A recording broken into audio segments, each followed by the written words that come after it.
When the bell of absolution rings, virtue will be given new meaning on these icy plains. Perhaps it's to atone for the crimes of the past. Or perhaps it's to be exchanged for the promised freedom. But when you hold the key of judgment, the facade of the true shackles shall be lifted.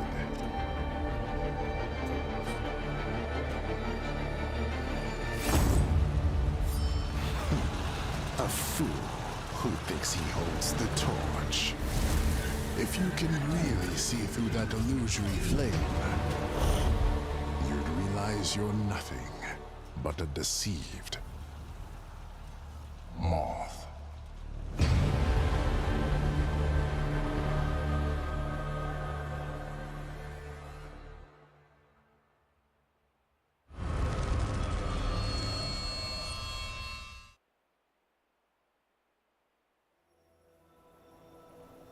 Creating a perpetual motion machine is like being trapped in a never-ending dream. Reality grows from these sketches, expanding through years of fruitless effort. Yet this illusion is ceaselessly reflected in silent thoughts. It should have died in flames with the last generation. Mr. Lorenz, based on our preliminary investigations, the suspect may be a student of yours. Yet the embers rekindled in the next generation. This is the law of nature. If you really wish to rise above this law, you must dive deeper and deeper.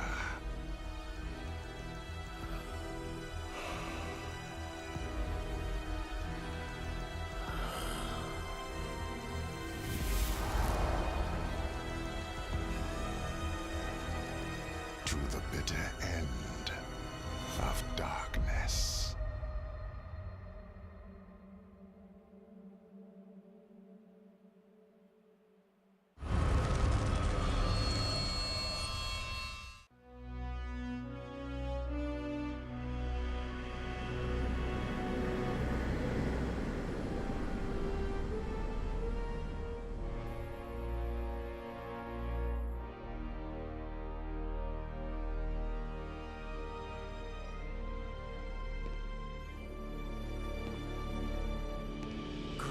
Messenger, bringer of strange joy to Yuga through the void. Father of the million favored ones. Stalker among the stars. Through the sacrifice of you all. The truth shall now be revealed.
Now this is the key shot.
detached from the pompous sham of this show.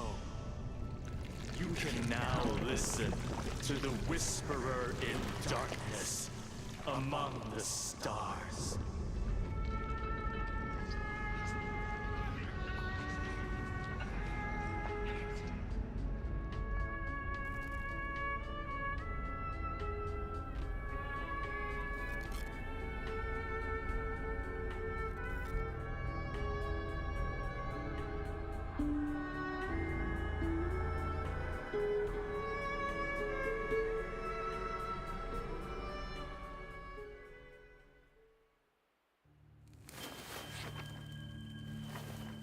The truth is an endless sea of darkness, and humanity resides on an island known as ignorance. If I knew of the madness waiting beyond the door, I would have never gone on a voyage into the unknown. I heard the scene was as tragic as the others. The ancient texts point to the city of stars, Providence. And the shepherd I have yet to meet is long gone. That night, I had a dream.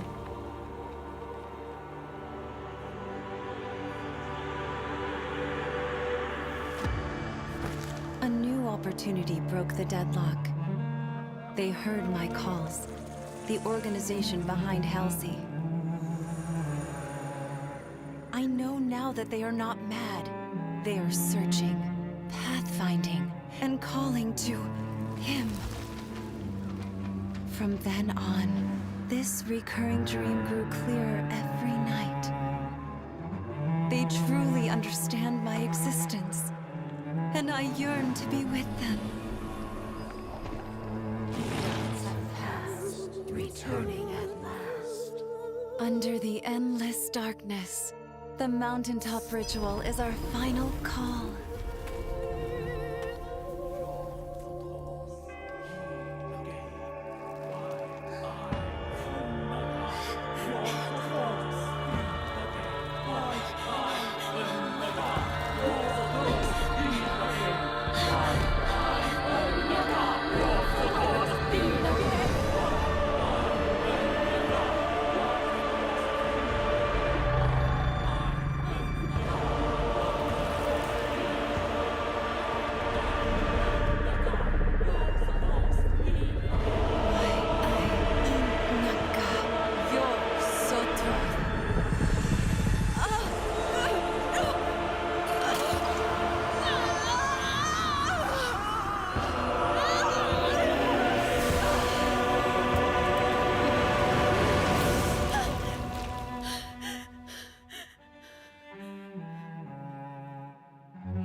Sichuan opera artists hold many secret techniques.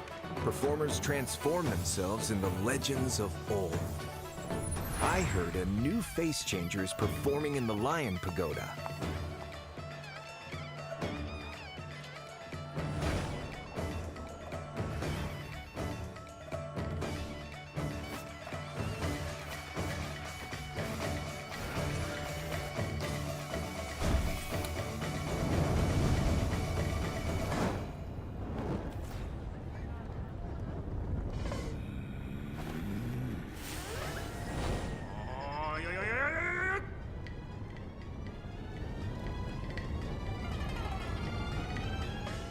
But wait!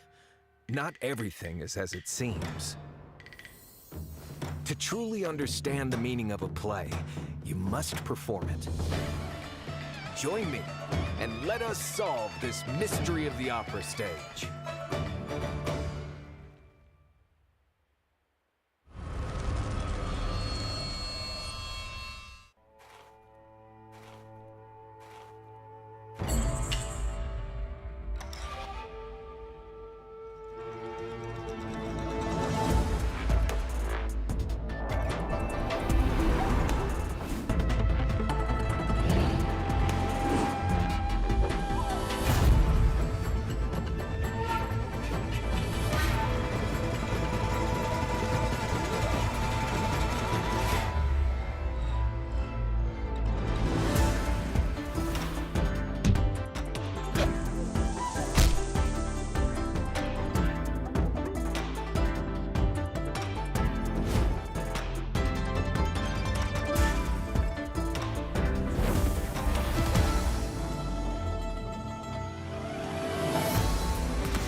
Young bamboo shoots could brave the bitter cold of winter, graceful and serene in the face of adversity.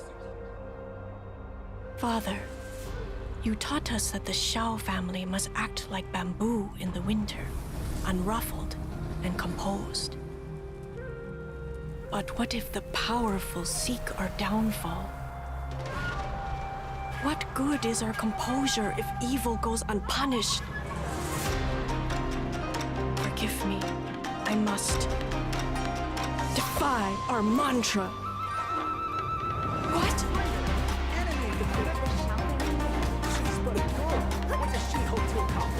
Grace to the family!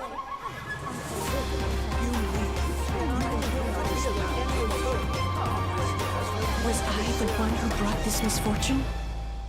Chi. No, I mustn't hide. For the Shao family, for vindication, and for her safe return. I knew this was a life of hardship, a life of uncertainty and diligence. My only option is to press onward and tread the unknown. The Shao family must act like bamboo in the winter. Unflinching and steadfast in the face of adversity.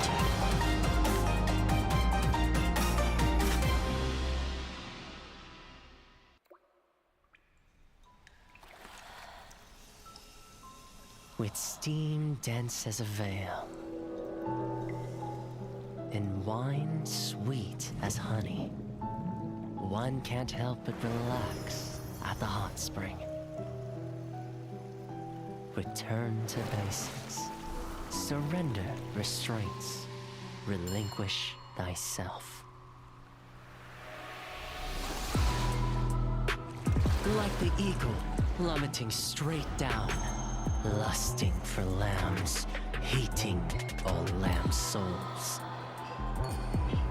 Bathed in the spring, we drink. We worship. We indulge.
Place at its finest.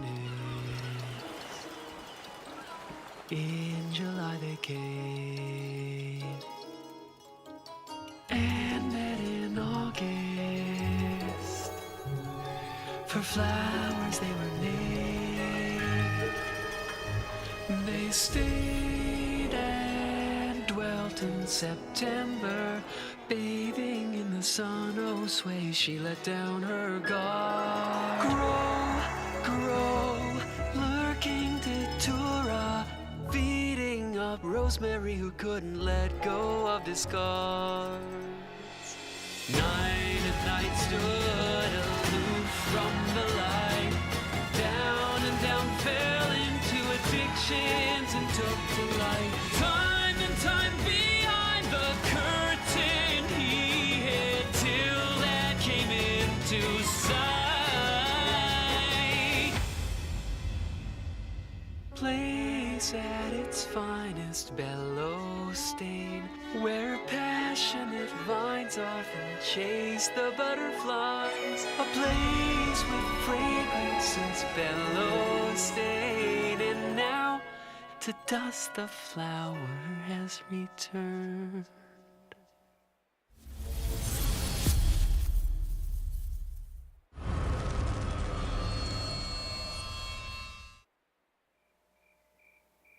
What happened on the island? Let's go and see.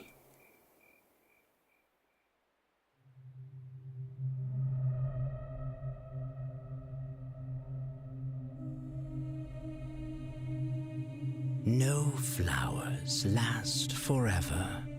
I take pleasure in watching them wither.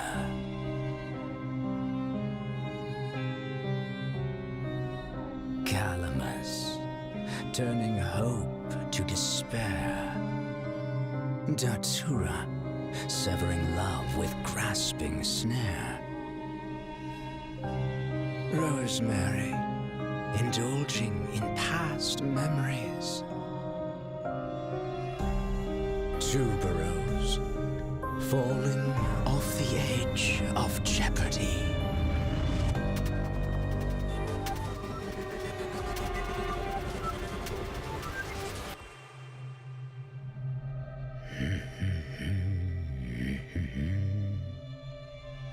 All of them are now withered.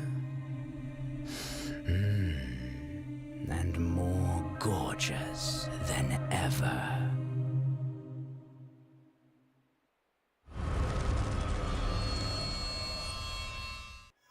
Accept God's mercy. Rise beyond the constraints of life and death.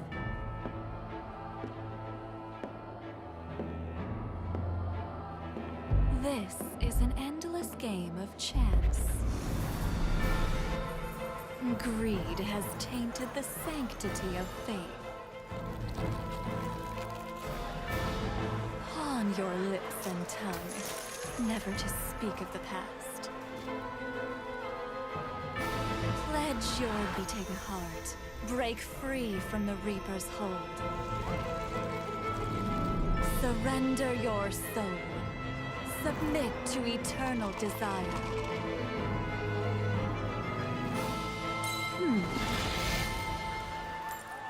In this never-ending revelry,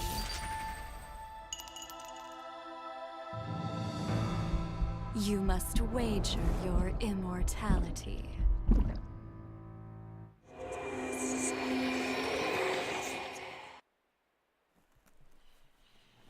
It was never a ruse.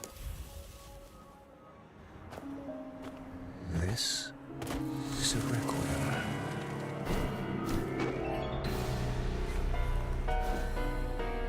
Requiem for peace in a chaotic dreamscape.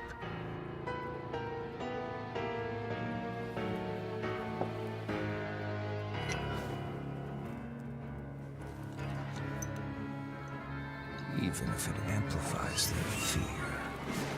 Requiem for an exercise to extend the amygdala.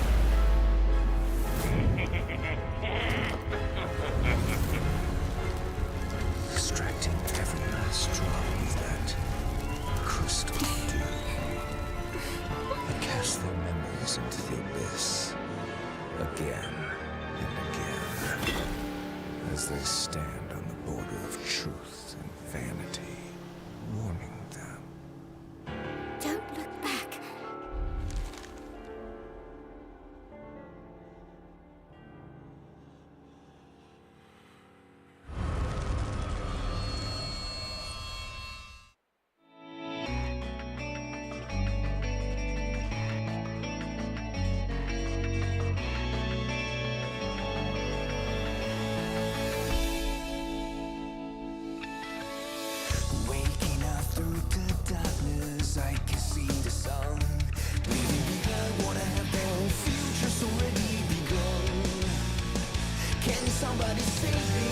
from the past and take the lead. I'm ready to lead. Time to stand up and be free. There were times I didn't know what to believe. Now I found a reason to fulfill my destiny. I'll carry on the journey. There were times I didn't know what to look for. Now I found my faith and I won't hesitate no more. The night is gone, I'm no longer torn. A new day has come, I'll be reborn. Rising up from the ashes, my freedom has won. Take me away, show me the light. Take me to the other side. Can you hear those voices? From the madness I foresee. I've made my choices. Time to stand up for a dream. How do I ever change the things I've been through? What if everything's already written? What you do? I'll carry on with the truth. How do I ever change the things I've done wrong? Will this fade away? Forgive me and help me go on. The night is gone, I'm no longer torn. A new day has come, I'll be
Show your face, the one that you've been hiding.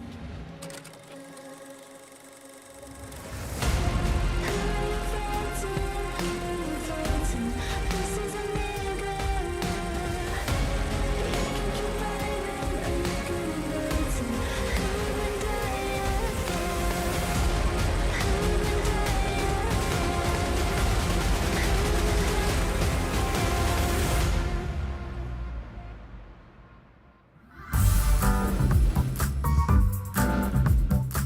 Ladies and gentlemen, welcome to our second day of the Southeast Asia qualifiers for the Call of Abyss 6 tournament. My name's Eli O, joined here with Sadaquil for our second day. We had a very exciting set of matches yesterday with two teams, ZT and ZC, both advancing to the next stage of competition. But today we have even more competition, even more teams going at it for one spot to see who will join GH in the global stage. Sadaquil, this is the first time I've had the privilege of commentating with you. This is going to be very exciting. How are you feeling about today's matches?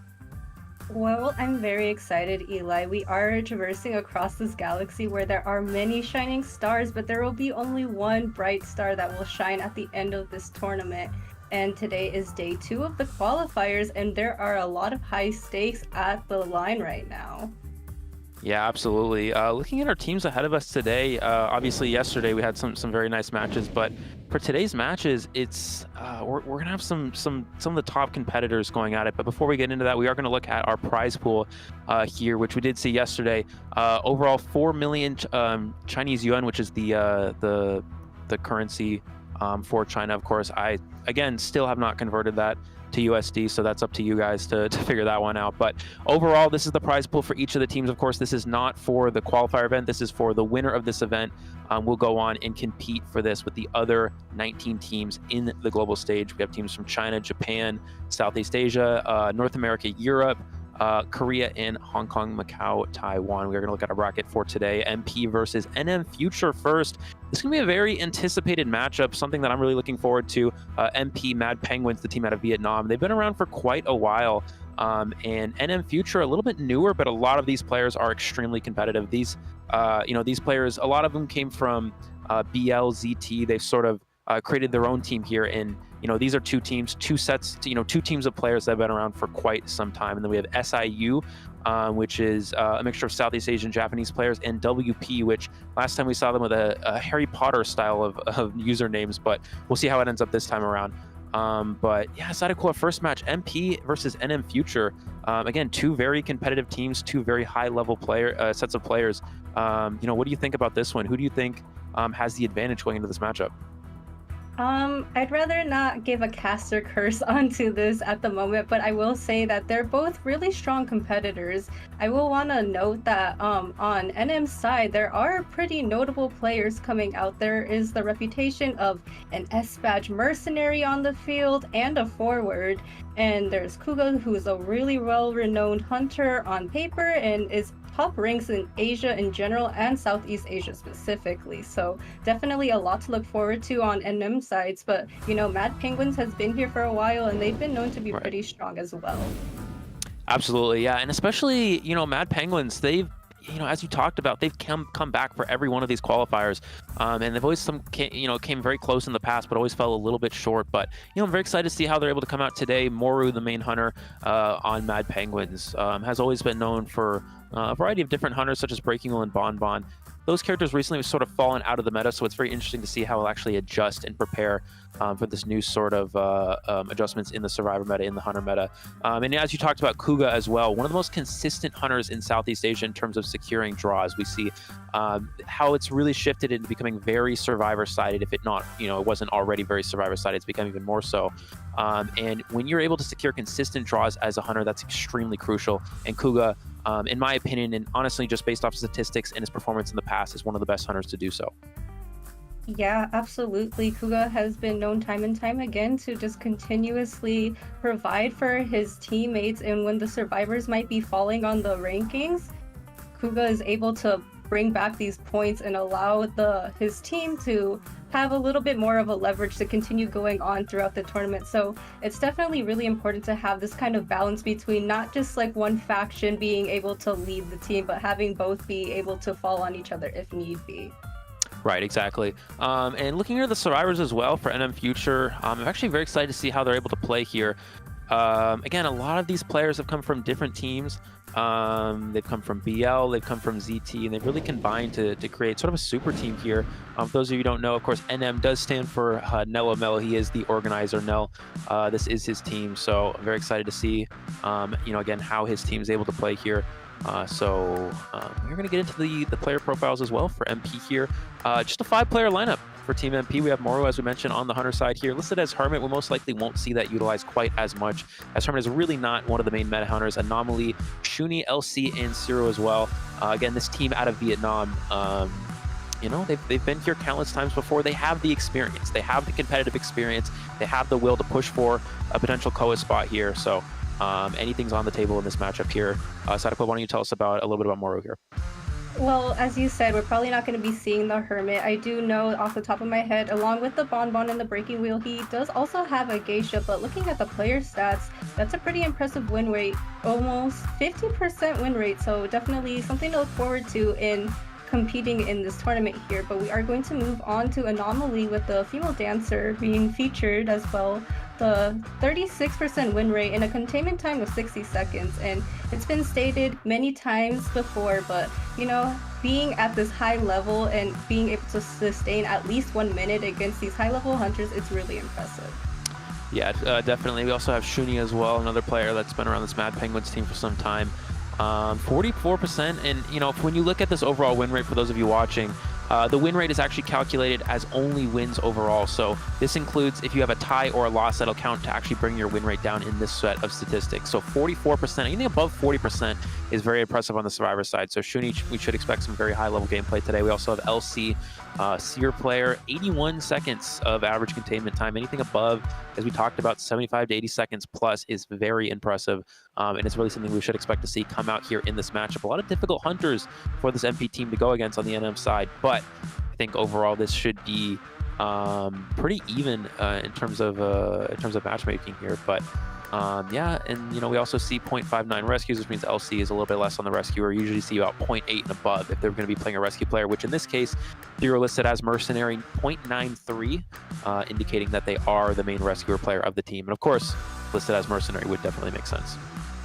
Absolutely, and we're going to be seeing a little bit of that mercoder coming into play here with a decoding progress of 152 seconds. So naturally, you don't want to be chasing the mercenary when you're the hunter, but we are going to be moving on to the NMlFT team profile here with the lineup as well. Kuga being shown with the Dream Witch, which is pretty accurate, I would say. Fly with the Prospector, Dragon with Postman, Shadow with Priestess, Panda Acrobat, Meow Pie with the Dream Witch as well, and Adi with First Officer. Yeah, definitely. Meow Pie actually is a newer hunter, for those of you who don't know, recently aged up to the age of 16, so is now able to play in competitive tournaments and official tournaments. So we'll see how Meow Pie is actually going to come into effect here. We've seen Kuga mostly playing in the past for these tournaments. Of course, both players listed as Dream Witch. Kuga here, 63% on the overall win rate. Of course, that does include draws and losses. And in a very heavy survivor-sided meta, this is quite impressive. Anything above 60% is going to be a formidable very formidable to deal with. 2.93 average eliminations, almost to that 3 mark, which is, again, indicating that Kuga is winning more matches than not here. Meow Pie as well, 64, almost about 3 eliminations on average per game, which is very impressive numbers here from Meow Pie. Again, we haven't really seen Meow Pie in the competitive scene too much yet because of recently has moved up to the age of being able to play in these competitive tournaments, but I think that we'll see a lot of good things from him today. Yes, and we are going to be moving on to the survivors here. We are going to be seeing Fly with the demonstrated Prospector as well, with the win rate close to 50%, so rather impressive. And seeing as he did choose a kiter type character, the containment time is on track, pretty impressive as well, an 89%, and an escape rate of 50%. That's pretty good too. We are going to be moving on to Dragon with the Postman. Postman was noted earlier to be a little bit falling off of the meta, but we'll be happy to see him again. We are going to see the containment time of 67%, so definitely on par to what you should be aiming towards in this kind of competitive scene. We also have NMlFT Shadow here, 44%. Again, all of these survivors above that 40% mark is very impressive from NM Future. Containment time 73 seconds, but higher decoding progress overall at 133, with 50% escape rate, which actually indicates that Shadow is not getting chased early game, and that could, of course, indicate the slightly lower containment time in comparison to the rest of the survivors we've seen listed thus far. But yeah, again, Shadow, one of the players recently that's kind of came into this NM team, and I'm sure it's going to make a huge impact here. We also have a personal friend of mine, NMlFT Panda, also acrobat and forward player. Panda, of course, we're going to see a high containment time, pretty high rescues as well, because we will see that forward getting used most likely from him. We should expect some very strong gameplay from Panda. Very excited to see how he's able to play. Escape rate above 50% as well. I mean, this is just incredible overall from NM. They're constantly winning majority of these matches, you can tell. All these survivors approaching the 50% marker, and of course, the losses on that win rate include draws and losses combined. So that's a huge factor to keep in mind. And we also have AHD as well, right around that 40% mark, and it looks like 1.27 rescues on average. So I don't expect we'll see anything but a rescue character from this player, considering that rescues on average. Most normal rescuer mercenary players, their average rescues is usually still below 1. It's usually in the 0.9 range. So anything above that, this is well above. I would expect AHD, if they were to play here, to only be on a rescue character. Absolutely. I would say that the cards are rather stacked in NM's favor, but you know what? MP could come out and surprise us. But I do want to go back to the other hunters that we did just see from NM here. They're both really impressive, and I think that MP survivors might have a little bit of a difficult time, but as I said before, it can be a shocker for both of us, but the uphill battle is in tow. But we are going to continue to look at Adi here with the containment time of, as you said, 77 seconds, so definitely going to be looking forward to seeing if there is that kiting potential, if on the chance that he is being chased as well. And the decoding progress is on par with the rescue character, so definitely looking forward to what both teams have in store for us today.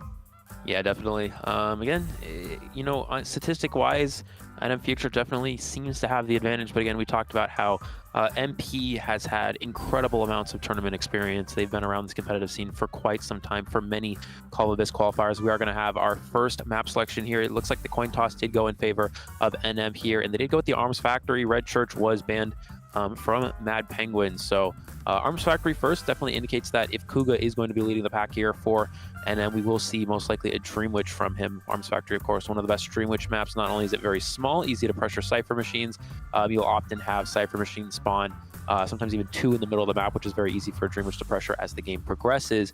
And additionally, you don't need to waste bans on things like Priestess on Arms Factory. You can go a little bit more aggressive and get rid of things like Barmaid, Seer for those characters early on. And also, again, we talked about how Moru, depending on what character he's opting to go with, we talked about how he does play Breaking Wheel a lot.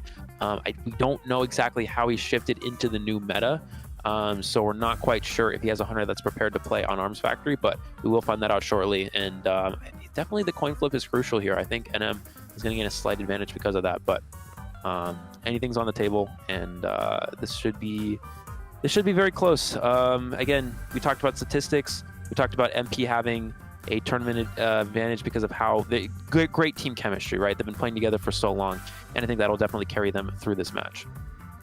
Absolutely. So yeah, as you said, they have that synergy and they have that experience. And I also wanted to point out that time and time again, especially with this last IVA, we did see an MP went against CT, which is a rather strong team too. So being able to hold your ground with a team like that definitely shows that they are a competition that is worth being feared, even if the stats are in NM's favor. So definitely gonna have to just wait and see what both teams have in store for us. Again, the stats are in NM's favor, but who knows what kind of surprises they could show our way. Absolutely. And in looking how this matchup is going to ultimately play out, is that, you're leading with, if Kuga's coming in and of course leading off here, you're leading with Dream Witch. It's a good chance that Moru doesn't actually have a hunter with that high win potential. Again, you're not going to play Breaking Wheel and Arms Factory if that's a hunter he still opts to play. Dream Witch doesn't really, from what I've seen Moru play in the past, Dream Witch is not really a play style that he would favor.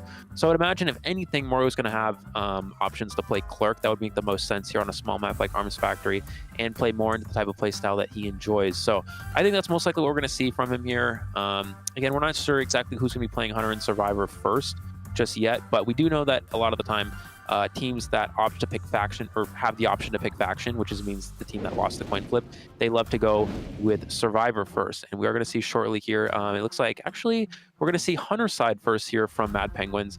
And the first band should give us a pretty good indication of what Moru is opting to play. It looks like it's going to be female Dancer. So this actually is interesting. So Dancer indicates a few things. This could be Bon. This could be a Clerk if possible. Dancer and Arms Factory incredibly strong. The boxes in the middle of the map are really easy for survivors to kite to and utilize. Plus Inside Factory are very difficult for hunters overall. Looks like Prospector and Seer right away from NM Future here. No hesitation on the Prospector. Prospector, of course, a very good character, not only against a character like Clerk to help us survive a rebound kite, can also be good against a good camping hunter like Bon. You can stun and help the rescuer get a free save off. So we might see how that comes into play. Looks like Antiquarian and the Psychologist, which indicates probably no Bon. This might actually be a Clerk here for Moru. Yes, absolutely. So I do think that the Psychologist ban did indicate that the Moru wanted to get rid of this little bit of extra tankiness. So definitely going to see as well. NM's Panda is going to be locking in the Rescuer, which is the Mercenary, definitely kind of a universal pick in this sort of lineup. Definitely going to be favoring a Harasser in this Harasser type meta. And if you're going to have the Seer on the floor, definitely no reason for you not to take it. Granted, if it is a Clerk, if the Seer does not play carefully, can have a hit with the recording, and then he is going to be out of sight. But we are going to be waiting on Shadow's final pick, and it seems like we are going to be having the mechanic on the field. So definitely known for being a draw type survivor, but with a character like the Clerk, you really need to get your first down rather quickly, otherwise the Cypher Rush could be kind of fatal. The biggest thing about mechanic as well is that if Moru does opt to go Clerk here, it's actually quite easy for for a clerk to pick up free decoding recordings on the bot, because the mechanic has to make sure they're checking the bot when the bot gets recorded. And if you're not doing so, it's a very easy recording pickup for the clerk that could potentially use later on. Also, the barmaid ban, of course, does indicate most likely clerk, if anything. So we'll see what Moro ultimately decides on, but I don't expect it's going to be anything else besides that clerk. It wouldn't really make sense for any of these other bans. And it's not a bad comp for Moro to go against. Mechanics here is still interesting.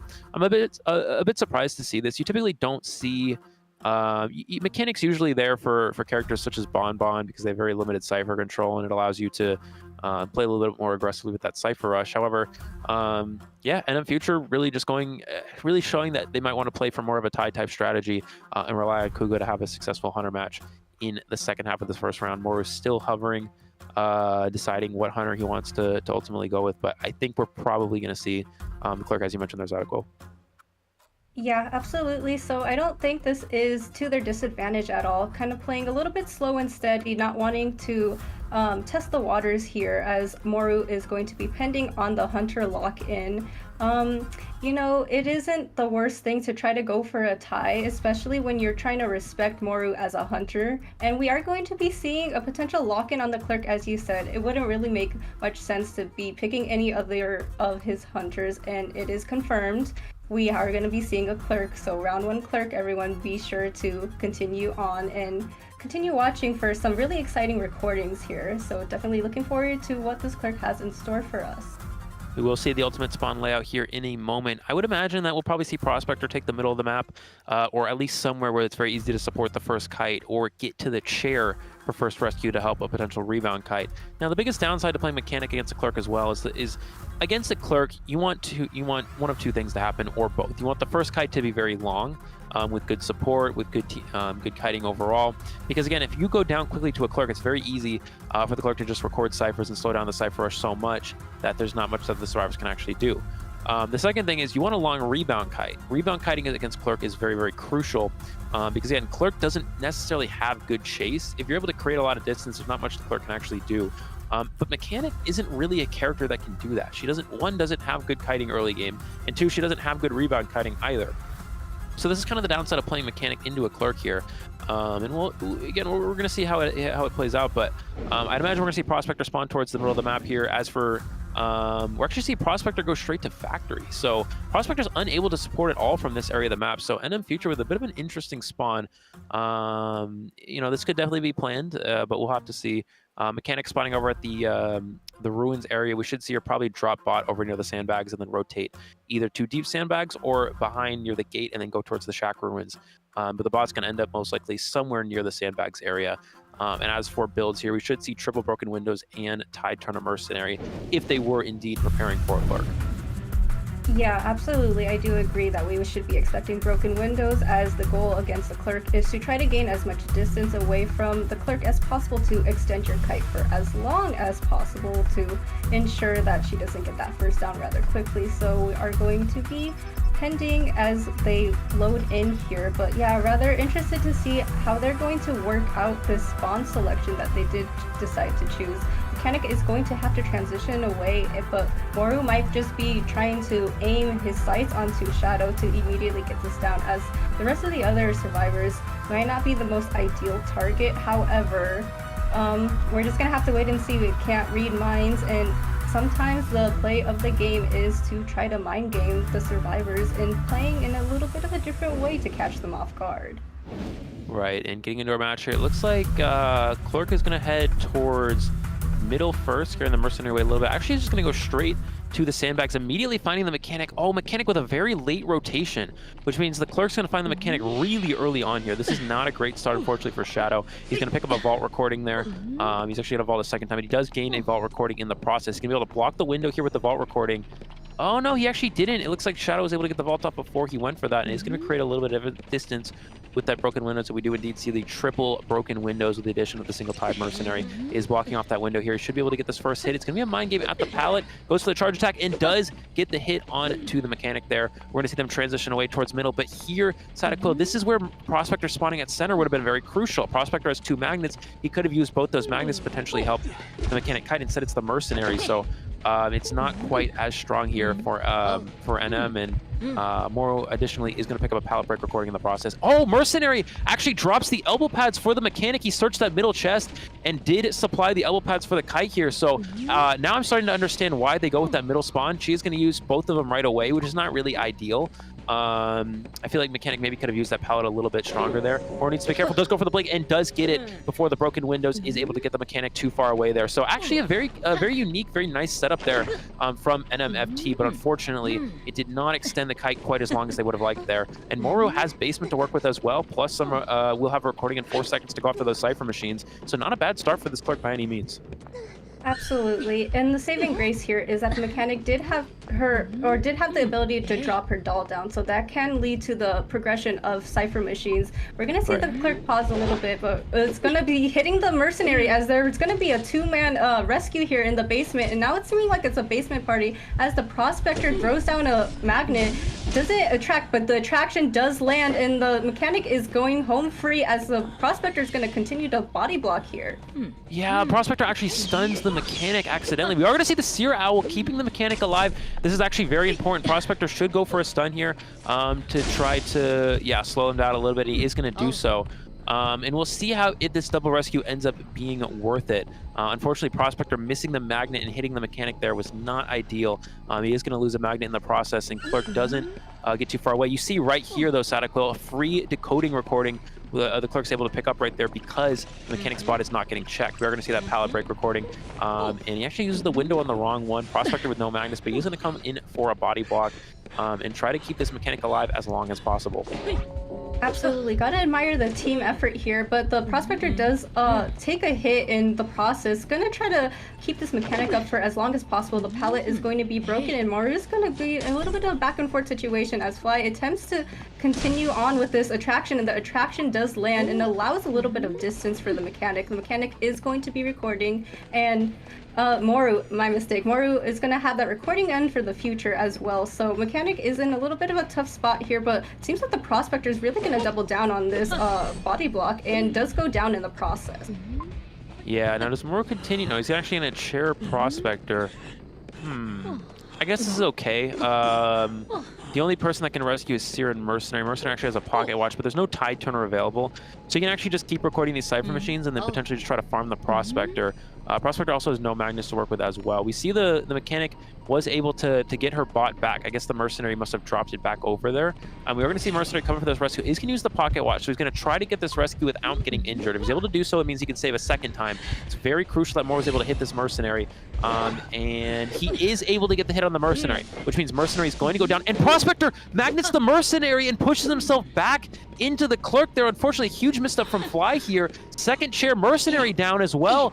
And just like that, Moro's actually got a very strong position because of that single play right there. If Mercenary is able to body block the door, that gives Prospector a bunch of distance. But now the only person can rescue is the Seer. Moro most likely will know where he's coming from, and he can also potentially even share this Mercenary if he'd like.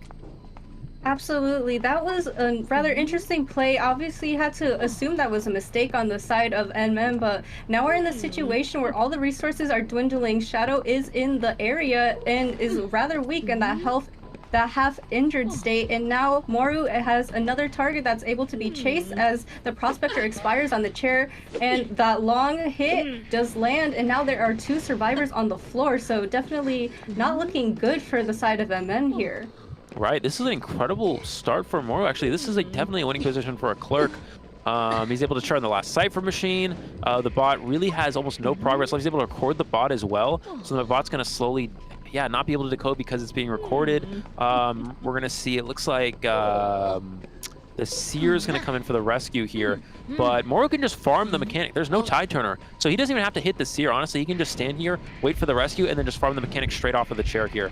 He also has Blake to work with as well, so there's very limited opportunities for a rebound. He's going to, again, record that bot so they can't pop the Cypher machine. Seer's going to try to slow this down as much as possible. Moro needs to be patient. There's the rescue. Gets the body block. That's a really important play here from the Seer. So this gives the survivors a little bit of an opportunity. Moro's, again, able to slow down the decoding even more. He needs to land this Blink onto the Mechanic. If Seer's able to get this body block, it gives NM a small window of opportunity to tie up this game. There's a swing and a miss there on the first one. Goes for the Blink, hits the Seer. So that's really important here. Mechanic stays alive a little bit longer. Those Cypher machines are almost done. There's not enough energy on the bot to finish that. So Moro needs to use, he needs to conserve his recordings and try to use them to potentially go for those Cypher machines. Yes, but unfortunately the mechanic does go down, so despite the Seer's valiant efforts to continue this body block, Shadow is going to be seeing the chair again. So definitely, as you said, a really good winning position for a Clerk, especially on a round 1 where we did say that in the paper, NM was looking like they had a better chance of getting these wins out, but Moru did come to show that he is here to fight regardless of what the statistics will say, and is going to be chairing right in the vicinity of the Mercenary, so definitely not a good situation. Right. We're going to see Mercenary come in for the rescue most likely. I guess their one chance is that, well, you have two plays here. Mercenary could just try to go for dungeon, or Mercenary can save and they can try to rush the Cypher, but it's a Clerk, so you can't really do that. So it's kind of like, yeah, it's really not ideal. Mercenary's going to hide out. Moro has to go find the Mercenary. He's getting tinnitus from the bot, not the Mercenary. The reason why he's scared to leave this chair is because he thinks the Mercenary is nearby, but he's not. It's the bot, so Moro needs to be really careful here. I don't really like Moro chairing the Seer. He has recordings. Mercenary can't pop the Cypher machine. As soon as it moves, he can just record him. He's still looking away here. And we do see the dungeon is over at the factory ruins area. So this might still result in a 1 survivor escape. Moro's going to pick up a swing recording. He needs to try to chip the Mercenary. That's his only window of opportunity here to potentially go for the 4 kill. He picks up tinnitus. It is the Mercenary's tinnitus. It's not the it's not the bot. So he knows Mercenary's in the factory. He's just leaving the dungeon. He needs to go straight for the dungeon here and defend this. This is his only chance. He has to try to hit the swing recording. If he doesn't hit the swing recording, this will be an extra survivor escape here. It's all down to the wire. He's going to pick up another one in the process. He needs to really just drop these here. There's one. That one's going to miss. Here's the other one onto the Mercenary, and it does not hit, and that is going to be a single survivor escape here for NM Future. So unfortunately for Moru, getting a little bit I guess a little bit impatient, a little bit scared that Cypher machine was going to be primed there, and he did not leave the Seer slugged. He chaired him. This allows Mercenary to get dungeon. Very impressive gameplay from the Mercenary to hide out until that dungeon was open. And, you know, NM Future looked like they were in a tough position, but it looks like they were able to get 1 survivor out the gate from a 4 kill spot there. So a nice little comeback from them. But yeah, Sadako, I really think that you're a Clerk, right? You know, you don't have to chair the Seer. As soon as you see that last Cypher start to move, you just look at it, you record the survivor on the machine, and they can't decode it. So I think Moru maybe was scared that the Cypher was like 98% and was about to be popped, but in reality, yeah, it's just, you know, it looked like a 4 kill position, but NM was able to get 1 out the gate there, so that is crucial that they don't give up a 5-point disadvantage here. Absolutely. When you are on the survivor side, you really just kind of have to take as many points as you can get, and it was rather lucky that they were able to get that dungeon escape. And when you're also on the hunter side and you're continuing to like capitalize on the snowball of these survivors, you might be a little bit in your head and try to get a little bit greedy and rather impatient. So I think that kind of led to the downfall of the Clerk here and allowing that 1 point, which I mean could come back to bite him in the butt later on. But you know, we are going to be seeing the stats here as well. So the first round does go to MP with that impressive 3-man kill. Yeah, absolutely. And keep in mind, this was the map that NMFT selected. So this is going to be the fact that your survivors are not able to get a draw or a win from the survivor side on your map of choice. It's really not ideal. So yeah, this is what MP needs to see if they want a chance in this matchup. They have to start out aggressively. They have to try to get go ahead here in round number 1. If MP can win round 1, or if they can at least tie round 1, I think that puts them in a pretty decent position, but they need to take advantage of this early on. They have a lead right now, but they have to hold it. The survivors need to get at least 2 out the gate here. That's going to be the crucial game changer for MP. We're going to look at the overall statistics here. You see 186 seconds from the Mechanic, but again, it really goes to show why Mechanic against a Clerk can be a bit of a risk. Mechanic doesn't have any kiting abilities. You rely on the Prospector support and the Seer Owl to keep yourself alive as long as possible. And it ended up being pretty much, you know, it ended up working well with that basement rescue, the double rescue with the Prospector support. But the problem was Prospector, unfortunately, he missed 2 magnets. He was able to magnet the Clerk early on in basement, but then he magneted the Mechanic, then he magneted the Mercenary. That allowed him, you know, the Clerk to get the down there, and from there it just kind of spiraled out of control. The Mercenary being down after taking the double hit, with Prospector being unshare for the second time, no one can come in from a rescue, and Moro can snowball the game from there.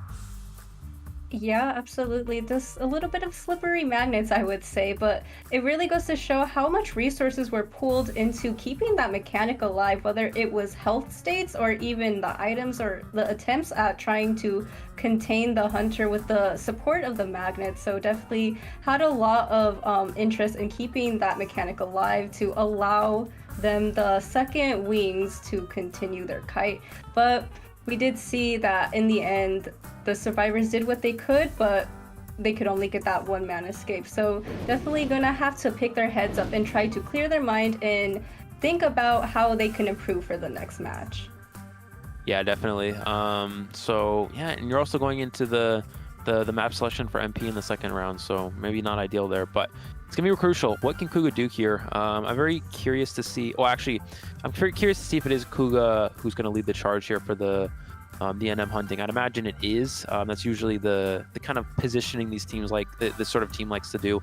You lead with Kuga, and then you go into Meowpie for the second 2 rounds. Of course, Kuga is the Dream Witch player.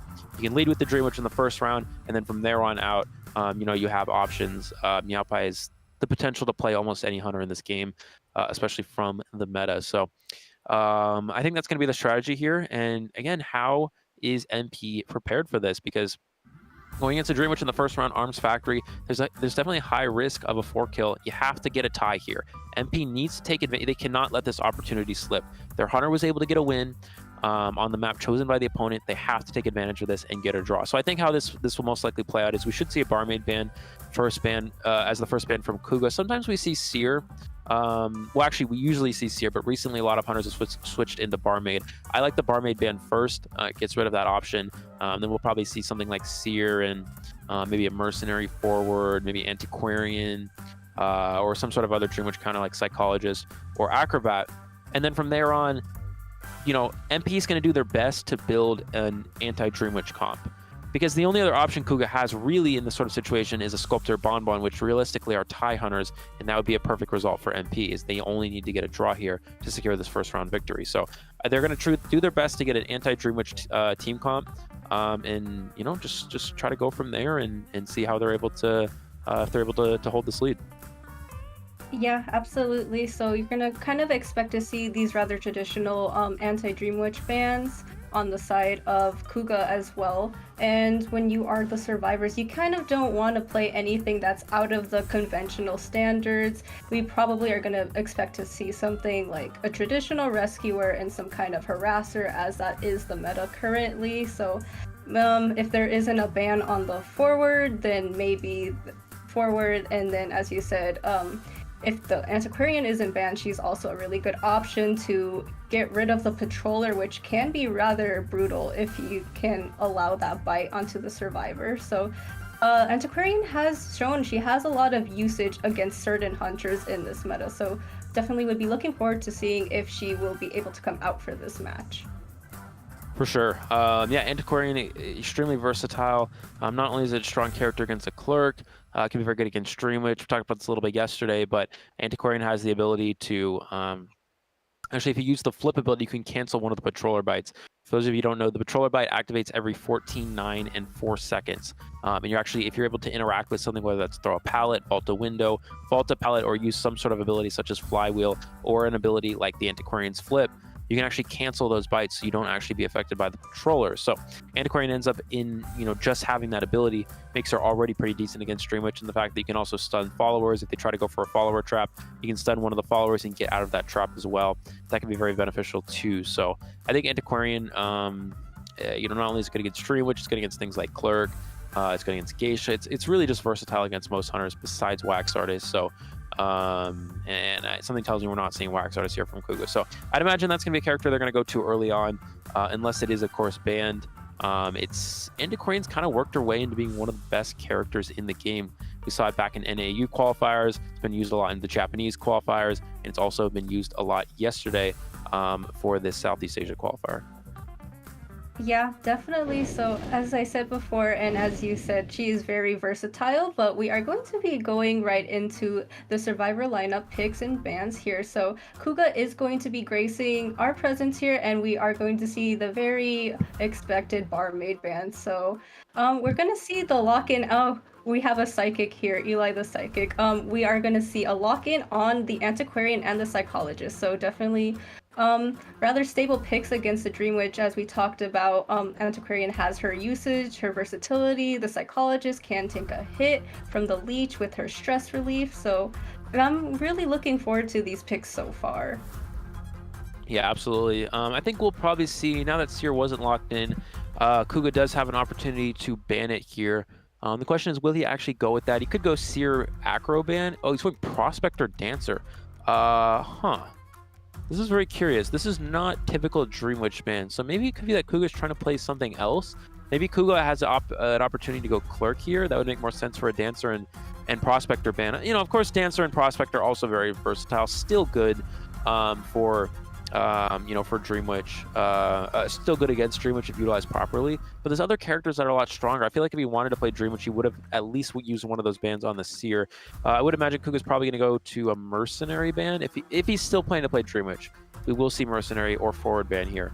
If not, we might see something else. It looks like it is Mercenary. So I'm not really sure what Kuga's exactly preparing to play. You can't really... We're going to see Wildling as well. This is actually, it's actually a pretty standard in Japan to go Wildling in this sort of team comp. The reason why is Wildling can't get Patrollered. You can't get cut off from a distance if you have your boar. So I actually really like this pick from MP. It's not very common in Southeast Asia or NAU for them to go like this. Typically it's usually like Gravekeeper forward instead. However, Wildling here, MP taking a little bit of a page out of the Japanese playbook here, and this is really nice to see. Yeah, absolutely. And Wildling does have his own versatility in being able to use that boar and attempting to stun out of a balloon rescue if given the opportunity to as well. So definitely looking forward to seeing if this Wildling is going to show us his worth in, you know, having this ability to support his teammates or being able to sustain a kite against this potential Dream Witch we're expecting Kuga to be locking in. But it seems like there's a little bit of hesitation here, as this Survivor lineup, as pointed out, is pretty suited towards dealing with a Dream Witch. We have the Psychologist who can tank a hit, the Antiquarian who can flip around, do her crazy gymnastics, and contribute. But we are going to actually be seeing a round 1 Bonbon from Kuga. So Eli, tell me your thoughts on this selection from Kuga here. Yeah, so that actually makes more sense with the Dancer and Prospector. Bonbon struggles heavily against that Dancer support, especially in middle and factory. And then the Prospector as well. Not only is it a good kiter against the Bonbon, it can also help survivors go for rescues against the Bonbon. Essentially what's happening here is that MP has chosen a very anti-Dream Witch team comp, and Kuga talked about his only real options to play around that are Bonbon and Sculptor. But the thing is, MP doesn't mind this, right? MP only needs to draw, and you're playing a TIE Hunter like a Bonbon. Bonbon has very limited win potential, a little bit more so on Arms Factor because it is a small map, and it is a team comp that is going to struggle against Bonbon. And considering that they were in preparation of a Dream Witch, I would imagine that we will see heavy flywheel builds instead of broken windows. So all those things actually work out in Kuga's favor. However, the only downside is that, you know, you have to win if you're Kuga if you want to win this first round. And Bonbon has a lot less win potential than a lot of other hunters. I would have actually loved to see MP go in Balmer here. And Balmer not only is it a very good draw survivor against a Dream Witch, it also is very good against a Bonbon as well.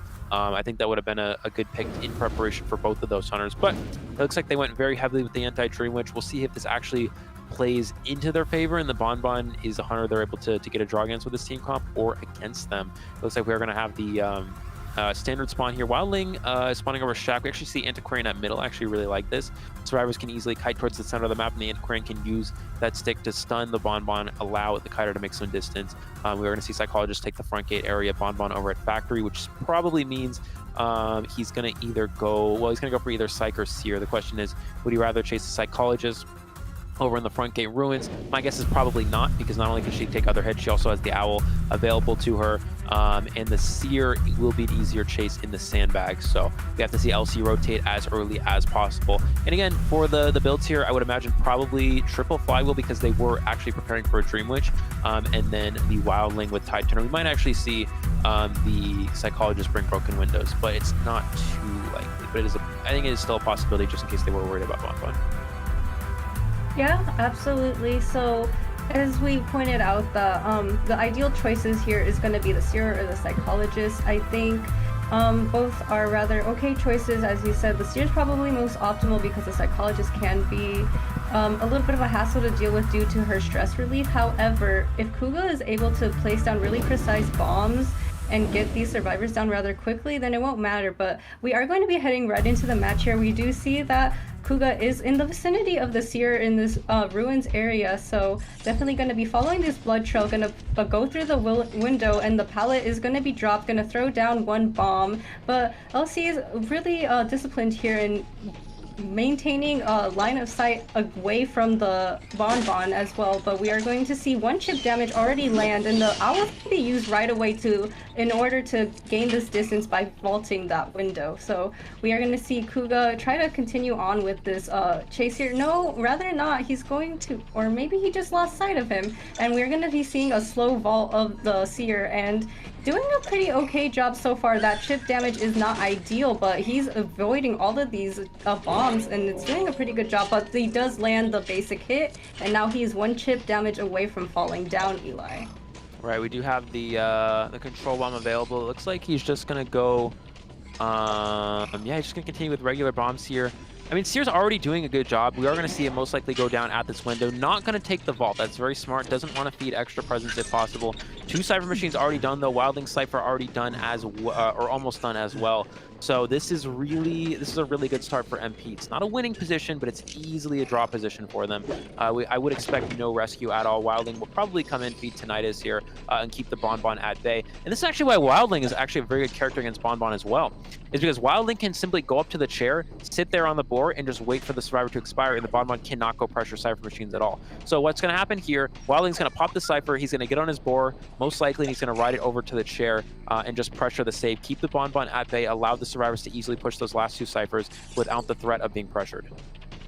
Yeah, absolutely, and we're going to be seeing Kuga really live up to the name of the Bonbon here and trying to maintain this pressure on the rocket chair. And we are going to see that he's not going to leave quite yet and knows that the survivor is going to be coming in for the potential rescue. And as you did point out, the Wildling is going to be the one who tries to initiate that. Going to be throwing down one control bomb as well, but the board is still intact. The bomb did not land, and we are going to be seeing a little bit of sight of the blood trail, knowing where to follow Siru here. But he's just going to sit in here, and he does get the hit on Siru. A little bit of a late notice here, and the Seer is going to be flying off. So now Siru is going to be the one that is going to have to contain a little bit of time as they prime those last Cypher Machines. Yeah, this is actually really big that he wasn't able to get the rescue. We're going to see the Wildling get downed in the corner here.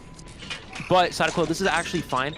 The reason why MP doesn't mind missing, I mean, obviously they would have loved to get that rescue up, but the reason why they don't actually mind it is that what happens now is because Kuga's wasted his blink there. He had to waste his blink to try to stuff that Wildling. He wasn't able to, he was able to prevent the rescue, but because he had to waste his blink, he has no teleport for late game, and he cannot go after that last Cypher. He cannot abnormal it. He has no way to counter it. The Cypher Machine is now primed, so we probably going to see Psychologist come in for the rescue here, and Decorian's going to make sure she doesn't give up or try to avoid giving up any free chips in the process.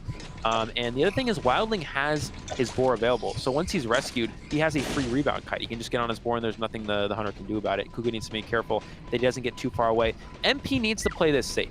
There is no reason for them to rush this Cypher Machine. What needs to happen is 2 survivors should pressure, and a 3rd one to start a new Cypher Machine. I believe the Wildling should go start another Cypher here. Looks like he is going to do that, and we should have the other 2 survivors pressure this Cypher Machine and try to be able to pop it. Now, if this is very important. If the Antiquarian can get a stun onto the Bonbon, she can pop the Cypher Machine. Misses the first one. This is really important. You can't go down here to this. Oh, he goes down. Gets the hit there. Psychologist there to pop the Cypher Machine. She's not. Psychologist wasn't pressuring the Cypher with the Antiquarian. And now she's going to be placed in the basement. Unfortunately, this is a huge misstep from MP. You need to have 2 survivors pressure the Cypher Machine in case one of them does go down here to the bomb chips, and that's exactly what happened. So now MP might be in a bit of difficult position. Wildling's at the Cypher Machine. Psychologist needs to instantly rescue before the Bonbon's able to get to the Wildling and pressure him off of that Cypher. But he does have basement to work with, and there's no Tide Turner available right now.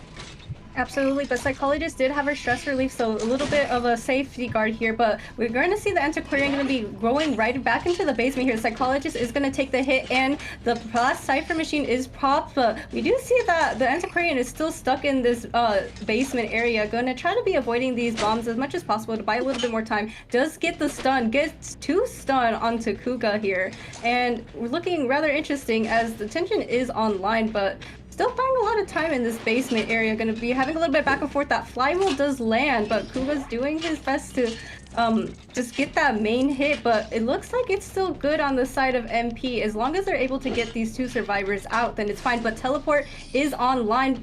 But however, they are in the exit gate, Eli. Yeah, this gate's already open. Wildling's on board. There's no way to kill the Wildling unless he gives a free hit. Wildling needs to be careful. He doesn't give. He's going to get knocked off board. That's okay. He's able to get the escape. Psychologist is able to get the escape out the other side there. There's a small chance Antiquarian can potentially self-heal. She does have some stick available, so she's able to stun the Bonbon maybe here. There's a small chance at dungeon, but with no flywheel, it's really tough. It's kind of just a mind game at this point. Kuga dropping as many bombs as possible. Antiquarian just trying to live as long as possible as well. And there's the control bomb. There's another bomb.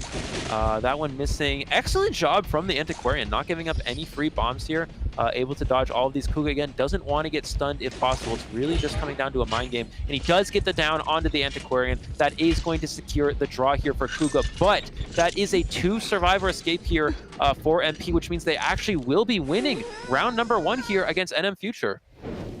Absolutely. A big congratulations to MP for, going against the odds. As we said, on paper, NM looked like they were going to be the ones in the lead here, but they proved us wrong. And being able to secure that draw against the Bonbon was rather impressive, I would say so myself. And they also had a very slim, however, chance of getting a 3-man escape if the Antiquarian played it a little bit more safely, but you are in the basement. There's not so much you can do even with the use of your stick. So definitely will say kudos to her for attempting to do so and lasting that long against the Bonbon with all those bombs in the basement as well.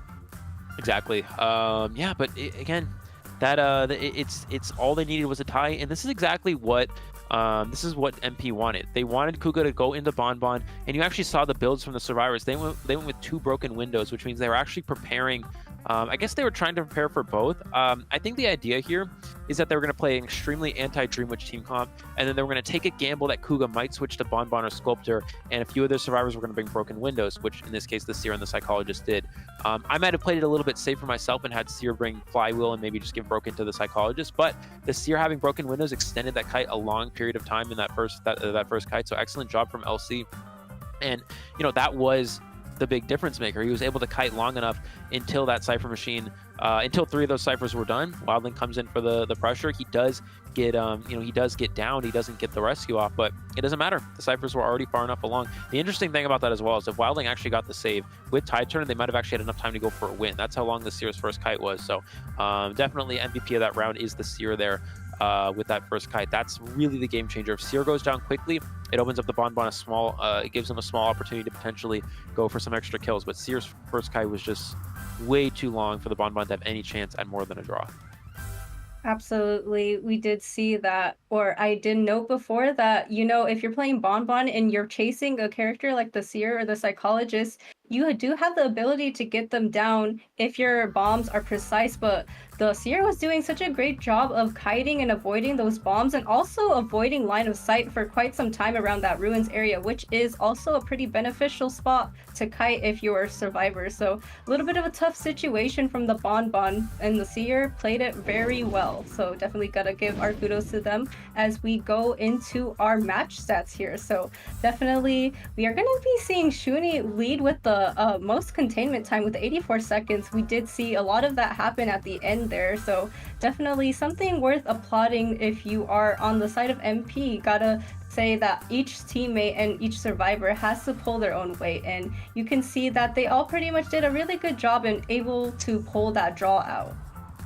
Yeah, absolutely. Overall, again, the first kite, it only shows 55 seconds, but with the rotation, it was definitely longer. I actually don't know how it only shows 55 seconds. The first kite was quite long. I guess there's no rebound at all, so maybe that's why. But yeah, it was enough for 2 Cypher machines to pop.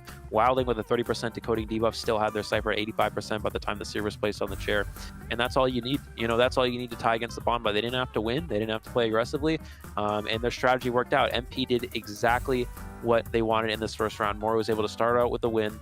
They were able to play an anti-Dreamwitch team comp, force a TIE Hunter out of Kuga, and they got the tie against that TIE Hunter.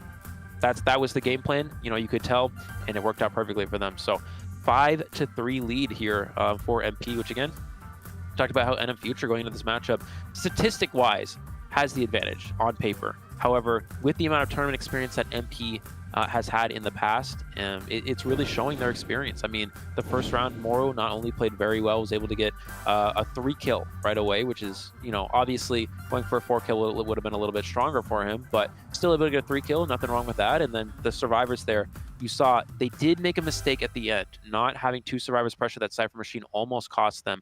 However, they were able to make it out of basement. The Antiquary never made it out of basement, but she did have that stick available and was able to waste a lot of time there. And that's all you need to do.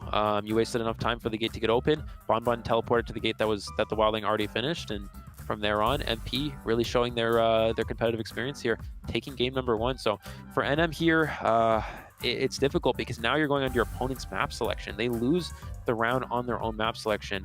NM, again, a very strong team. We're going to need to see them step up a little bit here if they want to run things back and try to get back into this matchup. I agree, definitely. It's going to be a rough battle going forward for NM. We did mention the potential of a swap on the Hunter from Kuga to Meowpan. Do you think that would be any substantial difference in potentially getting these points back for NM, do you feel? Or do you think it's also just a contribute effort on the side of both the survivors and the Hunter? Yeah, I think it's gonna be pretty important, considering that we talked about how Kuga is a very consistent draw hunter, and we saw that in the first round. Kuga is very consistent; he gets ties, right, and that's what you got to do. But unfortunately, if your survivor team is going to go down at a 3-kill in the first round, that's not quite strong enough. And so Meowpai is going to be a little bit more aggressive. Meowpai has a more aggressive style of play that's a little more risky, but is more likely to get a 4-kill again. But then again, it's less consistent. So Kuga is really the consistent hunter. He gets consistent draws. He doesn't lose a lot. He doesn't necessarily win a lot, but he gets ties in tournaments. That's exactly what you need in most situations. However, now that NM is down in points, they need to make a comeback, and Meowpai is going to be that hunter. Again, more aggressive, more likely to get a higher kill, but also maybe a little bit more likely to potentially not able to secure a draw in a certain situation. So that's something you have to consider as well. But again, as you mentioned, I think the Meowpai substitution is going to be very important because they are down in points and they have to make that up. Absolutely, and there was the note earlier that Meowpan does have a lot more hunters in their pool, so definitely looking forward to what they can bring forward to these upcoming rounds as well, because with more versatility means more options, and drivers might not be prepared for every single one of the hunters that Meowpan might be having in mind. So we're just going to have to wait and see what Meowpan will have in store for us as well. Absolutely, and looking into this next round, we got to consider what map is MP gonna be going to. Considering that Meowpai is probably gonna be coming in here, you have to pick a map. Ideally, you're gonna be able to pick a map that's not so strong for the opposing hunter, but also is good for Moru. You want to pick something that's gonna be good for Clerk, in that you want to force them to ban Clerk. You can't really go like, oh, let's just go Moonlit River Park, because that's really bad for Clerk, and then they don't have to ban Clerk. They can use their ban on something else. And as we talked about, we're going to have Meowpai subbing in for Kuga here. But it's sort of a situation where you have to pick a map as MP that's going to be strong for Clerk, so you force them to ban Clerk, and then it leaves more with the rest of his options still available to himself. So again, we don't really know, unfortunately, if Moru still plays that breaking wheel. It's not quite as strong a hunter in the current meta as it used to be. So I don't know. He was listed as Hermit. It's unlikely we'll actually see that. So it's still up in the air. But we do know Moru does have Bonbon and Geisha, as you mentioned before. So we might see some map that is beneficial for those type of hunters. Oh, and here we go. Looks like Ever Sleeping Town. Yeah, and with the pick of Ever Sleeping Town, I do think that Geisha is a pretty okay pick. She can use those butterflies to go around the map rather quickly, and definitely just a hunter that we generally see come out on Ever Sleeping Town if it need be. And if you are playing rather aggressively, sometimes the Geisha can come out with a 4K and impress us. So kind of hoping that we do see this Geisha come out and have some sort of miracle come from Moru, but we're just gonna have to wait and see. I do like this Moonlit River Park ban, however, because there is a lot of versatility in Moonlit as well, because it is rather open, and with a 2-story, it can make things a little bit difficult for the hunters that they may have in mind. Right. Yeah, those are definitely things to consider here. I think the other idea here with Ever Sleeping is that it's a map that's going to be good for the type of hunters again that Moro wants to go with. Whether that's Geisha, it's not bad for Geisha. It's okay for Bon. If he does have something like a Sculptor available, it's a good map for Sculptor. It's a good map for Breaking Wheel, but it's also fine for Clerk. Typically, big maps are not good for Clerk, so things like Lakeside and Moonlit aren't necessarily that strong for Clerk. But a map like Ever Sleeping is usually not that bad. So we'll have to see. You know, there's certain windows, for example, Graveyard window, that the Clerk can block off, prevent a Survivor from reaching, and you're easily able to down them from there. I'm actually curious if Moro also has Wax Artist available. Wax Artist is very strong on Ever Sleeping Town too, so if so, this could be very beneficial for him. I think this might play into Meowpie's strengths a little bit as well. We will have to see. Again, we're not too sure exactly what Meowpie has available, but we do know very versatile. We're actually going to see Seer and Antiquarian banned first. Priestess and Antiquarian banned first, and we're going to see Clerk removed right away. So it looks like the Survivor is not wanting to have to deal with that at all. We may see Meowpie go straight into something such as, we know he's got Bloody Queen available. Unfortunately, that's not a very win hunter. You need to play aggressively here if you're Meowpie. Could potentially go maybe with something like Sculptor, but or maybe even Wax Artist. We'll have to see. Looks like we're going to see Dancer and Prospector though right away. Dancer I really like here. Dancer, any map, again, we talked about this yesterday, any map that has central pallets, you can set up slow boxes there and utilize those pallets with the slow boxes quite effectively. And this map, such as Ever Sleeping Town, is very good for that. Absolutely. So that, as you said, there are so many places where these music boxes can be placed, and the other fellow survivors on the side of MP can just kite towards these music boxes and allow some more time to continue on their kite as well. And I really do enjoy this Prospector being on the field too, because it's a little bit more of an extra coverage on the side of support from MP2, so it can go straight to the music boxes, and then if need be, the Prospector can come in with an extra assist with the magnets. So gonna be looking forward to that. We are going to be seeing the very stable lock-in on Mercenary, going to go pretty traditional in the sense that a rescuer is pretty much always needed in a Survivor lineup, and we are going to be seeing a ban on the Seer and the Toy Merchant. So rather interesting. I was thinking to myself watching the matches yesterday that I would kind of like to see a Toy Merchant on Ever Sleeping, because there are pretty decent catapult areas as well. And the final lock-in is going to be an Acrobat, you know, a rather versatile character in that he is a really good kiter, and he can also be a pseudo rescue if need be. But we also will see the final lock-in on the Survivor side with the Barmaid, so I kind of like this as well. Eli, thoughts on this Barmaid coming into play? Yeah, Barmaid's interesting. I think the idea with Barmaid is that Barmaid has good synergy with characters like Dancer and Prospector, because if you do take a hit, you can, while you use your drink to try to heal, you can kite to the slow boxes the Dancer has set up. It's very difficult for the hunter to kill you in that area. Additionally, Prospector can also magnet, stun the hunter, give the Barmaid some distance, potentially get that heal off. And also, I think it's also there just in case of Meowpie could potentially go Dream Witch as well. It's just a nice little safe play there. Looks like we're actually going to see Breaking Wheel from here, from Meowpie here, which is quite interesting. Again, we talked about Breaking Wheel not really a very meta hunter right now, but because NM Future is down on points, they're really going to want to try to gain some of them back. And Breaking Wheel is a high risk, high reward character. That's how we described Meowpie earlier, a high risk, high reward type of hunter. And that's the sort of character Breaking Wheel is. It has a lot of win potential, but it also has a lot of lose potential because it doesn't fit well against things like Flywheel, as well as good support. So we'll have to see how well MP's prepared to play this. Barmaid obviously will be the best target for the Breaking Wheel, but things like Dancer is very difficult. Breaking Wheel actually gets slowed down even in wheel form by the slow boxes. So that's something to keep in mind as well. Absolutely, and we kind of do have to keep in mind too that with the addition of Breaking Wheel, and in terms of comparing him to this Prospector here, once the Breaking Wheel is in wheel form, it kind of negates all opportunities that the Prospector might have in order to maintain his own kite with magnets if need be. So at least there's that saving grace on the side of Meowpie as well. And I do think this also kind of depends on their spawn locations here, which can play a pretty big part in, you know, how this match might go on in the future. Yeah, I think I would have liked to see something like Patient, maybe instead of Barmaid or instead of Prospector, just because, you know, the biggest issue here is that, of course, Prospector has very good support, or even maybe something like an Entomologist, but Prospector is not a very good kiter against a wheel. We actually see the Dancer start at Corner House, which means that she's not going to be able to support at all.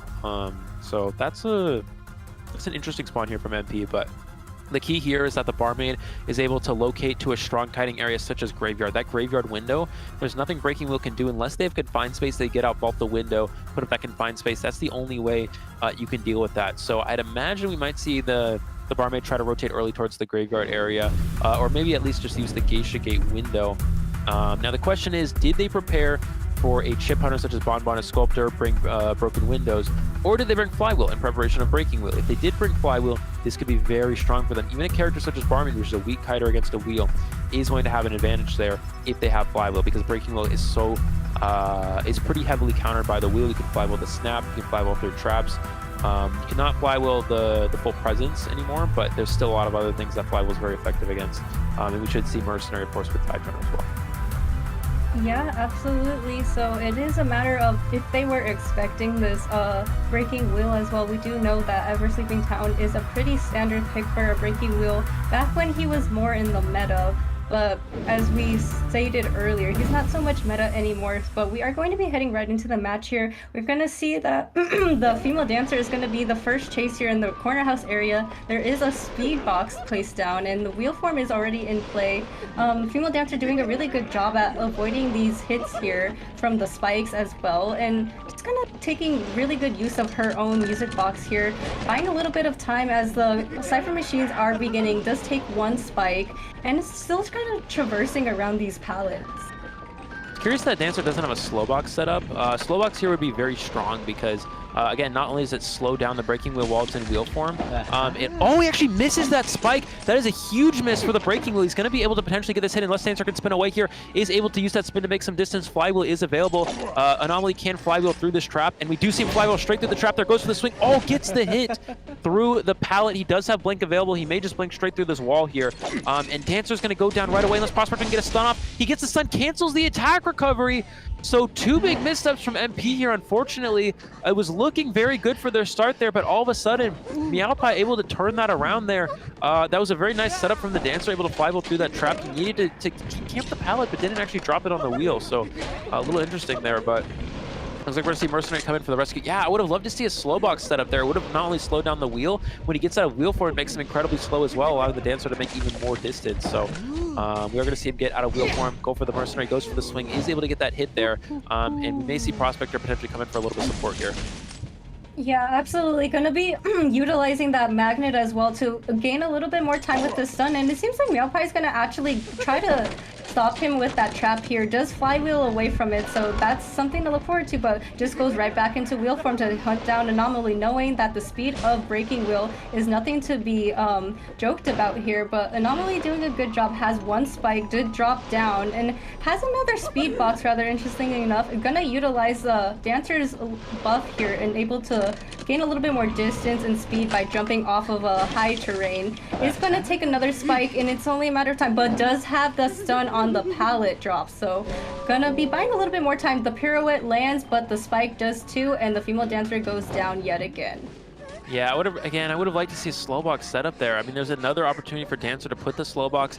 If Dancer gets that pallet stun with the slow box, she actually makes enough distance for the Breaking Wheel cannot snap right away. She might even be able to make it upstairs, get her Flywheel back. She has so many ways to play around the snap there if she had a slow box set up. So again, I'm not really understanding why Anomaly doesn't drop that slow box there, but it's still not a bad position for MP. Again, Meowpie is really going to want to try to win here and try to gain back some of these points. We are going to see the rescue. Oh, Prospector gets stuck here, and he's going to be able to stuff the Prospector. Prospector, a huge miss up, unfortunately. He's not able to get that rescue off. You have to make sure you get the save while he's getting out of that wheel form. Barmaid's going to try to make this. Can she make it in time here? It's really going to be a foot race. He's going to go for it, most likely goes for the swing and gets the rescue just in the nick of time here. Statical, that is a really big play here for the MP survivors, and they've already started the last Cypher machine.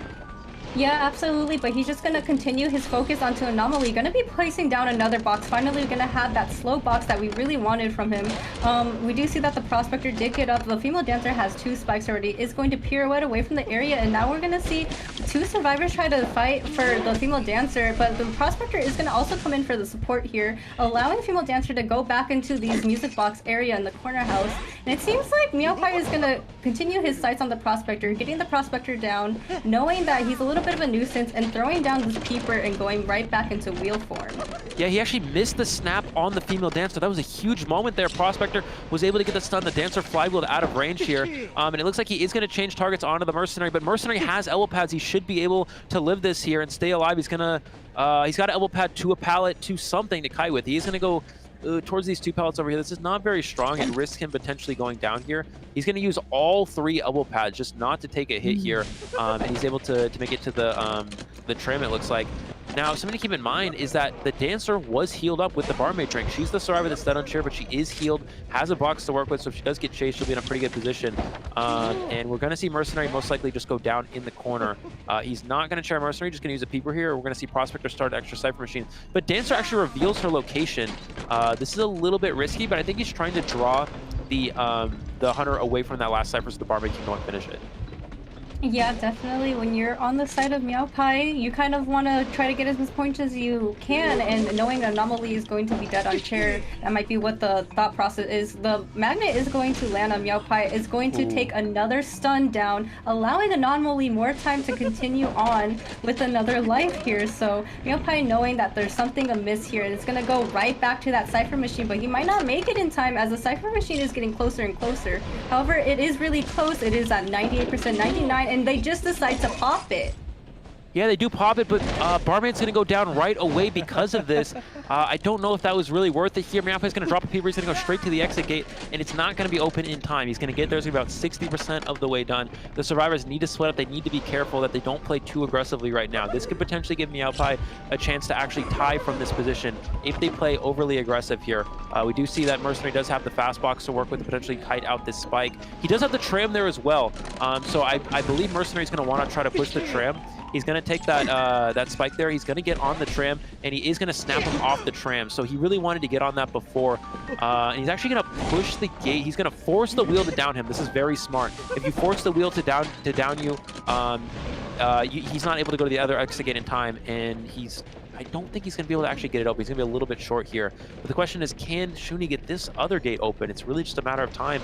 Here comes the braking wheel. 5% the gate is open. Dancer needs to be careful. She is dead on chair and already has 2 spikes. Yeah, it's going to be looking interesting. Does take the flywheel for distance here. Might get hit by the tram. No, does not get hit by the tram, but the distance is locking in. Does take the trap, and the female dancer will be going down. So Meowpie's saving grace here is going to be able to secure at least 1 point in this situation, as MP survivors looking like they're all going to be leaving out these exit gates at any minute now. But Mercenary still is down here, so gonna just try to continue on through this exit gate. Gonna try to block him as he crawls his way out, and we do see a 3-man escape from the side of MP. Yeah, Mercenary just able to crawl out the gate there just in time, and you really see here, Static Wheel, why Breaking Wheel has really kind of fallen off the table in the meta. I mean, this was a pretty decent comp to play Wheel against. Obviously Barmaid is a very easy chase target. Prospector is not great. If you actually trap the Prospector, you're able to get the hit on him before the repel activates.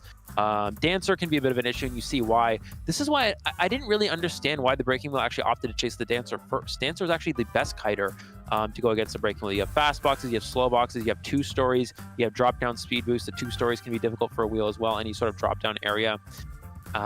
Dancer had flywheel as well. I mean, I feel like the best target would have just tried to find the Barmaid as quickly as possible, or yeah, you don't really want to go for Prospector because he's in a middle 2-story area, but go for the Barmaid. Barmaid is a very easy chase target, for a Breaking Wheel, and the fact that he goes for the Dancer, which is the hardest target, it's very tough, and actually just incredible Prospector support as well to keep the Dancer alive. And yeah, MP here, a survivor victory, which means they're on track to potentially 2-0 against NM Future, which again, statistically speaking, we did not expect this to happen. So MP really putting up a great show thus far. Yeah, definitely impressive. Continuing to keep me on the edge of my seat here with all these amazing survivor plays. We did question a couple of things at the start of that match, whether it was the female dancer's placement of the fast boxes or the Prospector's first initial magnet and trying to get that support with the female dancer before she went on chair. However, they seem to be making it up as the time progressed, and they did a really good job at supporting each other and just lasting a long time. As you did point out, I did think in my head too that the most ideal target would have been the Barmaid, because even if she has these abilities to heal herself, as long as you're able to stun her out of it or continue on these spikes, it doesn't really matter at the end of the day. So Yeah, I don't know. It was rather interesting that he decided to commit to that female dancer, but you know, what's been in the past is in the past, and you can only go on from the future. So, congrats to MP for getting a three-man escape in that last match. Absolutely. Yeah, it's just MP's looking very strong right now. And, you know, we talked about Meowpai as well. Plays aggressive hunters, and they have less tie potential. They have less consistency, but they also have more aggression and more potential to win. And that's the type of hunter Breaking Wheel is. And I think that's exactly what Meowpai was going for here. But unfortunately, you know, MP took advantage of the fact that Breaking Wheel does struggle in the current meta. They brought Flywheel for a lot of these situations. Flywheel from Prospector able to dodge traps. Flywheel from the Dancer. I mean, for the most part, MP played this match very well. And you see the overall kiting time from Anomaly, the Dancer, 183 seconds. Again, I would have loved to see the Dancer set up a slow box earlier on in the first kite. That would have been, I think, extended the kite even more. And unfortunately, a little bit of misstep there with the Prospector canceling attack recovery after taking that hit. That almost was a game changer, but they were still able to turn things around. Dancer was able to get back to corner house, utilize those boxes, and you see why Dancer is such a difficult target for a Wheel to chase, and why Dancer is so strong in the current meta. So again, I would have loved to see either the Dancer banned or the Dancer not chased here if you were Meowpai, you know, playing Wheel against this sort of team composition. Absolutely, and it's definitely something to keep in mind in the future too, knowing how well Anomaly can utilize this female dancer. Maybe you want to consider banning female dancer in other circumstances as well, because we did see how long that Anomaly was able to contain that Breaking Wheel, even with like not the most optimal use of the music boxes, just knowing how to counter the Breaking Wheel, and also in the collective on the note of the teammates as well. They were able to kind of predict that the Breaking Wheel might come into play and prepared with that with the Flywheel, so definitely something to keep in mind too. It was rather risky for them to bring out the Breaking Wheel, and it didn't really seem to pay off in this situation. Right, definitely not. Yeah, it's just one of those things where, you know, they wanted to try to gain some points back, and it unfortunately just did not work out, you know, in their favor. I think for Meowpai, it might have made more sense to play something a little bit more of a safe hunter that also has aggressive playstyle. And I know I'm saying this a lot because I do like this character, but I think this would have been very good here as Wax Artist. I mean, Wax Artist, not only on this map, is very strong, has the ability to block off the Graveyard Window, block off Cypher Machines, incredible pressure. It's difficult to dodge Wax in those narrow areas.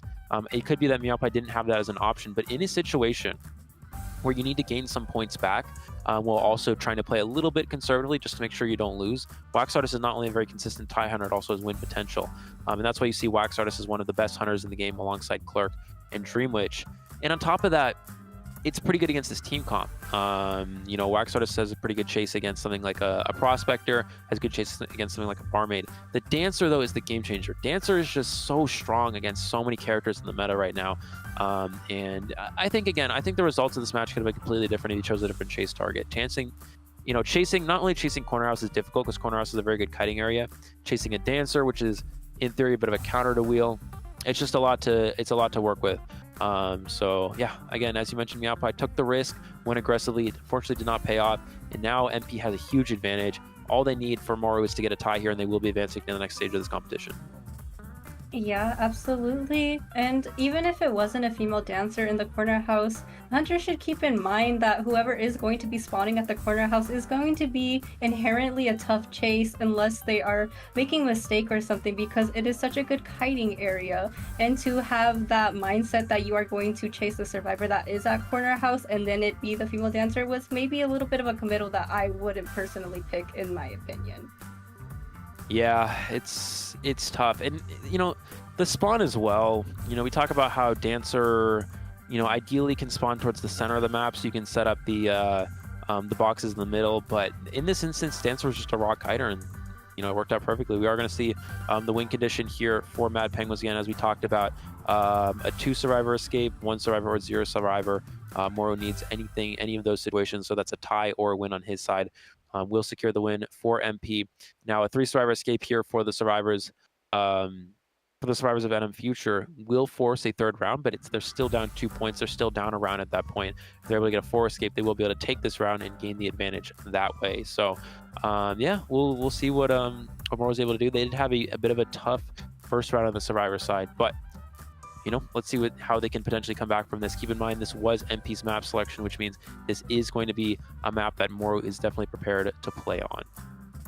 Absolutely, and while NM may be down, miracles don't just happen in movies and stories, so we could be seeing something incredible happen as they try to fight their way back as if this was some kind of action anime, So gotta kind of see how the survivors pull their weight and clear their minds and make up this game plan and trying to keep their foot in the tournament here, because it is high stakes, as they can already tell. They probably are feeling a little bit pressure, and you remember in that case, guys, you just gotta keep cheering on your favorite teams. Even if NM is down right now, they still need your love and support as much as MP might be is they're in the lead. So right.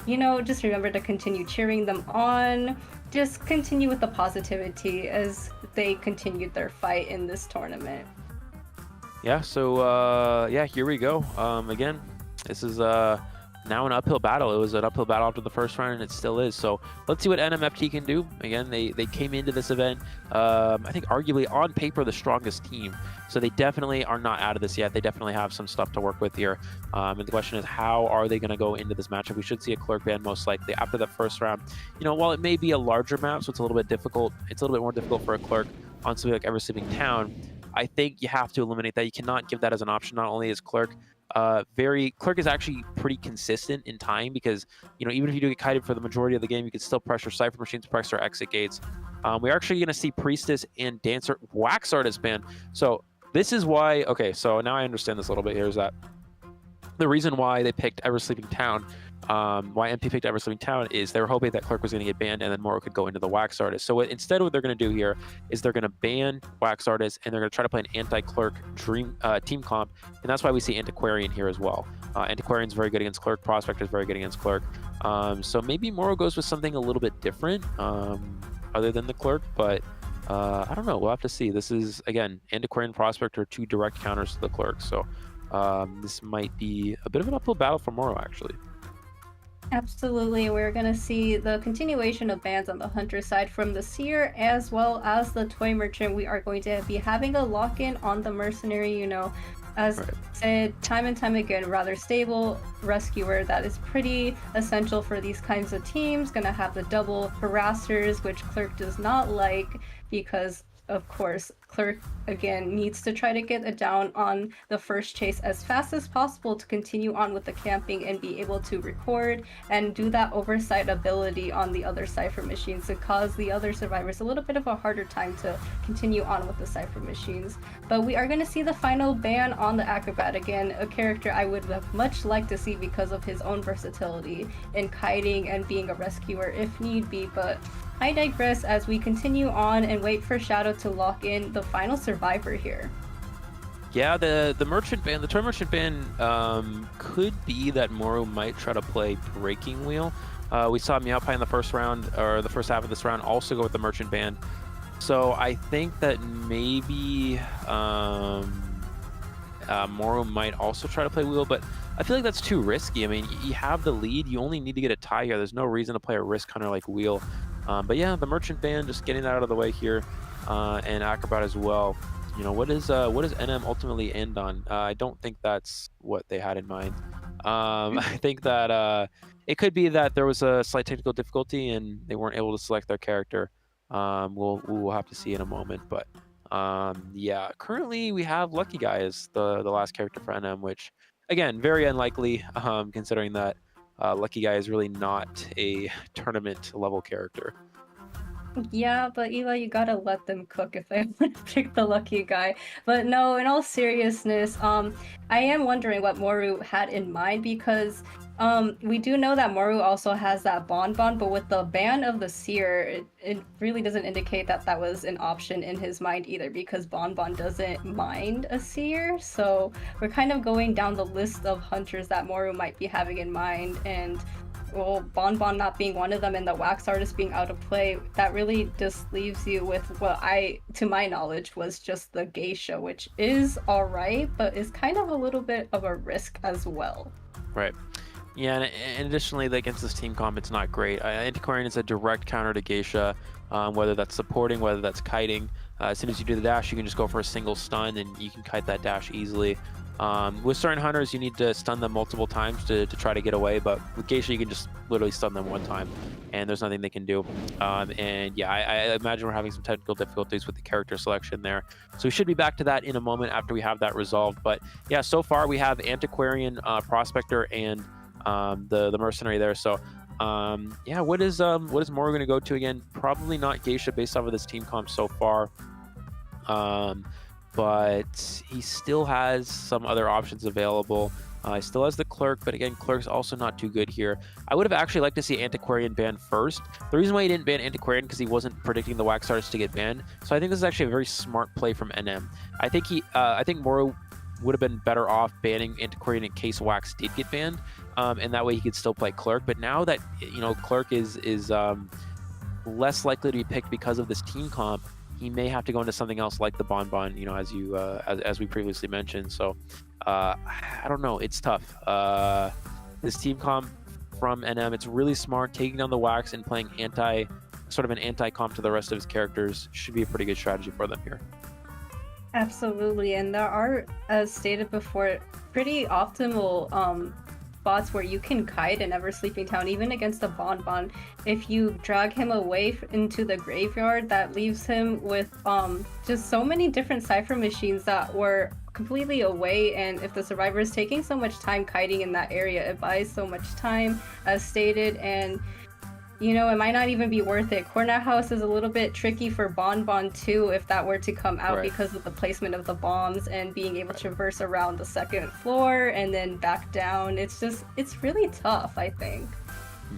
Yeah, absolutely. Two-story areas are never ideal for a Bonbon to deal with. And, I don't think Moro had Bonbon in mind when MP selected this map. I think, again, they were considering the Wax Artist, but unfortunately it is banned, and NM took advantage of that. So now it's tough. I think NM has a very good team comp. I expect this round to go actually quite well for them if they're able to play this how they have planned out. Again, Moro doesn't want to play Wheel here.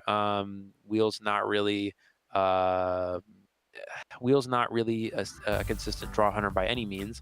And Geisha is not going to be strong against a Prospector and an Antiquarian. And yeah, what else do you have? Bonbon, Sculptor.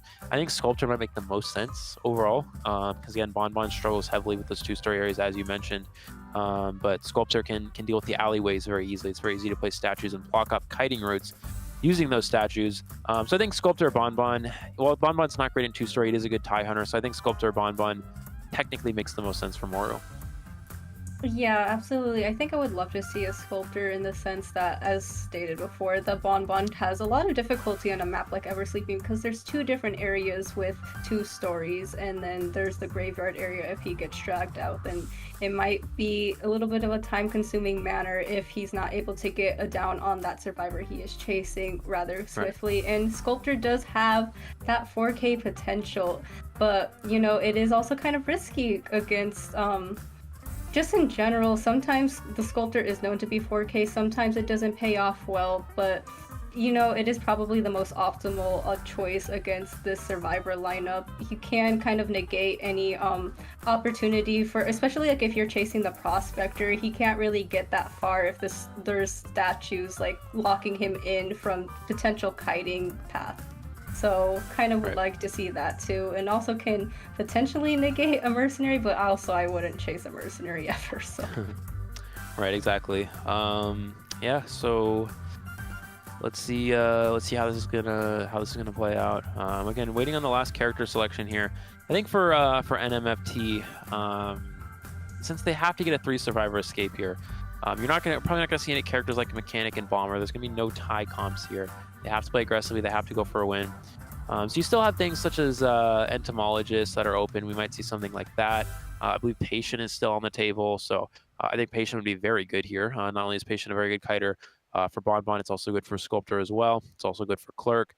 Not so good for Geisha, but considering that this team comp is already very anti-Geisha, we won't expect to really see that here from Moro. It's actually also very anti-Bloody Queen. If Moro wanted to play Bloody Queen and try to secure a draw that way, it would remove that option. So I think Patient is actually the best sort of last option here. You can also just give Flywheel to the patient as well if you're worried about the Geisha coming out. But with an Antiquarian here, with a Prospector, again with Prospector infinitely skill check a Geisha. If you pick up a Butterfly and you just hold your magnet while looking behind at the Geisha, they cannot dash at all. They can only walk straight at you. Once they get close, you just release the magnet, push them back, and there's not much they can do.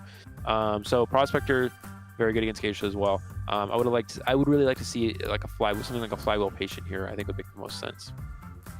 Yeah, absolutely. I do think, in my opinion, I would also prefer the patient because he just has the most utility on this map because of the two stories that are here, as well as just the hooks in general can allow him so much kiting distance against different hunters as well. But to keep in mind, the entomologist, she does have the ability to help out her teammates with the bees.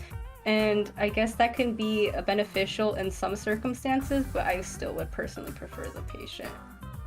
Right. Yeah, and the other issue with entomologists as well is it struggles against Bonbon. You know, the bees get worn down very quickly. I guess if you wanted to be prepared for the Geisha as well, entomologist would be a counter to Geisha, or at least strong kiter against the Geisha, in opposed to a patient. But ultimately, we're back into our bands here. Let's see what NMFT ultimately will land on. Psychologist as well. Psychologist is very standard, consistent. Can take multiple hits, whether that's a Bloody Queen, whether that's a Clerk, whether that's a Geisha, or even a Sculptor, if you're able to kite in the open and take basics. The only hunter would struggle against is a Bonbon. But yeah, let's see what Moru's gonna land on here. It's very curious. Yeah, it's tough. I mean, obviously, Moru would love to play Wax Artist against this comp. This comp would struggle heavily against a Wax, but because it is banned, no longer has that option. Yeah, absolutely. I do think with the addition of this Psychologist, Dragon is kind of banking on the potential of needing to kite because of that extra health state she has due to the stress relief. So definitely kind of having this team that allows them the ability to maintain their kite or be a little bit on the tankier side, I suppose. But again, I still would have preferred a patient because it's better to just avoid these instances of getting hit altogether rather than giving presence to a hunter that might not be optimal to do so either. Right, and especially considering that they do need a 3 survivor escape. A patient is a great endgame kiter. Psychologist has no. He actually goes wheel here. This is going to be really surprising. Wheel is pretty good against this comp in theory, but Moro just needs to tie. This is such an aggressive playstyle in a position where he needs to be conservative. Honestly, Sadako, I don't know if I agree with this because of how risky this actually is. However, I guess it's something that Moro is really prepared for. As I was saying, Psychologist has no endgame kiting potential. She has no abilities for kiting against a detention hunter, whereas Patient, if he conserves his hooks, he still has those hooks to kite against something with full presence. Where again, Psychologist does not have that as an option. So in a situation where you need to win, having a character that has endgame kiting potential that can kite to dungeon, maybe get an extra survivor out the gate like a Patient, is very good. Whereas a Psychologist, so much less so because, again, she doesn't have that option. Additionally, she also does get countered by Breaking Wheel, in which Patient is a very strong kiter against a wheel. So yeah, Patient, I think even Entomologist would have been a little bit better, but yeah, very curious decision to go with the Psychologist. It could be that they're trying to bait Moro into actually playing the wheel because they know they have a good chance of potentially beating a wheel here. But yeah, he's just gonna go wheel. He's playing a do or die hunter in a conservative situation, so we'll see how it ultimately plays out. What can Moro do here? It looks like we're gonna have wow, very interesting spawn. I've never seen this before. We see the Antiquarian spawn over at the 11 area. This is gonna give her that window to work with. Mercenary middle, which is fine. Psychologist starting out in Graveyard, which is actually quite nice because you do have that Graveyard window to work with, and you also have the Prospector in the corner house area as well. But yeah, here we go. NMFT needs a 3 survivor escape to work themselves back into this matchup. Yeah, absolutely. As you stated, it is rather risky for Moru to be choosing a hunter like Breaking Wheel. Oftentimes, I feel like it is 4K or no K. But we're just gonna have to see. Sometimes, if you're that comfortable with a hunter, then maybe it'll pay off. It's a tried practice for him on Ever Sleeping Town. But again, Breaking Wheel has fallen out of the meta for good reason with the addition of Flywheel as well. And we can only imagine that the survivors might be prepared for this as well. They probably are going to be equipping Flywheel as well, so definitely a uphill battle for Maru here, but this could be what NM needs to continue their footing on in this tournament. Yeah, it's still fine. As long as Moru plays this conservatively, I mean, obviously, no need to play aggressive. Just secure your first down, secure your second down. I would actually like to see a detention insolence build here with Blink, just so there's no chance of you getting kited in the end game as well. Typically, Wheel wouldn't bring detention, but in a situation where you just need to get a tie, bringing detention and Blink is very nice because it helps you secure that end game kill a lot easier. So I think that would make the most sense for Moro. He could technically go confined space, but again, we will have to see. And I think, again, his best chase target is the Psychologist. The only downside to this spawn for the Survivors is that Antiquarian spawns very far away from the center of the map, which means she's not going to be able to support the first kiter as much. Maybe the idea is Psychologist kites Graveyard and then tries to push towards the Antiquarian. I guess that could be the main idea here, but Psychologist does have the Graveyard window to work with, and that will be sort of the biggest hassle that Moro has to go through. Yeah, absolutely. And if the Psychologist is able to buy enough time, the other survivors are going to be decently far away enough to the point where, again, if she's able to buy enough time, they can potentially securely get rid of these 3 ciphers.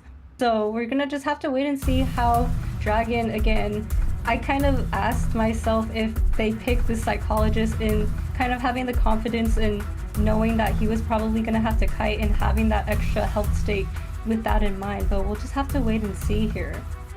Right. Yeah, just gonna see which target he opts to go for.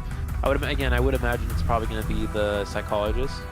He could go the same route that Meowpie did in the last game and go for Corner House, but again, we really saw how that played out. Keep in mind, he's a prospector, not a dancer, so it's a slightly easier chase target for him. But just the Psychologist, again, she has no kiting abilities, right? So it's very easy for a Breaking Wheel to deal with that. Once he gets out of wheel form, she doesn't have any boxes, she doesn't have any hooks, she doesn't have any entomologist speed, she doesn't have anything to work with. So targeting down that Psychologist is going to be key here if Moro wants to pull this out. And yeah, he can definitely do it. Breaking Wheel is strong on Ever Sleeping Town, don't get me wrong, it's just Breaking Wheel is a risky character to play in this sort of situation. But again, if he's able to target down the Psychologist, get in a position where you can down the Psychologist quickly, that's going to be key for him in this matchup. Yeah, absolutely. So again, we're just gonna have to wait and see if Dragon can really pull something off miraculously in the graveyard, which can be a little bit of a hassle to deal with the terrain depending on how Dragon plays it, but on paper, Dragon should be the best target and easy to get down. But again, we're just gonna have to wait and see, and if need be, maybe the Psychologist will again also go towards the Antiquarian for the assistance. But rather interesting that the Prospector is in the situation again against a Breaking Wheel where he can't really do much unless there is a survivor ballooned near him. So yeah, definitely. And the reason why they went Prospector most likely is for a few reasons. You want to kind of discourage Moro from playing something like Clerk, because not only is Prospector a pretty good kiter against Clerk, it also helps support a rebound, which is very important. As we talked about, first kite plus rebound kites are really crucial for dealing with a Clerk, plus good support is very important. And Prospector is a very good supporting character, so that would definitely make the most sense for that. And also getting rid of Wax Artist is Wax Artist is a very good character for going against a Clerk. Going against a Prospector. Two different factions there. And yeah, so on top of that, it helps with Bonbon rescues. It's gonna be a little bit less so crucial against a wheel because you can easily just go into wheel form and catch right up to the survivor. But we'll see. I think this is what NM wants. They want more to try to play wheel here, and I guess they have confidence that they can take on a wheel in this position. yeah, absolutely. That's why I'm kind of trying to dissect their brains with the thought process of that Psychologist pick, because we've made it very clear that we would have probably preferred the Patient or even Entomologist, because there is a little bit of more power in kiting with the bees for herself to continue on with a little bit more speed with the bees as well as the support. But against a Breaking Wheel, it's just so hard when you are the Psychologist, and obviously she's probably going to be the target that is chased here because you don't want to chase the Mercenary and the Prospector is very far away and Antiquarian too. So yeah, I mean, on paper, again, Psychologist seems ideal, but gonna have to just see what they have in mind. And also, just as a side note, as we're waiting here, I want to inform everyone, if you have not already seen yet, the new Hunter's Essence trailer got released really recently, so if you haven't given that a watch, I would definitely recommend it. It seems like really interesting kind of cinematic movie. I definitely gotta commend the producers of that kind of stuff. It's just so interesting to me. It feels like it could be like an actual animated movie with how they're progressing with all this stuff recently. Yeah, absolutely. Unfortunately, I haven't really seen much about the new Hunter. I know what the Hunter looks like. That's about it. I usually don't. When it comes to new characters, for those of you who know me, I know nothing about skins and lore and that stuff, unfortunately. But yeah, when it comes to like competitively with new characters, usually don't look into them until they're sort of around like the new rank and stuff. So I'm gonna have to get into that and get back to you on that one. But yeah, it looks like a really cool character for sure. So I'll definitely check it out. But yeah, I mean, just again talking about how this is gonna play out. Again, Psychologist is very weak against Breaking Wheel. Breaking Wheel is a very strong character against the Psychologist because Psychologist has no kiting abilities. Psychologist is all about taking 3 hits. And because Breaking Wheel is an instant kill character, right? You kill at you get him down with 1 hit. Psychologist's ability is very useless. Now, of course, she doesn't use her stress when that does happen. So when you do get rescued, the stress can activate and make her and add more health to her, so she can take multiple hits. But then Breaking Wheel can do the same thing. He just gets a bunch of spike. He just gets 2 spikes or 1 spike on the Psychologist, depending on the situation, and just downs her right again.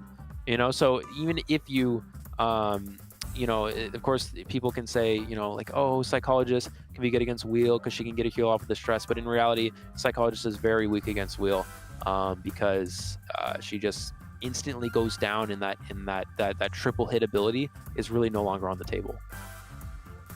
Yeah, I mean, it's gonna be really hard in that case because she is just generally very weak against a Hunter that has this ability to continue on with these hits that aren't even just the main hit. And I think that's kind of the advantage of what Breaking Wheel used to be in the past, as well as Sculptor, right? Because that chip meta was really important at that time, but no longer. But I digress. We are going to be heading right into the match here with Haru going to be spotting out the Psychologist as stated. So Dragon has to really buy a lot of time here. Does already take 1 spike, so looking rather interesting on the side of NM here. Yeah, he did miss that second one. That was very close there. Misses this one as well. Oh, is able to get the second spike right away, though. And it's very unfortunate. Psychologist was not able to make it to the graveyard window. Now she's kind of trapped here. She's able to avoid this trap, but it's going to be close. We're going to see a mind game at the pallet. Morro's going to try to trap him in this area. He's going to drop the trap in the pallet right there and is able to get the down instantly on the Psychologist. And you can see right there why Psychologist can struggle against Breaking Wheel. She has no kiting abilities. For example, something like Patient or Entomologist. Patient could have hooked away when he got out of Wheel form. Psychologist could have rode the bees, made some distance, but again, Entomologist could have. Psychologist doesn't have anything to work with there, and Flywheel was not online. And unfortunately, again, Psychologist did not make it to the window. We're going to see Mercenary coming for a before half rescue here. 2 spikes right away. There is the rescue. Morro will snap just for the damage onto the Mercenary, but because he has this blink available, he is able to blink. Flywheel's the blink. Can he make it to the pallet? No, does get the hit onto the Psychologist. That's actually very important because he gets the hit while the Tide Turner is still activated. The stress will not work. He actually needed to kite until the Tide Turner had worn off for the stress to activate there. And unfortunately, Dragon actually wasted a power with Tide Turner as well, but I think he wants the Antiquarian to come in for the support, and here we go, Sadako. This is where Antiquarian could be a difference maker in a match. Yes, absolutely. He's able to dodge it. He does miss the swing. She missed the swing, but it does get the swing, but he just... Oh my god, there's so much going on, I'm sorry. But anyway, the Psychologist does get down, and she is up again, and the stress relief is allowing her to continue on. And now Shadow's going to be the one that is aimed for here. The Flywheel does come into play, however, the Antiquarian does get hit, and now we're really draining all these resources in terms of the health states of the survivors here. 4 ciphers remain, so it might have been a little bit of overcommittal here, but NM is really trying to fight for as much points as they can in this situation, but the Psychologist is just going to be focused out yet again. 2 spikes, and it's going to be really close here, but we do see that Dragon is in the area, well, with the Fly, but Fly just tries to continue on with these magnets, put the magnet down, but for not, the attraction does land, but Psychologist doesn't get down, but there's so much going on. The magnet is going to continue on. The flywheel does land into play. The stun on the pallet with the breaking wheel, just buy much time as possible, but it doesn't change the fact that Dragon is going to be seeing the chair again.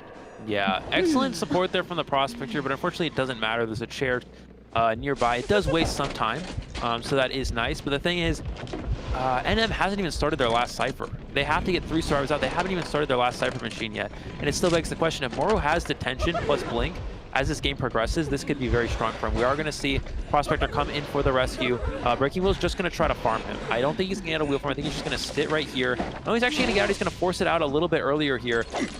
Goes for the trap. Gets the trap onto the Psychologist. There's no body block. Once Psychologist hits the chair, that puts Moro in a very good position to potentially get the draw here. He's going to snap Prospector, try to push him away a little bit. And Antiquarian in the vicinity to distract as well, though, so no excitement. Antiquarian, goes down to the swing, was not able to get the stun off, which means Antiquarian can no longer support. Prospector's out of magnets. Prospector goes down, and Psychologist's heal is only 60%. She's not able to get back up. Everyone's on the ground here, and NM Future overextended, unfortunately, way too far. And just like that, Moro's got a completely in control position. We do see a party of these survivors being downed on the floor. It's going to be a rather distressing situation if you are cheering on MM here. But even so, gotta commend the opportunity and attempt at trying to continue on for this extra point here. However, we do have to even look at the Cypher remaining.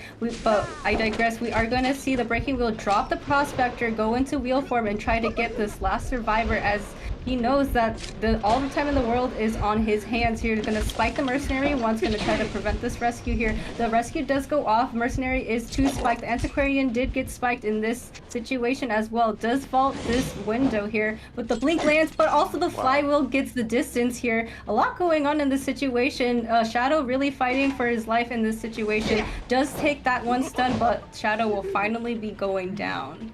Right. And yeah, I mean, NM extended really far for keeping that last survivor in play.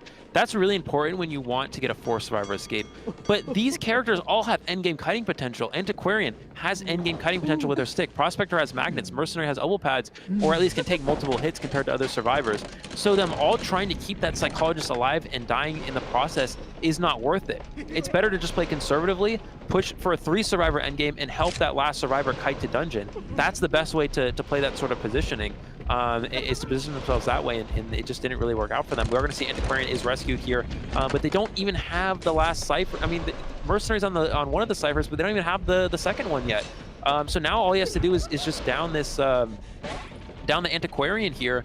She does not have flywheel back as well, so Prospector's going to need to harass as much as possible. But as soon as Antiquarian is sent out of this game, actually cancels the full presence, goes for the stun, unable to get it, and gets down on the Antiquarian. 2 missed sticks there, unfortunately. Prospector is able to potentially harass with this 1 more magnet, but as soon as she hits the chair, it's going to be over. Moro playing it safe. He goes for the drop, picks up the Antiquarian, and this should be it. MP will have the secure draw. Wow, it's gonna be incredible on the side of Moro for, really capitalizing on the snowball that NM so graciously provided him. But Moro is going to be spiking the Mercenary for a 3rd time, deciding to go switch on to his next target, which is the remaining Prospector here, knowing again he has all the time in the world to do so. The Mercenary is going to be removing the spikes in the meantime, but we do see that he is forced off this last Cypher, so a little bit of a tough situation here as Mercenary tries to regain his resources and not allow the spike to get him in the future. But we do see Prospector has a 3 spikes, and it's only a matter of time. Does get the flywheel for distance and will be getting spiked down. Yeah, Moro's just going to go ahead and share this Prospector. He knows he's already secured it. He played a high-risk, high-reward hunter, and he actually got the high reward in this situation, even though he didn't even need it. But an excellent job. Excellent display from Moro, definitely surprising me in that one. And it looked like this was going to be exactly what NM wanted, but yeah, the Psychologist pick unfortunately did not quite work out. And we do see he did bring detention, as we talked about Static Will, just to secure that extra kill in the endgame. We are going to see him get the down there. Secure the final 4K, of course. The tie was all he needed, and that actually means that Mad Penguins with a 2-0 victory over NM Future a huge, I would say a pretty big upset victory here, as Mad Penguins will be advancing to the next stage of this competition. Absolutely, Mad Penguins really surpassing pretty much a really big sum of everyone's expectations here. So if you are a Mad Penguins fan, now is a better time than ever to be cheering in the chat. So again, huge congratulations to Mad Penguins for really surprising us and getting this overall win here, when again, and then we said it time and time again, statistically they seemed like they were going to be in the lead, but it just didn't work out that way today, Eli. Yeah, absolutely. You really see that tournament experience from MP showing here. They didn't let the nerves get to them. They're able to play very just consistently the whole time. And Moru, really surprising, really came out to play here. Moru has always been a very strong hunter in the Southeast Asia community, but recently has, as we talked about, a little bit of struggle adjusting to the new meta. But in this tournament, it didn't really seem like the case at all. Moru played Clerk, a very strong meta hunter right now, opted for a non-meta hunter, which Breaking Wheel no longer in the current top competitive meta, but still was able to bring it out and actually get a 4-survivor elimination here, and just secure that final victory. Again, I was a little bit surprised when we saw Moru go with the wheel, considering that it is a situation where he needs to play conservatively and not aggressively. But he did play a conservative build for the wheel. He went with the tension, I believe, the tension insolence. He targeted down the psychologist, which is a very easy kill for a breaking wheel, and he did everything he needed to advance MP to the next round. Definitely, Moru just kind of going back to his roots here and showing that sometimes comfortability is going to lend towards great things as well. Having that skill set in the back of his mind when Breaking Wheel was meta, and having that experience with being able to play the Breaking Wheel so efficiently that despite that this meta doesn't really include or benefit this Breaking Wheel, doesn't really matter. Moru is well experienced and really just took advantage of the survivors making little mistakes, or not even mistakes, just choosing a little bit questionably in terms of their survivor lineup that he could capitalize on in the end. Absolutely. Looking again back into how this round played out is, even with MP losing the first map flip, they were still able to work with that position. They did exactly what they needed to in the first round. And actually, we'll go back to that. We'll look at the match stats for this round. We see the first kite from the psychologist. Again, only 68 seconds. And again, that really goes to show why Breaking Wheel is such a strong character for going against Psychologist. Psychologist just has really nothing to work with when going against Wheel. There's no kiting abilities. There's nothing. She's a 3-hit character. Psychologist is very good against single hit hunters that you can force 3 hits. Breaking Wheel goes straight down to 1. And even with the stress, it doesn't matter. You can still just easily hit them twice, or you can get double spikes on them, get them down that way, which is actually what Moore was able to do. Actually, I think he went for a blink. Or actually that was on the Tide Turner, but you see, even with the Tide Turner rescue as well, the Tide Turner has to finish before the stress can activate. So if Moore was able to get the down before the Tide Turner runs out, which he was able to do in this instance, then it doesn't matter. The stress doesn't even activate. So there's just so many ways that Wheel directly counters Psychologists, and it's just unfortunate that Psychologist was targeted down first, and it worked out perfectly for MP. And you see the overall match stats here: 5-3 for the first round, and then an 8-1 for MP in that second round, and they will be advancing with a 13-4 final score victory over NM Future. Absolutely, gotta really commend Mad Penguins yet again for how they were able to secure all of these points and such a very big point gap as well. So definitely gotta respect them. The experience does come to show and come to play, that despite all these glimmering new faces that might be coming to form NM, doesn't matter at the end of the day. They kind of stuck to what they knew. Again, Moru went back to his roots and played the Breaking Wheel despite it not being very meta, and it worked out in his favor, being able to capitalize on that Psychologist pick. And even despite these flywheels coming into play too, he still played conservatively, did what he did best, and was able to get these points for his team. So huge congratulations to Moru, but also not just Moru, the survivor lineup for MP as well. They played very well and were able to accomplish getting all these extra points additionally too. Right, exactly. Yeah, so MP is going to be advancing to play against the winner of our next matchup tomorrow. Of course, we will have our 2 semifinals match and the grand finals match tomorrow to see who will be advancing to the global stage. But Yeah, just looking back again, talking about that first matchup, MP, they did exactly what they wanted. You know, their hunter was able to, they were able to play a win hunter. He got a win with that win hunter. Typically, you know, it's very difficult in the survivor meta to consistently get wins like that, but Moro was able to get 3 survivor elimination, almost 4. If he played a little bit more aggressively and didn't share the seer at the end, he could have gone for that 4 kill, but he still was able to get the 3 elimination, which is very strong.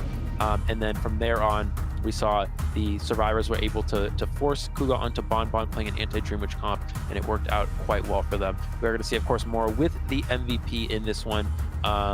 Overall deduction 12,000, but 3.5 eliminations, 3 in the first round, 4 in the second, 2 victories, did not tie, did not lose, and that's 100% win rate here for Moro.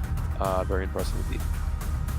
Absolutely, we gave him his praise before, but you know, having this best deduction and on the stats in front of us really just show how impressive of a hunter he is. Even before the matchup started, we were commending him and being a really strong hunter, and he just definitely came out to play and showed us what he can do. So again, definitely not someone you want to underestimate if you are on the opposite side of him and playing against a tournament setting for him. So definitely gotta keep your eyes wide and your mind open too. Yeah, absolutely. Yeah, excellent job there. And you know, there's also an argument that some of the survivors on MP could have had the MVP as well. LC, the seer kite in the first round, very impressive. Dancer overall, kiting in the second round, Anomaly, plus the prospector support, very good. There's just so many different factors there that the MP survivors played very well together today, and that was the difference maker. And not only did Moro play very impressive, but the MP survivors they played consistently. They were able to tie, they were able to win against 2 very strong hunters, and that's exactly what we needed to see from them. So as long as they continue to play like that, we could see them go advance all the way. We will have our next matchup, which is SIU, a team that has some Japanese players, and so that should be very exciting as well, versus WP. We are going to go to a short break, so stay with us. We will be back for our next match in a moment.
voices want the madness I foresee.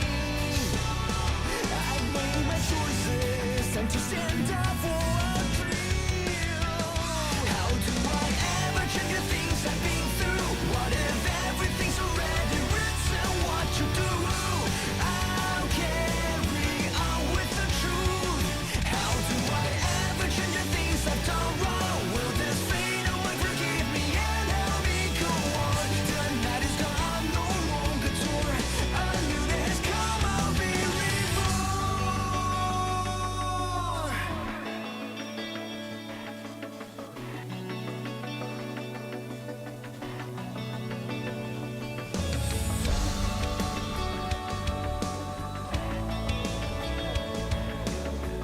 Waking up through the darkness, I can see the sun.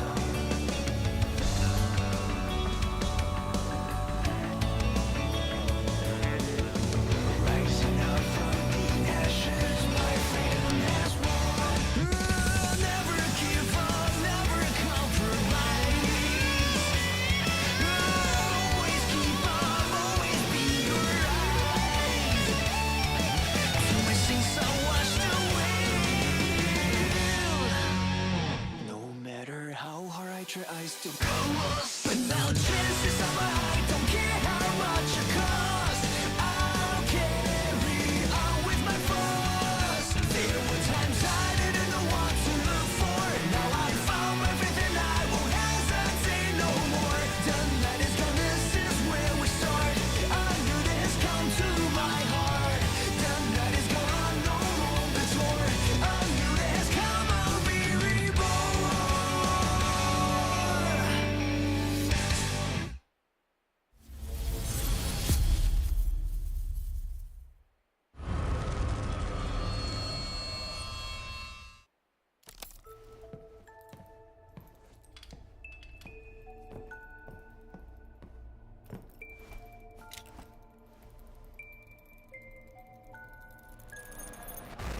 Is this place really haunted?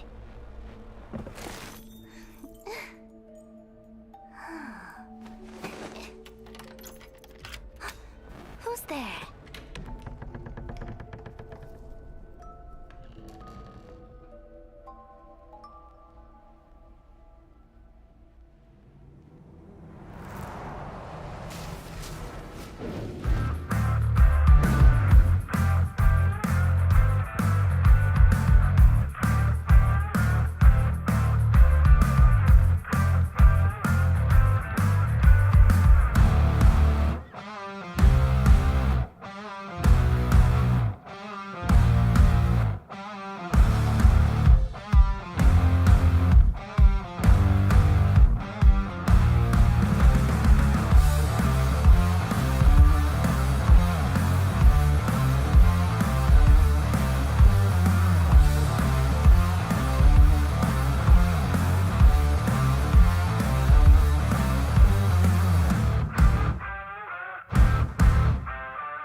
Ladies and gentlemen, welcome back to our second matchup of day number 2. My name's Elio, joined here with Sadaquil. We had a very exciting matchup, MP versus NM Future, in which MP actually took a 2-0 victory. A bit of an upset there, not one we really predicted. Again, on paper, we talked about this. MP was going to be very, not very, but definitely slightly disadvantaged there, but they were able to come out with a 2-0 win and will be advancing to the next stage. Now ahead of us, we do have WP versus SIU, Japanese team. SIU versus WP with the Harry Potter theme. I'm not sure if they still have that, but we will have to see ultimately, you know, what's going to happen in that matchup. So, of course, the winner of this match will go on to face MP tomorrow. But yeah, Sadaquil, what do you think about this? I mean, we have a team out of Japan. Of course, they will be playing on some of their players will have slightly less, you know, not very good pings, so that might put them at a little bit of disadvantage, but they will be playing against WP, which is another team that actually has some tournament experience. We've seen them in the past. So yeah, what do you think? What do you think about this one? I'm rather interested to see how this is going to turn out because we do know that the meta and preferences of playstyle in Japan versus like Southeast Asia depend and like differ a little bit in terms of how they play, what picks they decide to choose, whether it's on the hunter side or the survivor side or even on the map picks. So we're gonna just kind of have to wait and see what they have in mind for us and how each varying faction and team can kind of adjust to each other's different play style. I do know that WP, I think they are still the Harry Potter tribute team, and rather interestingly enough that when I did my research on one of them, Scamander actually preferred character was the composer, so it's a little unfortunate he's not allowed in this tournament at the moment, but just a little bit of a fun fact. Right, for sure.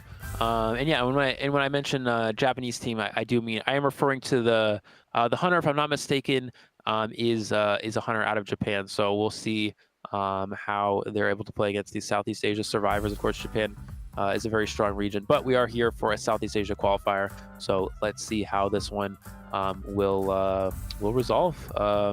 Yeah, WP, we've seen them play, if I'm not mistaken, they did compete in the Southeast Asia IVC. They've also played in IVA. So they've been around for a bit, do have some tournament experience. And I'm not quite too familiar with a lot of the SIU players. So I'm not exactly sure the overall tournament experience from them. We do know that WP does have some experience, but statistically, SIU should be very strong. We are going to look at their roster here. We do have Prushka on the hunter side, listed as Naiad. Again, I'm not quite too sure if this is the Japanese hunter that I was told about earlier. They also have Wax Artist and Sculptor available too. They also have Nitnit, Shirayuki, Champy, Hatari, and Rep. Hopefully I got those names right. Hatari is actually, if I'm not mistaken, a player out of the Southeast Asia region that's been around for quite some time. He's gone to some different teams recently, and he has now ultimately landed on SIU for this qualifier. Yeah, absolutely. And just another side note on Prushka, when I did also a little bit of research on it, I believe they have the Naiad as well as the Clerk, so probably something we would be more likely to see in this tournament going forward. But yeah, I do recognize Hatari, but I digress. We are going to be going on to Prushka's player stats here. So a decently high win rate, not exactly 50%, but still high enough. We are going to also take a look at the eliminations, which is 2.50, and survivor hits is 14. Again, we're also going to be seeing the Naiad as a preferred character. Love to see Naiad not the most viable in tournaments, depending on how to play against the survivors, but I digress. Also, we are going back onto Nit with Antiquarian, who has shown time and time again to rise up in the meta and be a more prominent choice in the tournament, which is very good to see. We see the containment time above a minute, so definitely looking good on that side, as well as the coding progress being 100. Yeah, absolutely. We also have Shirayuki as well. Overall, 35% win rate. Containment time a little around 68 seconds here, which is around pretty average, I would say, for the most part. Escape rate 40%. So a very high decoding though, so it does indicate that they're probably going to be decoding majority of the match, depending on, they could be playing a support type character that doesn't necessarily take the first kite. We also have Champy as well, listed as Prisoner. I think it's a little bit less likely we'll actually see Prisoner, as Prisoner is not exactly the most meta survivor in the game, but does have some uses in certain situations. We've recently in Japan been seeing some double decoder team comps with Mechanic and Prisoner, just trying to force that Cypher Rush as quickly as possible. And that could be some strategy SIU wants to go with. Of course, we do have Hatari, which is a little bit more of a well-known name in the Southeast Asia community. Hatari is listed as forward, is of course a forward player. So we will see over one rescue on average for game 1.02. So we should see forward and maybe some other rescue players from Hatari as well. Absolutely, and I always enjoy seeing forward plays because just seeing the ability to get off a stun on a hunter is so satisfying to me. We are going to go on to Ref here with a 33% win rate and an 85% containment time, so doing pretty well on the side of the survivor that is probably going to be expected to kite. We are going to see a 41% escape rate and a decoding progress of 114, so looking pretty okay all around on these stats here. But we are also going to be transitioning to Team WP here, so we are going to also see, again, some of these Harry Potter tributes with the Soul Weaver, interestingly enough, as the prioritized hunter, with 2 prospectors forward, a sculptor on Potter's sides, and the entomologist, as well as the mercenary. So, you know, definitely some character choices I'd be rather interested to see if they come out, but we will be going on to I believe, but with the win rate of 54%. Right, 54%, not bad. Again, factoring in that ties and losses count as bringing that win rate down. 2.76 average eliminations is actually quite impressive. The fact that they're definitely tying more often and winning more often than not. We also have Potters as well with the 39% elimination win rate with eliminations of about 2.36. So still shows some consistency there as well. We see Potters actually be the main hunter for the most part for WP, but it looks like we're going to have the other hunter going and leading the charge here in this matchup. Yeah, absolutely. And we are going to go on to the survivor side here. So, containment time of almost 1 minute, but, the decoding progress is up there, given that the preferred character is a rescue type. So definitely going to be expecting this player to be continuing on with these specific rescue type characters. We are going to be moving on to Harry Potter as well with a win rate of 41%, a containment time of 86%, and an escape rate of 50%. To me, all these stats look pretty well balanced and even out, so definitely looking good so far. Absolutely. And obviously, Prospector has been a huge character, not only in the meta of most regions, but especially here in Southeast Asia. And we see that from 2 different players here on WP. We actually see Malfoy 61% survivor win rate, which is incredibly high. I believe that might be the highest one we've seen thus far. That's actually unheard of. So it could be that it was from a smaller sample pool of matches, but this is still very impressive to see here. And then we also have JK as well, who is looks like forward 84 seconds of containment time, well above the average, which could mean a heavily aggressive forward rather than a more conservative one. Yeah, definitely. We're gonna see, a lot of versatility in being able to switch between these different type of characters. But we are going to go on to Scamander, the very player I said that usually prefers the composer, but in this case does prefer entomologist, which probably would be more viable in the tournament. And being able to see, we do see a containment time of 1 minute and a decoding progress of 141 seconds. So good stuff so far. Can't wait to see what WP has in store for us. Absolutely. Yeah, so that is the players for WP here, and we will see how this matchup is going to progress here. We did see, as we talked about before, a Soul Weaver player leading the charge here for WP, which seems unlikely. Obviously, a lot of the time these characters that we see listed as the preferred character usually aren't particularly accurate, considering that Mind's Eye was one of them yesterday.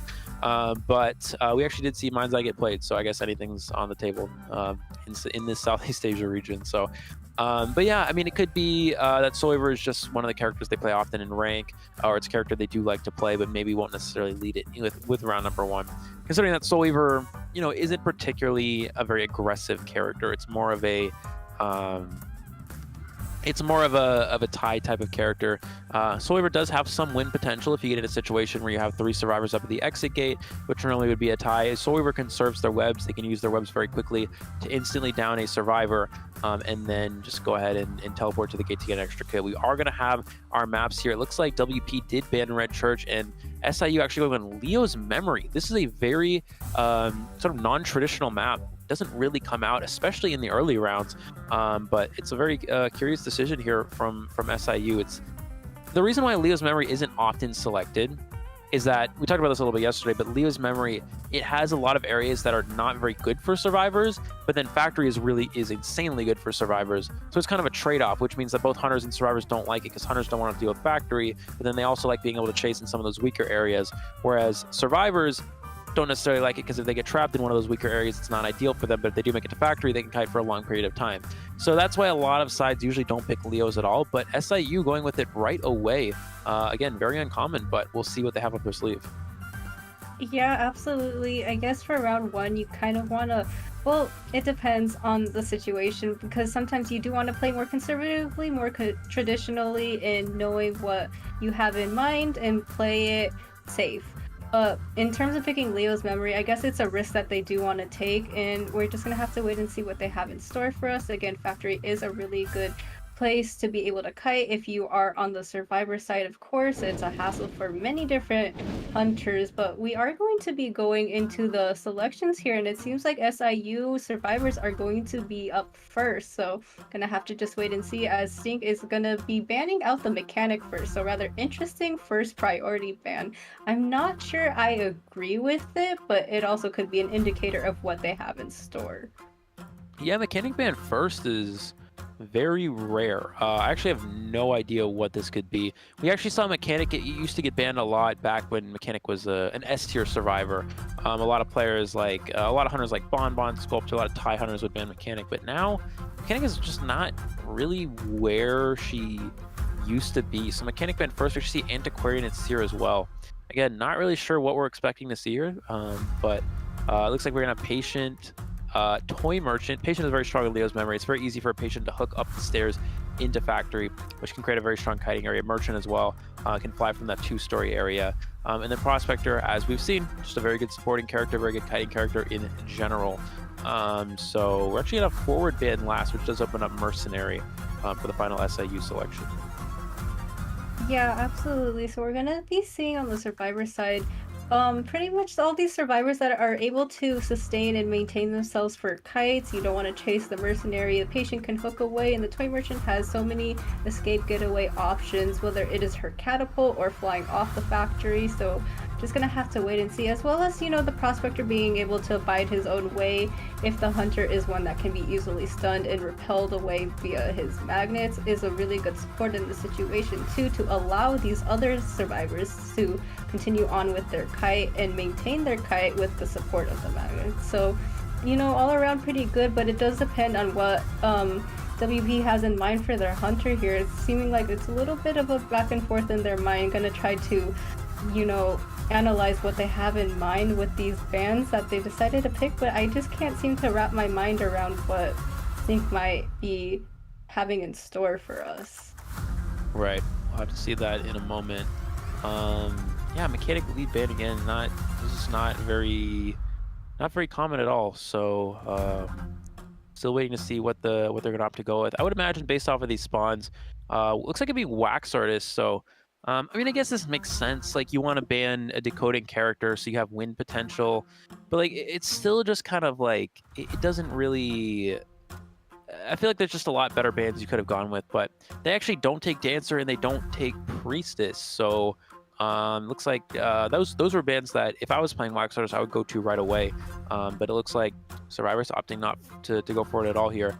And we'll see where they opt to spawn. I would imagine Merchant probably spawning somewhere near middle. You can set up your catapult to catapult survivors onto the upstairs area. Patient could also potentially spawn there as well. Yeah, so it looks like Merchant is taking that middle because she can set up that catapult to jump to the upstairs area. Patient inside Factory is interesting. I would have actually liked to see Prospector there, just because Prospector is a pretty easy chase target for a Wax Artist compared to a Patient. And it's better to put Prospector in a stronger kiting area like that Factory. But I guess the trade-off is that there's a chance Prospector can easily go to a Merchant catapult, jump on the catapult, and then get into Factory that way. So that might be the game plan they have here. We'll have to see. But yeah, Wax Artist on Leo's memory. I always love to see Wax Artist. And I think, personally, I do think Wax Artist is still one of the strongest hunters in the game, with the exception of Clerk and Dream Witch. So a lead Wax Artist here for WP. We'll see how they're able to work it in their favor. Yeah, Wax Artist does have his, you know, utility in being able to, instead of what was once before a chip meta, can also just utilize the hot wax once he has the presence to have the ability to hit these survivors without having the main attack as well. So being able to double hit, in a sense, I guess, is really helpful. And then the wax being able to stun the survivors before they're able to continue on, whether it is like the Patient utilizing his hook can stop him mid-hook, or just there's a lot of different opportunities in situations where the wax can be beneficial. So definitely can see the power behind the Wax Artist. And we are going to be heading right into the match here, with the Wax Artist going to head right towards that shack area, gonna be waxing off the window and going to navigate around to find his first target. It's interesting. He actually looked like he was going to go for the Prospector there, but instead is changing to the Merchant. Oh, and Merchant's actually hiding right next to the Wax Artist. He's going to be able to get a free hit right away here and get some wax in the process now. The upside is Merchant can get herself into the factory with this catapult. He's actually just going to change targets because of that. We actually see Insolence as well on the Wax Artist, so he's going to do his best to build up to this full presence as quickly as possible. Mercenary might be forced. Oh, Mercenary takes an immediate hit as well. 2 free hits right out the gate for WP. Unfortunately, SIU off to a very suboptimal start here, and he's actually just going to commit to Mercenary. I would imagine he'll probably teleport away or go for a new target. It looks like he's actually changing on to the Prospector, which is the best chase target, considering that Prospector actually has Flywheel, which is not strong against Wax Artist by any means. Yeah, absolutely. The target has been changed to this Prospector as well. The grace here is that he allowed them this opportunity to decode 1 cipher, but the progress is still looking pretty low due to that. It's going to be waxing off this window, not allowing the Prospector to continue his kite in the shack area. The magnet does stick onto the Wax Artist, and he does get stunned momentarily as the Prospector continues to transition away, but now he's in a little bit of an open area. Is going to take the wax stun and does get hit. Kind of stutters in place for a second, gonna be allowing the Wax Artist to just stun him yet again with the wax, and he will be going down.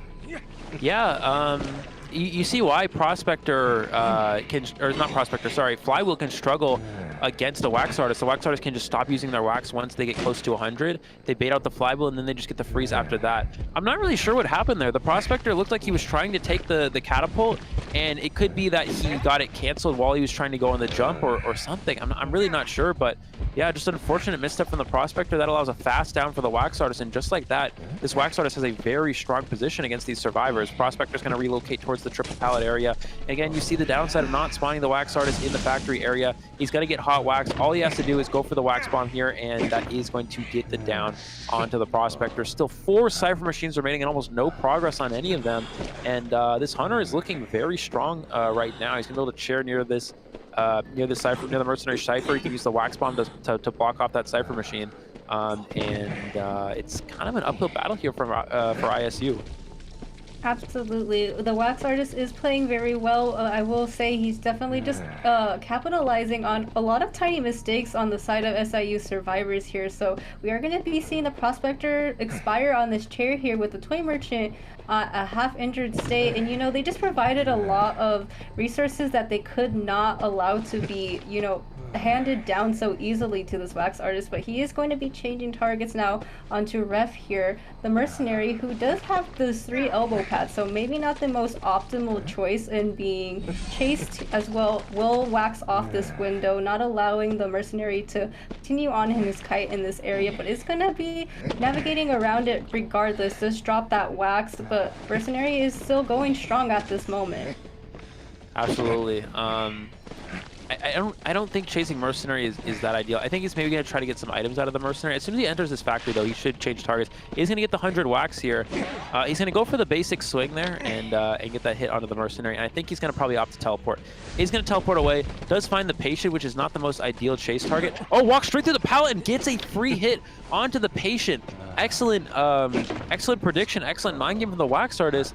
And yeah, there's just SIU's on the you know, definitely on the back foot right now. We're going to see that Patient hook to try to create some distance, but again, that Wax Artist can get you from so far away here. He's going to switch to that hot wax. Does he get it in time? He does get it off and gets the instant down play onto the Patient. An incredible display of Wax Artist gameplay from this WP Hunter here. Now there's only Tide Turner available is with the Toy Merchant. Just going to be able to get the stay from the upstairs area. But again, 4 Cypher Machines still remaining. You see the statistics there, 72% chance of a 4-kill here, and looking at this match, it's probably even higher based off of how well this is playing. We're going to see him coming for the rescue. Is able to get the save. Nice save from the Merchant. There is that Tide Turn up the Patient, potentially get away. But now he's just going to change straight to the Toy Merchant because he has 2 hooks to work with. So you don't want to have to deal with that. The Patient has 2 hooks, so going for the Merchant is a lot safer. Yeah, absolutely. Going to be really capitalizing the time that he has with these 3 ciphers remaining. Does land that last hit on the Toy Merchant with the final effort being popped, and the Toy Merchant will be seeing the chair this time as well. And now we're in the situation where the survivors are all in a half-injured state, with the Toy Merchant being the one on the chair at the moment. So going to be scaring Shirayuki off the cipher machine at this time. Going to be allowing a little bit of hot wax onto him at this moment. Going to have that hook utilized to continue on with the distance, but we do see that Ref is going to be coming back in for the rescue. Does use 1 elbow pad in this effort, and Hatari is going to be chased yet again. Is put down the wax, and it's going to be stalling Hatari just for a second. The discipline in here with the wax artist is really impressive. Not going to go through it immediately. It does get stunned momentarily, but also takes the wax on Hatari, but it bought enough time for Hatari to continue on with this kite. Absolutely. You see Hatari doing as best as he can in this area. Is gonna, or sorry, the Hatari is doing the best he can in this area. Is gonna get a large amount of wax onto the Merchant, but there's just not much you can do. When Merchant doesn't have those catapults available, there's really nothing. He's using all that wax that he has available to secure the down onto the Toy Merchant here. Still, with 2 Cypher machines remaining, one of them about to finish, but they still need a lot of progress for that last one. And it looks like this is, of course, the second chair for Hatari. Does have teleport ability. He's going to teleport straight on to the Mercenary. Actually left the Cypher machine a little bit early, and it does have an elbow pad to work with, so we should be able to make this save. But the question is, can this Merchant rebound long enough for that Cypher machine to be primed? It seems like the elbow pad didn't allow enough distance, but it's going to continue on with this wax on the Mercenary. Does stun him for a moment, and the hit does land, and it seems like Mercenary is going to just try to back off, not wanting to get hit again, going to allow that extra time that the damage is going to continue on. You know, but it doesn't matter. It seems like Wax Artist is going to change his target onto Shirayuki now, knowing how long it takes for Mercenary to self-heal on the floor. So now it's all on Shirayuki to continue on with this kite and allow Mercenary this extra time to self-heal. But again, Mercenary takes such a long time to heal himself off the floor, and Patient also has 1 hook remaining. So it seems like it's just going to play it safe and go back to the Mercenary, it seems like. Yeah, it looks like, yeah, I mean, you don't want to let that last Cypher machine pop, but there's really no risk of it. I mean, it's still 40%, and it's just, again, it's just a matter of time at this point. He could just take down this catapult, which he still just, okay, he's just going to leave the catapult there, which is left there for the entirety of this game, interestingly enough. But yeah, now it's just a matter of time looking for this Patient, and Patient really needs to try to live. I mean, the only chance here is really is Patient can stay alive till Mercenary can bleed out. Mercenary still, of course, does have self-heal available, but it doesn't really matter. I mean, there's no Cypher machine with enough progress. As soon as Mercenary self-heals and starts a new Cypher machine or continues on one that has progress, the Wax Artist is going to see it, he's going to teleport on it, and it's not going to be a problem for him. Mercenary is going to go ahead and get up here. Patient's going to stay alive as long as possible. But yeah, it really just... It's just a matter of time at this point before this WP Hunter can secure all 4 Survivor eliminated. And does actually mind game, hiding the red light there with the Wax Bomb, goes right into the Patient. Able to get that down. Patient does still self-heal, but Mercenaries is out now. So he's going to go ahead, block up that Cypher machine just in case. He's going to finally take down the catapult. And now he's going to go ahead and look for that Mercenary. Once he downs the Mercenary's out of self-heal, and at that point, all he has to do is finish up on the Patient there, and that will be a 4 Survivor elimination for WP. Absolutely. Tinnitus is being procced, and it seems like Wax Artist does know, and Mercenary did get hit, and the surrender is in tow, leading us to have the Wax Artist secure his 4K. So, you know, SIU did have a lot of mistakes within that round that that Wax Artist was able to really capitalize on. But, you know, that aside, that Wax Artist played very well. So a big congratulations to his gameplay, and I'm really looking forward to how he continues on with other hunters going on through this tournament. Right, absolutely. Yeah, you know, again, going into this matchup, I think statistically, it looked pretty even. I think SIU might have had a slight advantage on paper, but I mean, realistically, this is a pretty even matchup. But yeah, a 5-0 instant lead for WP. And Leo's Memory, I mean, this was a map that was chosen, if I'm not mistaken, by SIU. So this is the map that they wanted their survivors to play on. And you can really see why Leo's Memory often isn't chosen. Inside Factory, it's very difficult to kill survivors. But if you're outside factory, there's a lot of kiting areas that are very hard to kite in. For example, Toy Merchant right away took an early hit because she didn't have a good area to kite in. Even Mercenary gave a free hit, and Prospector didn't have a lot of time to kite because he had to go straight through the open and didn't really have a lot of areas to transition to. Once you're inside factory, it's great, but if you're caught outside of it, it's really not ideal. But yeah, the Wax Artist really just able to catch those ideal targets in not very strong kiting areas, and able to get a 5-0 in the first round here. So yeah, WP, considering that they didn't even pick this map and they already have a 5-0 lead, this is exactly what they'd like to see here. All they need is a single survivor escape to take the first round. And again, winning round on your opponent's map selection gives you a huge advantage moving forward. Absolutely, and I do think that if the Toy Merchant chose to transition instead of hiding a little bit in plain sight, it would have ended up a little bit differently in terms of at least maintaining a little bit longer of a kite and not getting that preemptive hit so early on in the match. But it is what it is, that happens. And it seems like the Wax Artist was really proficient in sniffing out these survivors that were just hiding really close. I mean, granted, the tinnitus was procced, but it seems like he has a nose for these things as well. But we are going to be going into the match stats here. So a really impressive containment time from Hatari here. Did his best, but in the end, Stink did his job as a Wax Artist, securing that 4K. Yeah, definitely. Yeah, overall, I mean, containment time, of course, not too bad here from Hatari. And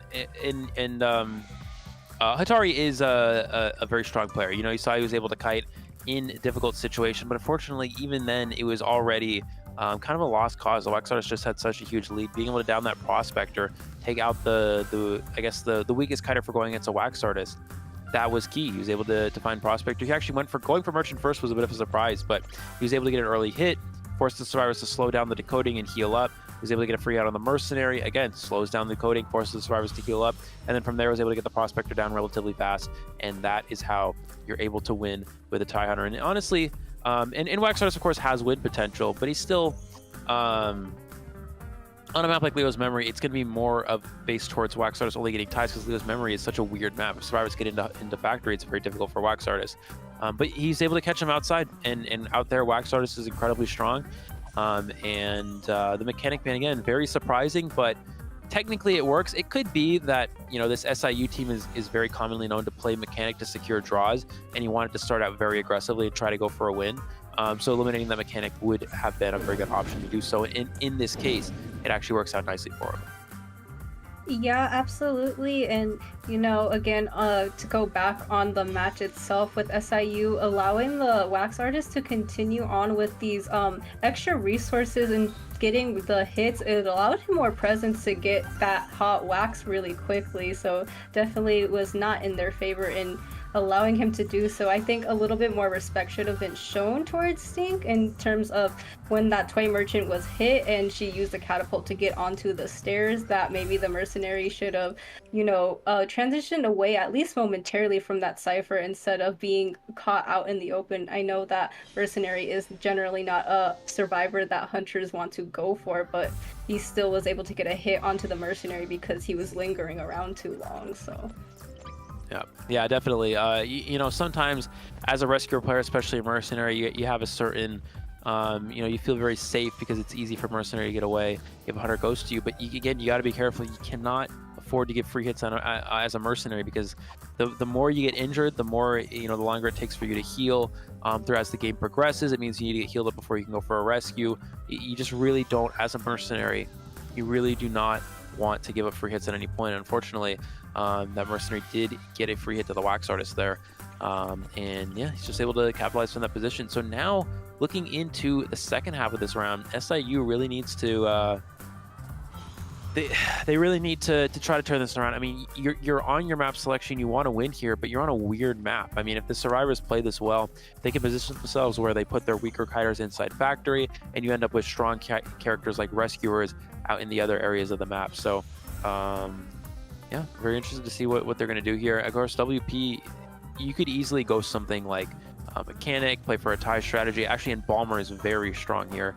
Not only is Embalmer very strong at using that rebirth to put yourself inside factory, which is, as we talked about, a very strong kiting area, it's also very good because Embalmer is a very good tie survivor.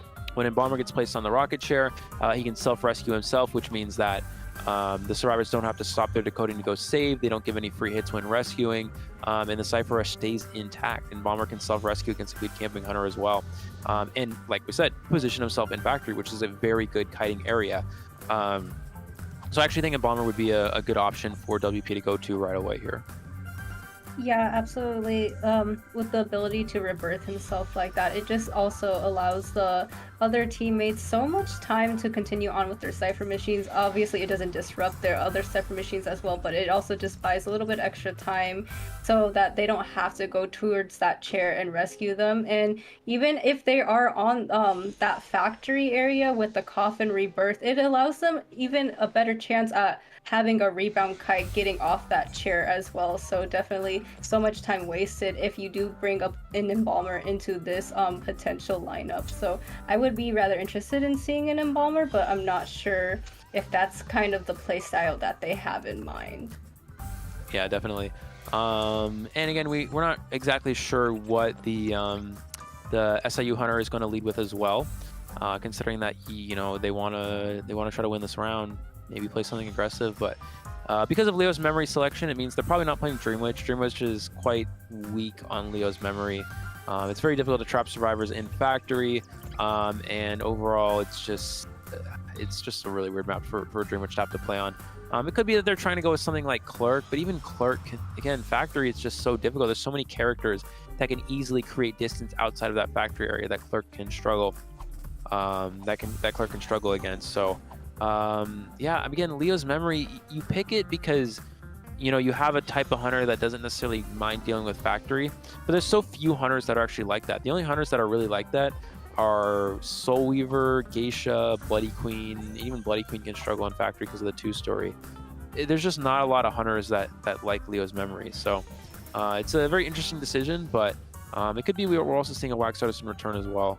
And it could also be the Naiad, just because Naiad is good at forcing survivors out of good kiting areas, but because of Factory is so big, even Naiad is hard to force survivors out of that Factory area. So yeah, it's just not a lot of great options here. Yeah, absolutely. It is really tough to try to continue and think of what the options might be. I do think we would probably, well, ideally in my mind, especially with the Factory in tow, I would probably like to see another Patient or a Toy Merchant potentially. Well, at least the Patient, because those hooks are very strong on this map, whether it is in the Factory or just generally traversing through the map. It has so much kite potential, and sometimes we've even seen a Patient carry Tide Turner. So not traditionally, but it is an option as well, depending on who they might be aiming towards in terms of determining what hunter might be coming out. Yeah, it's just up to what WP decides to go with. Again, all the cards are on the table for them. They have a huge lead on opponent's map selection, so a lot to work with here. But yeah, it's again, we're still just waiting for the band picks. We should have that shortly. But moving forward here, Cytoquill, how do you think that SIU tries to come back in this next round? They're going to be down. They don't have map selection. WP has it. Actually, let's rephrase that. How does WP hold their lead? If they're able to win this first round, how do they hold their lead? What sort of map do you think they'll go for? More of an aggressive survivor map, or maybe a more balanced map just to stay consistent and hold that lead? How do you think they'll try to push into the second round? Rather interesting question, Eli. I think just I don't think they would play anything super risky in terms of both map selection and survivor selection, just because they want to secure all the points that they have at that time. Because when they play aggressive, sometimes it pays off, but it's not a guarantee. It's not tried and true. So yeah, it's a little bit just play more conservatively, but we will be going into the survivor selection as well as Prushka's hunter selection. So definitely looking forward to what Prushka's going to have in store for us in terms of hunter play. I can't say it's a hunter I've seen before, so again, really excited to see what Prushka has in mind. Is going to eradicate the option of a Toy Merchant right away, knowing that her catapult and ability to glide with her flyer is really useful in the situation. We're gonna see an immediate lock-in on the psychologist and the mercenary, so kind of doubling down on this kind of tanky build so far for the survivor side. Rather interesting, I suppose. Again, rather tanky. The psychologist, as pointed out before, doesn't really have endgame Kai potential, but the stress relief can be important to what they think the hunter might be in what they're preparing for. But we are going to also see the bans on the further survivors with the prospector and the female dancer, so definitely understand the female dancer at least has so much utility in terms of the factory as well as the center area because of her music boxes and having that additional buff where she jumps off of a second story terrain. She can have a little bit of a speed boost, so understand that. And we also are going to be seeing a hover over the antiquarian, Eli. Yeah, merchant ban first is interesting. Obviously toy merchant is very strong here on factory, but yeah, it's just not something you'd really see right away.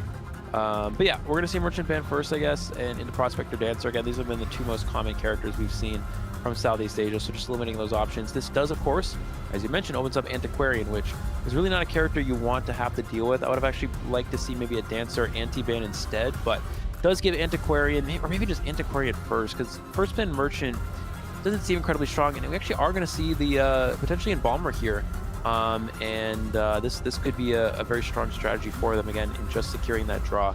I would actually love to see the character. It looks like embalmer is actually locked in, so this I really love to see this from WP. Embalmer, very strong in Leo's memory. You're easily able to coffin yourself or your teammates into factory, and it's also a very good draw survivor in a position where you really only need to get a tie to secure the win for the first round.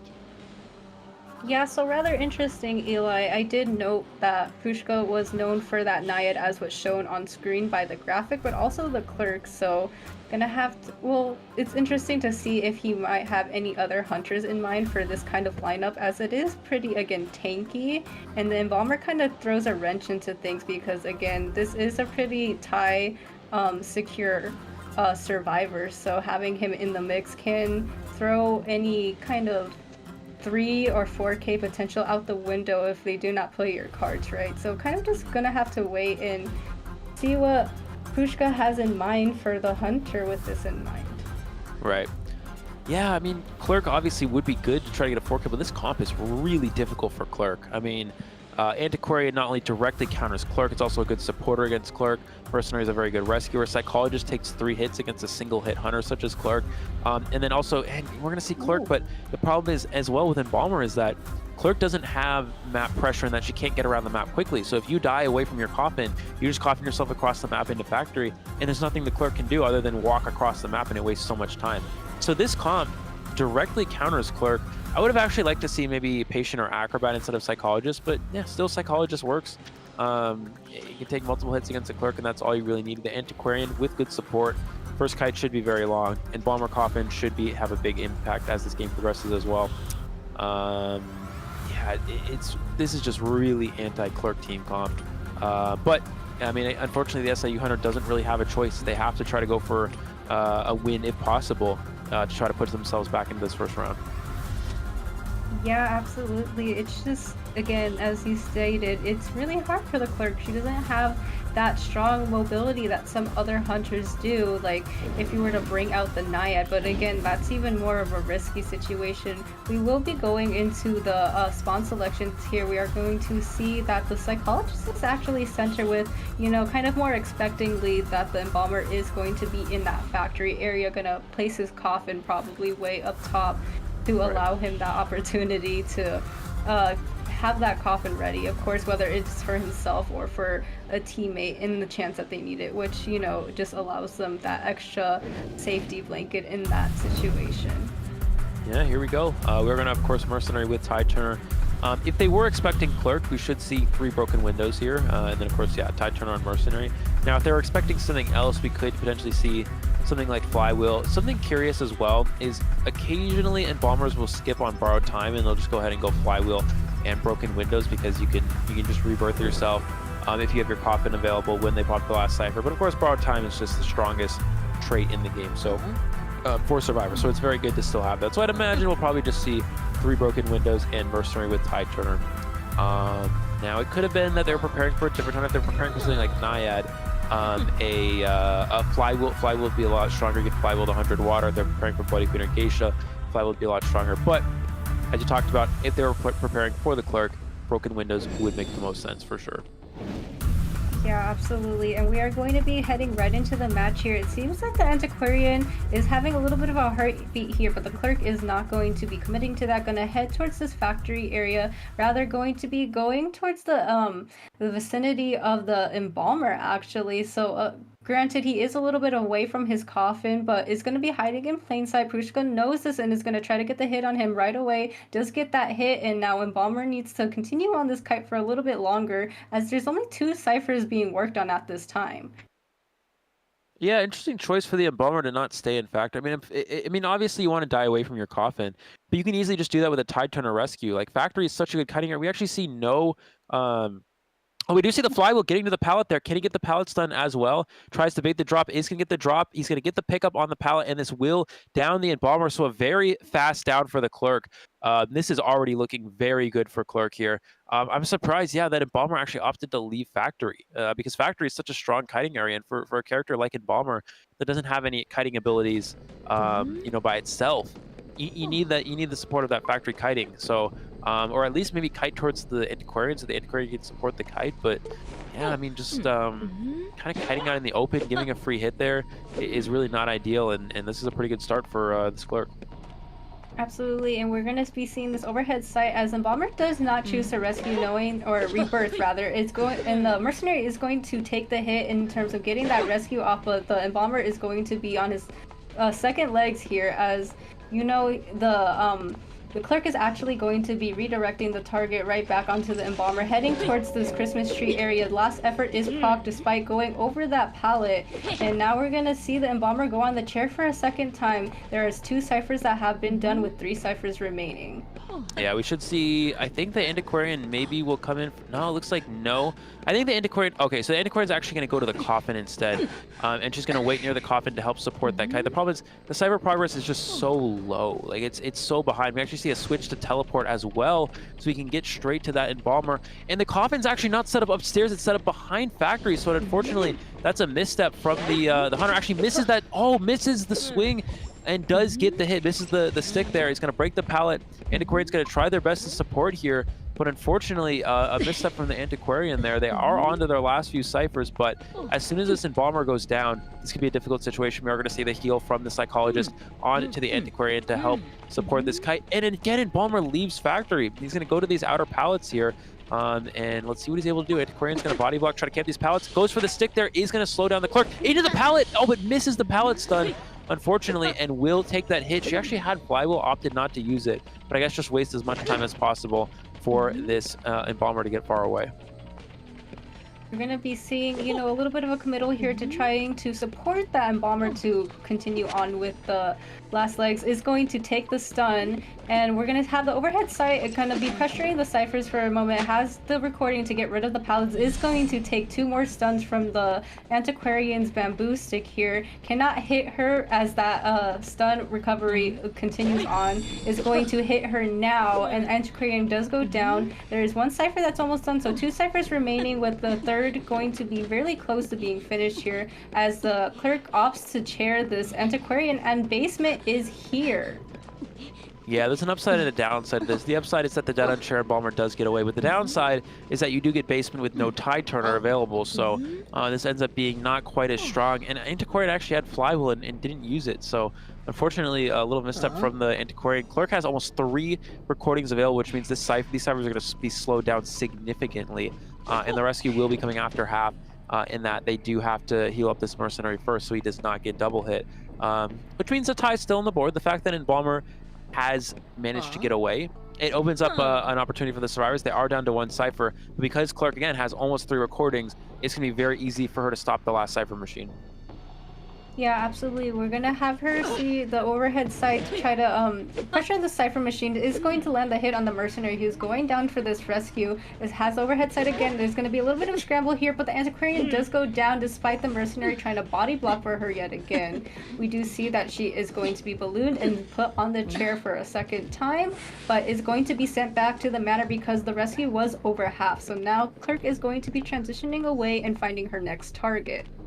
Yeah, I mean, it's very interesting. Antiquarian, Merc just kind of ran away, didn't body block. Antiquarian had flywheel and stick as well and just wasn't able to use it at all there, and just went down again. So I'm curious. I would have expected the Antiquarian to try to flywheel and then Merc step in the way and body block the next swing, or at least flywheel and then use her stick. But she, yeah, just wasn't able to do it. She is going to go down there. And if Embalmer does get found and down, that could be very bad considering he is dead on chair. And Clerk still has 3 recordings, which means, oh, going to go for this pallet here. Is going to get the recording there. Is going to get, does miss the pallet pickup there, actually. Picks up a pallet break recording in the process and is now going to go ahead and chase onto the Psychologist. She does now have Coffin, so if she does go down, she's going to be able to self-rescue herself. However, it's still going to be a little bit difficult, and she should probably go down right about here, but Clerk actually loses sight of the Psychologist for a second there, and this will actually keep her alive a little bit longer, and throws the pallet on herself, unfortunately. So this is going to buy a little bit of extra time for WP, and Psychologist actually remains up here. Yeah, absolutely. We're going to be seeing Prushka actually teleport to the Embalmer Cypher machine.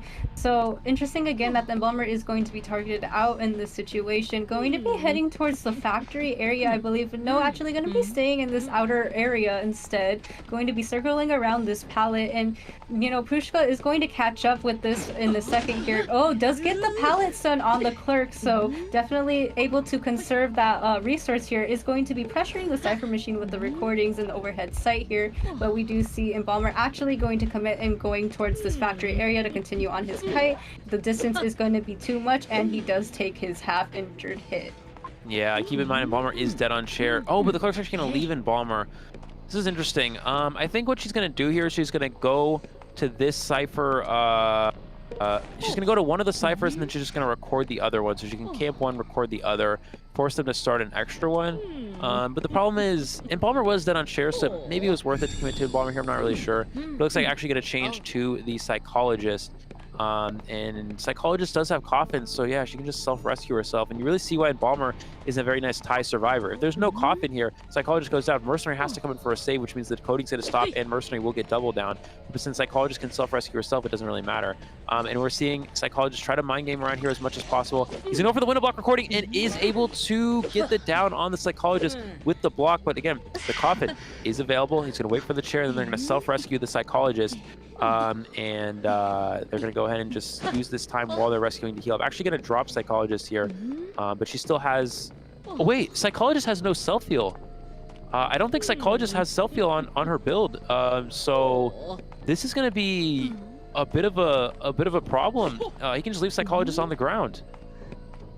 Yeah, rather interesting insight there. You're gonna see that the remaining 2 survivors are gonna try to retain and regain their resources in this situation, not wanting to risk anything. It is gonna prolong the timeout a little bit, but better safe than sorry in this situation, as the Clerk is gonna leave the Psychologist, knowing that there are better targets to be going out in the situation, and that she is the one in control of the time in the situation, going to continuously monitoring the ciphers, knowing that there has been no progress so far, and just going to kind of scope out the area, kind of waiting to see if Tinnitus is being procced, going in a little bit of a different direction, allowed the survivors to heal themselves up, and the Psychologist is unfortunately still down on the floor due to her build.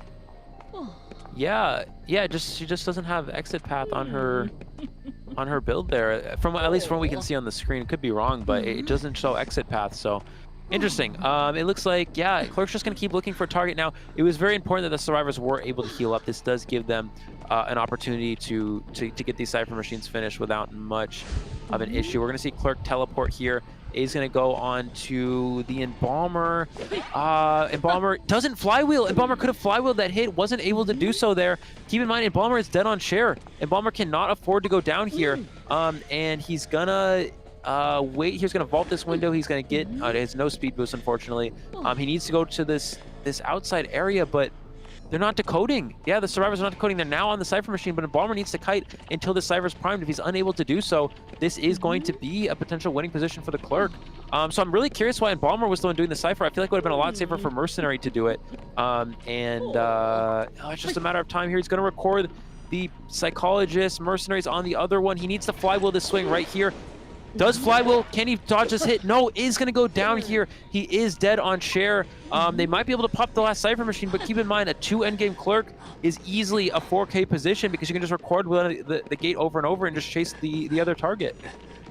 Absolutely, and we are unfortunately going to be seeing the Embalmer fly away out to the manor, as there are 2 Cyphers that look rather healthy, but as you said, the pressure on both of these Cypher machines is going to be immense with her recording and oversight abilities. So we are going to be seeing JK transition away from that Cypher machine, seeming like they're going to try to regain the resources, but no, took sight of Malfoy over there, is going to be recorded, but instead is going to direct the target onto JK, not wanting any resources available. Does take the hit, but also takes this stun with the pallet in turn.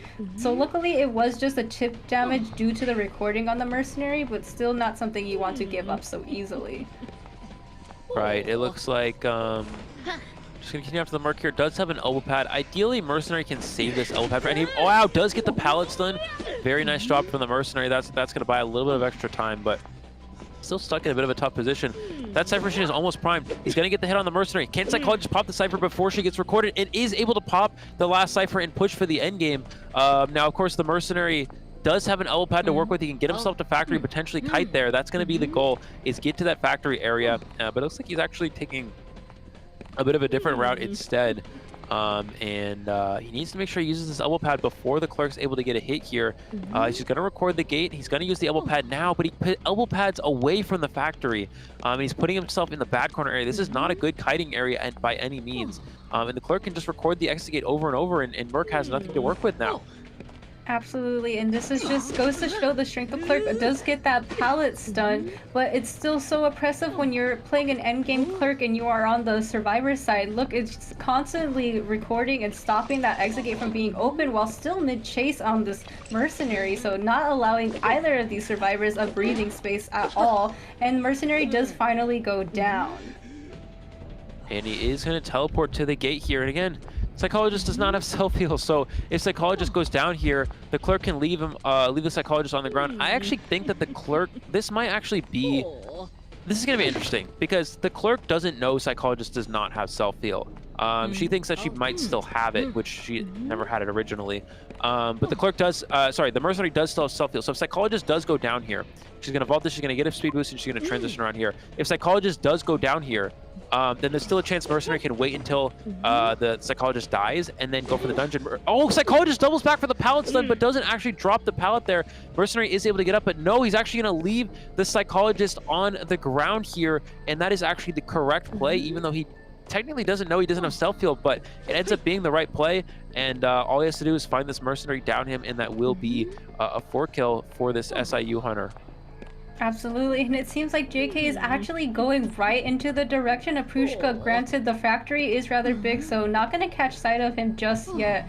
Seems like the tension is over, so would allow Mercenary a little bit more time to gain that damage and not fall down right away. Granted, we do know that, again, Malfoy doesn't have that exit path, so the healing speed isn't going to be great here. It seems like they're still going to try finding, this is going to be a last-ditch effort. Does avoid that recording, does take the hit here, but it's still going to try to get the Psychologist up, and Psychologist is up and running yet again, but Mercenary is going to be going down.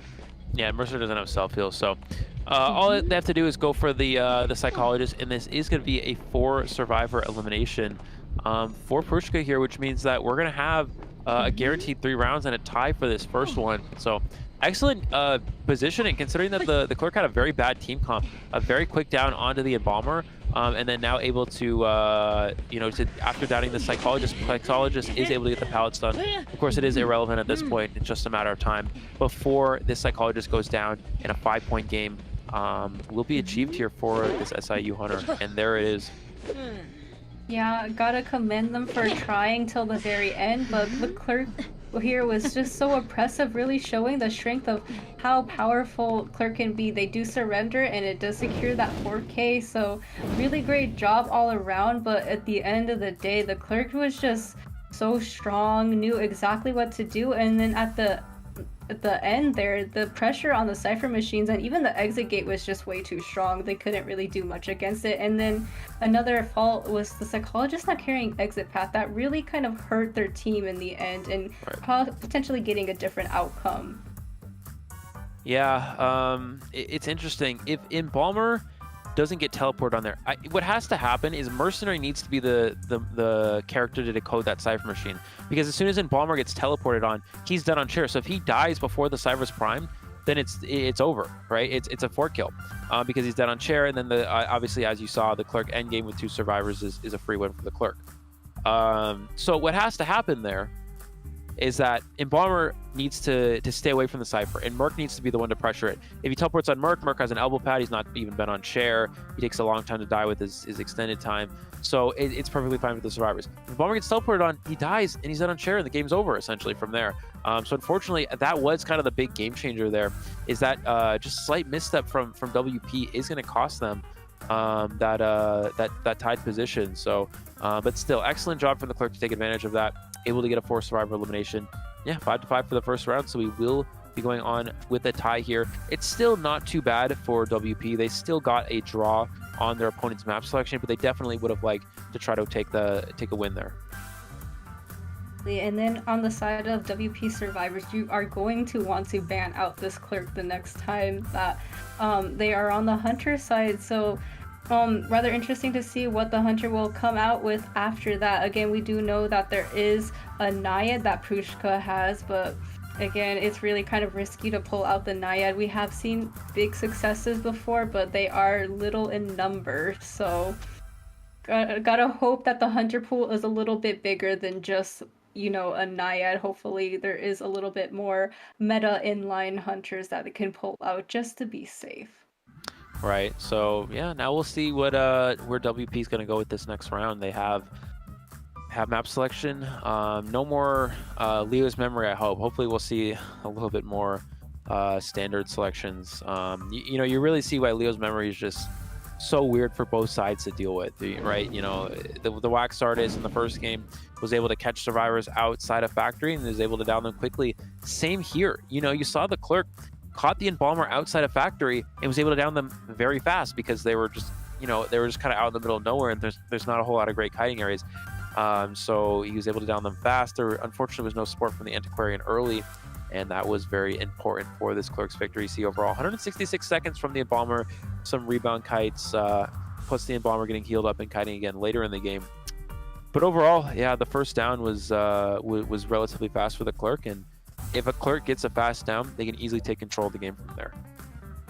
Yeah, and again, if you are WP, you're not going to want this Clerk to come out to play unless you're feeling really risky, which I really rather doubt in this situation, but doing so in the future will allow you a little bit more breathing space potentially to see what other Hunter pool that Prushka has, and maybe you be more capable of dealing with what is in store, and maybe kind of reevaluate what you have in mind for your own survivor lineup. The Antiquarian didn't prove to be so useful this time. Maybe reconsider picking a different character the next time, but we're just gonna have to wait and see, I suppose.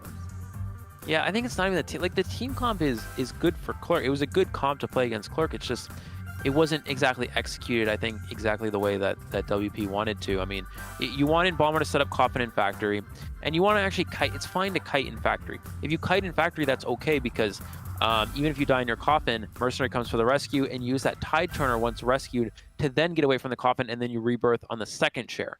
That's why Embalmer is so good, because it's actually fine to kite near your Coffin on first kite. If you're able to kite away too, that's great.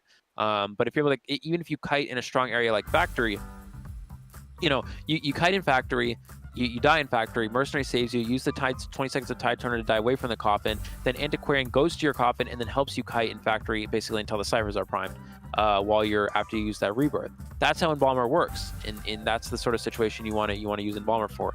Unfortunately, Embalmer, he opted to leave Factory immediately so he could rebirth himself earlier on, which in reality ended up not even being that necessary. I think Merc ended up going for Merc went for the save anyway, so it didn't even matter if he died away the first share. And unfortunately, the Antiquarian wasn't able to support first kite. He was able to support the rebirth kite, but not long enough. And that was actually, that's not true. The Antiquarian got basement because she was able to keep the Embalmer alive. But the problem was, again, Antiquarian kind of got stuck in basement. She wasn't able to fly while user stick to get out. And the Clerk just slowly took control, and that's how Clerk goes. If you give him that momentum, if you give him a quick down, if you give him free hits, then they just kind of spiral the game from there. It's a lot like Dreamwitch, a quick down and free hits, and those type of hunters just kind of take over from that sort of position. Absolutely. Again, there is a reason why the Clerk is up there in the meta, very oppressive, can be, again, against a really strong Survivor team lineup is rather impressive, but we will be seeing not the spawn selections, excuse me, the map selections. We are going to be seeing Ever Sleeping Town, and rather interesting that Moonlit River Park was also banned, so gotta think about all the hunters that are viable as well as the survivors that are plenty viable on Ever Sleeping Town. Of course, kind of want to have something in mind like the dancer on Corner House, or even putting on the music boxes in the center, or even potentially a patient if we're thinking about the survivors. Again, we did note that Breaking Wheel isn't meta, but if there is a Breaking Wheel, potentially there is something that could be done on that map. But there are other hunters that are really strong on Ever Sleeping too, like the Wax Artist, which I would love to see personally. Yeah, for sure. Ever Sleeping Town. So Moonlit ban for SIU definitely makes sense. For example, if they were to pick Moonlit, then they don't even have to ban Clerk, because Clerk's not very good on Moonlit. So you want to try to get a map that's going to be good for Clerk, or you want your opponent to pick a map that's going to be good for Clerk, so then they force it to be banned, which in this case will probably be the case. Ever Sleeping Town is also very good for Wax Artist. We should see Wax Artist get banned, as it did get a 4 kill in the first round, but it's also pretty good we saw Spider. Soulweaver is one of the hunters for WP, so that might be an option. Soulweaver's not bad on Ever Sleeping, although it's a little bit stronger on Chinatown.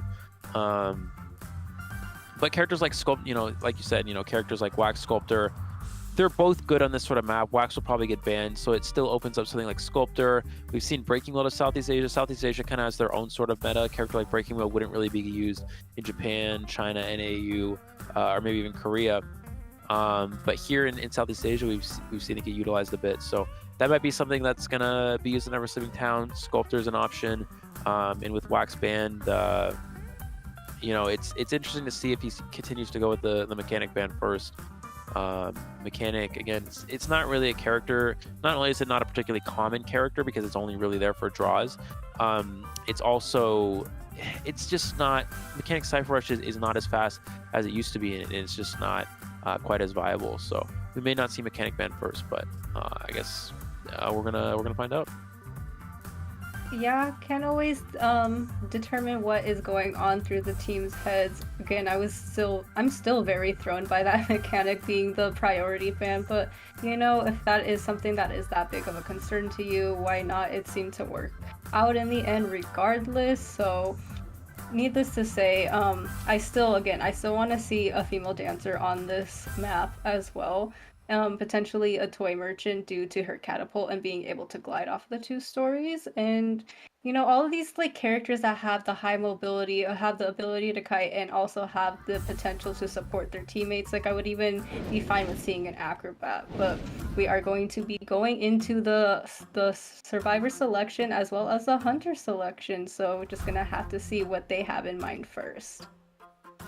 Absolutely. And we'll see what WP Hunter opts to ban first here. We saw, looks like it's gonna be Dancer and Priestess, so this definitely makes sense.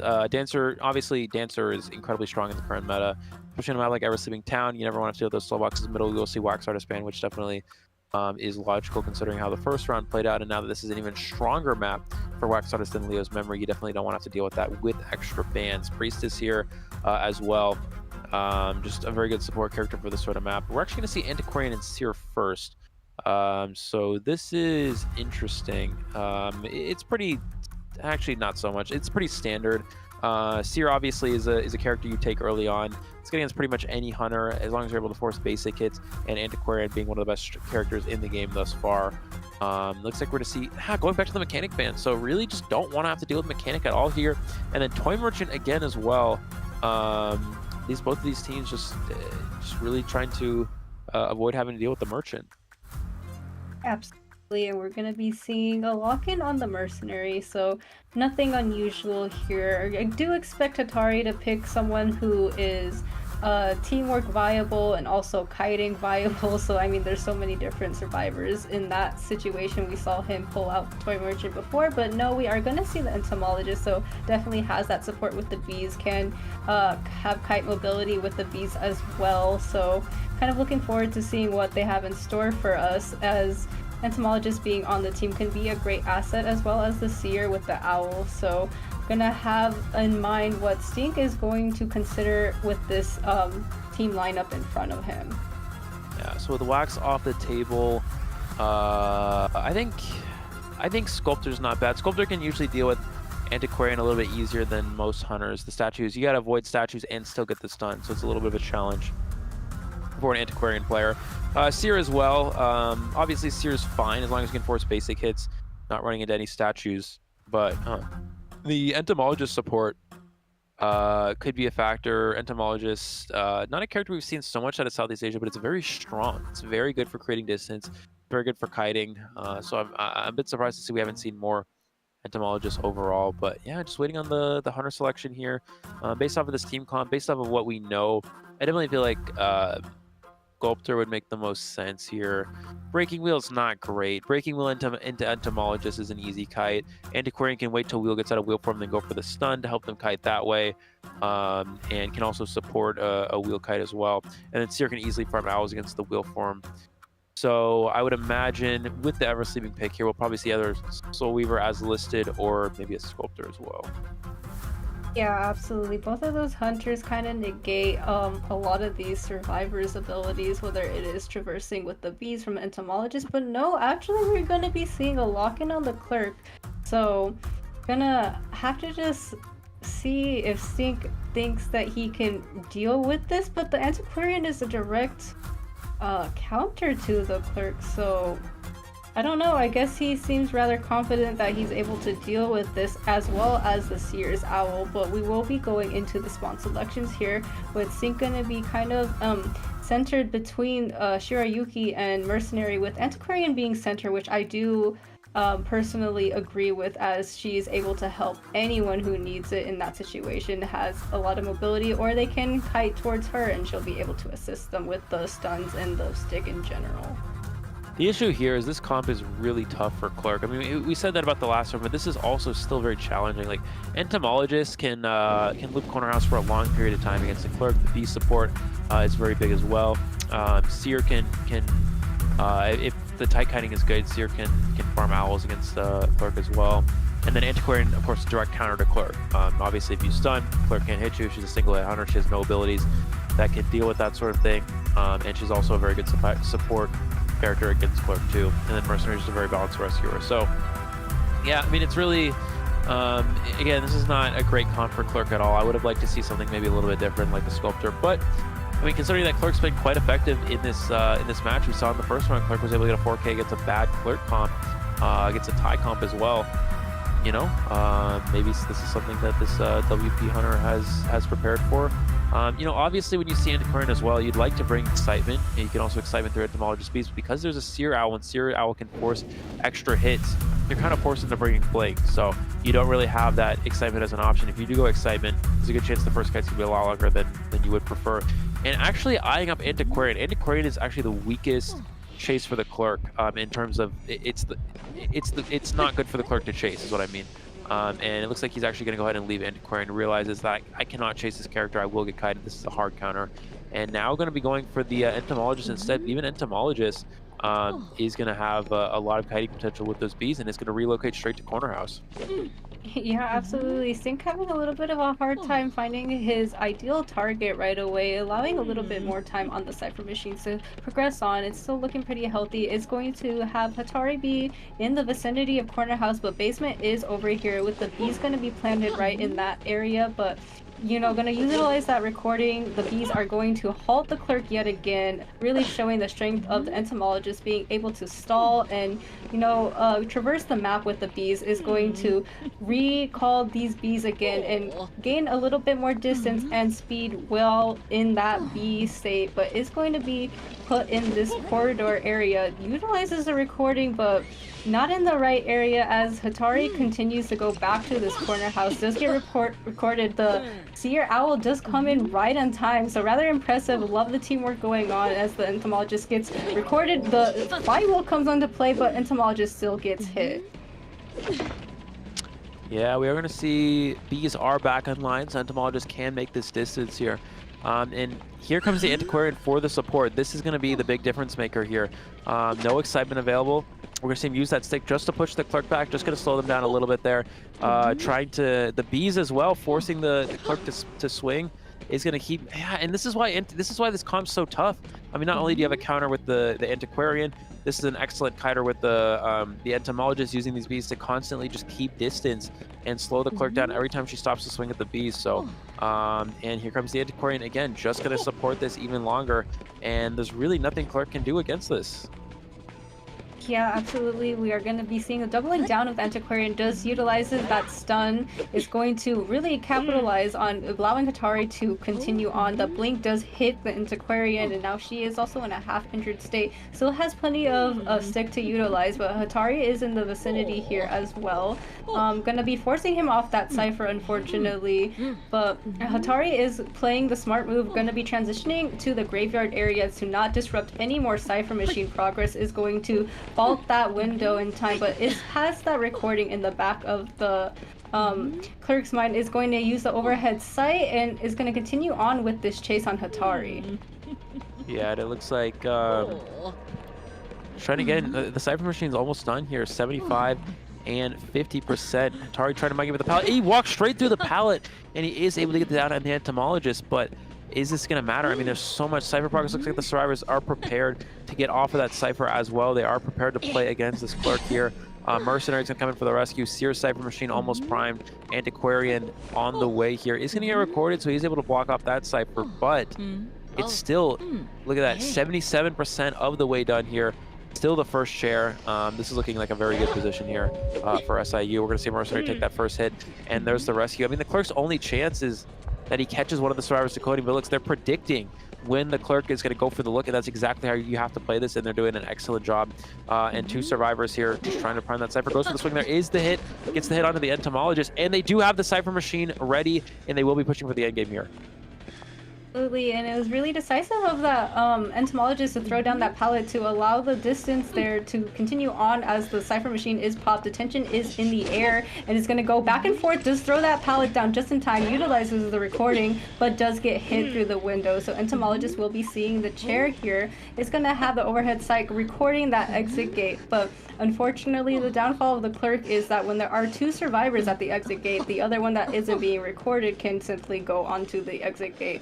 So it seems like they're going to have a little bit of back and forth here. The recording is stopping, but Shirayuki is going to try to continue, but the clerk knows this and is going to continue towards this exit gate. Going to try to hit the mercenary. Doesn't hit just yet, but does land that one hit. And the delayed damage is really coming into favor here, allowing the Mercenary to go back and try to rescue, but Teleport is online, and Mercenary does go down, but Hatari had been rescued already, so he's just going to have to potentially, yeah, he's going to chair this Mercenary now. Yeah, I think the clerk kind of teleported a little too slow there. He didn't want to teleport too early because Mercenary could have just turned around and went back to gate, but I think he might have just waited a little bit too long, and it looks like he's going to try to record the gate, but both gates are already open. Two survivors are going to be able to make it out the corner house gate, and we see that the Seer is able to make it out this one. This will be a 3-survivor escape here for SIU, putting themselves into a very good position, and you see right here, ladies and gentlemen, why this team comp is so strong against Clerk. Not only As the entomologist, a very good kiter, being able to take an extra hit with the Seer Owl, it wastes a lot more time. The Antiquarian coming in for support, very well coordinated from the SIU survivors, and that is going to put them into the lead here. And again, it's just, we would have loved to see potentially a different hunter in this sort of situation, but it's the first kite is so crucial. It was extended for so long.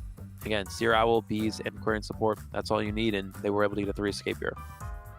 Yeah, talk about an efficient usage of all these characters' resources, and just again have to commend and applaud them for their combined teamwork and effort to continue on with the extended kite for the entomologists. Definitely looking forward to seeing more of that in the future as well. It's really rewarding to see really good hunter gameplay, but you also kind of gotta love to see it with the teamwork of the survivors too, because that's not just one player playing in coordination, that's 4. So really happy to see that, and I hope to continue seeing a lot of really good teamwork effort gameplay like that. Yeah, absolutely. So now a lot of pressure onto WP here. Unfortunately, their hunter was not able to. They had a very strong first round with the wax artist, but this time around with the clerk falling a little bit behind here. So WP survivors will need to have a good match. They're not going to have to deal with the clerk anymore. On the side of SIU, obviously that will be banned, but still, obviously still a lot of threatening characters. They only need to get a tie to secure this round. So characters such, tie characters such as Naiad are going to be quite strong here. So definitely expect that to potentially come out. We haven't seen it yet today, but this would be a very good opportunity for that. So yeah, and keep in mind again, WP did pick Ever Sleeping Town, which is kind of interesting considering that if you wanted to play Clerk, Ever Sleeping Town's okay, but it's not great for Clerk. It's typically not a map that you would go to. You'd rather go for a smaller map, which would be easier for a Clerk to deal with. Of course, you do have to give yourself a good Wax Artist map, because if you don't pick a good Wax map, they just won't ban Wax. They'll ban Clerk instead. But I still feel like Ever Sleeping Town, I guess it's really just the only option in that sort of situation. But yeah, it worked out really nicely here for SIU. Yeah, absolutely. And just the battle of the clerks here, one was able to reign supreme over a team that seemed like it was going to really be an issue, while the other just proved to be true that you can't really do a lot with the combined coordination and the resources and utility of all these really strong survivors in a really survivor-sided meta. So it's hard to be a hunter in general, but it's extra hard to pull off such a miraculous win like the previous hunter did against a team that was working against you. Yeah, for sure.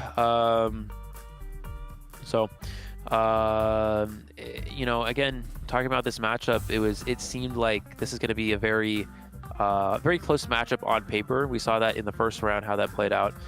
It was a tie for the first round, now that SIU has the lead, you see for WP, winning that first round would have been very crucial for them. Not only do you gain a big advantage, even a single survivor escape, getting a 5-0 on the hunter side and then getting even one survivor out, it puts you at an odd number of points gained. So whether that's a 1 survivor escape, you get 3, you get 5 for a tie because it was already a 5-0, or you're going to have an 8-1 lead, so 7, which means that forces the hunter on the other team or the survivor to get either a 4 escape or a 4 kill, essentially, to come back, unless it's a 6-3. There's some instances where it works out differently, but yeah, it's just now that they were able to tie round number 1, SIU taking the lead here, it's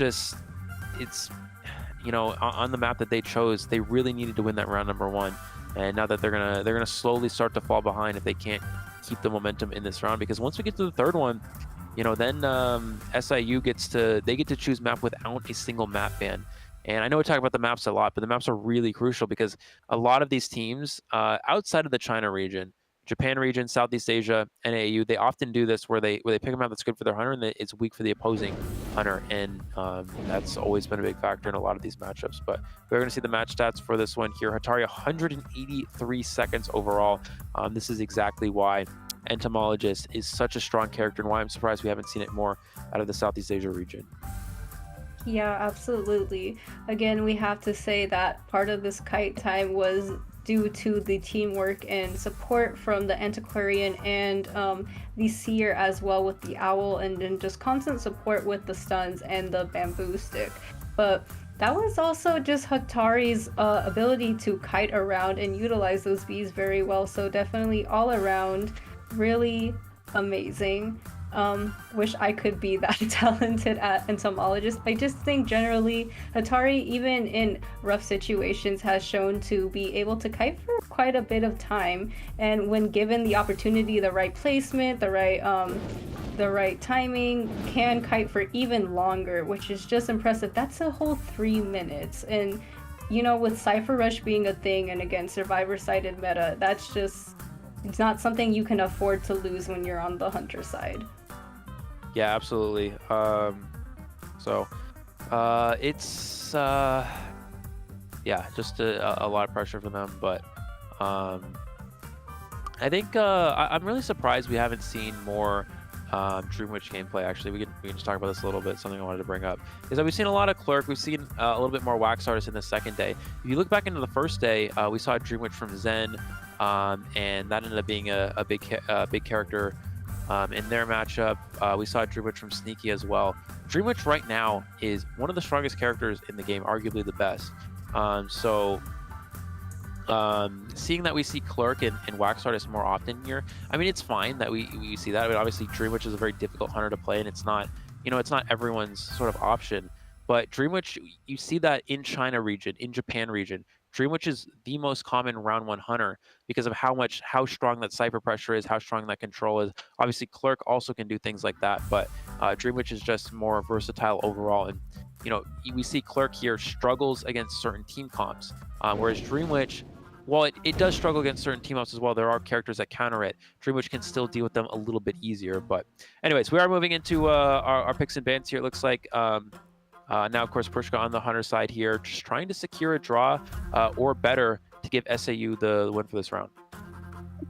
Yeah, absolutely. As we wait for the survivors to come up, I do want to point out that it was an interesting point that you did mention right now, because I remember in the very last team versus team matchup, there was 2 hunters that had the preferred Dream Witch, so really surprising that we did not see the Dream Witch come out at all. But we are going to be seeing the first bans on the survivors, so going to be banning the Seer and the Priestess right away with the ban on the Clerk. So definitely understand that on the side of WP survivors, and we're just gonna have to see what they have in store.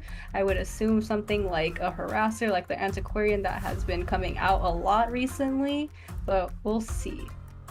Yeah, absolutely. And it looks like we're gonna see from these lock-ins, because Dancer and Priestess banned, because Dancer and the Toy Merchant, which is a character they've been banning option, is open. We might see them go to that. We might also just see the Antiquarian, which is a little bit more safe.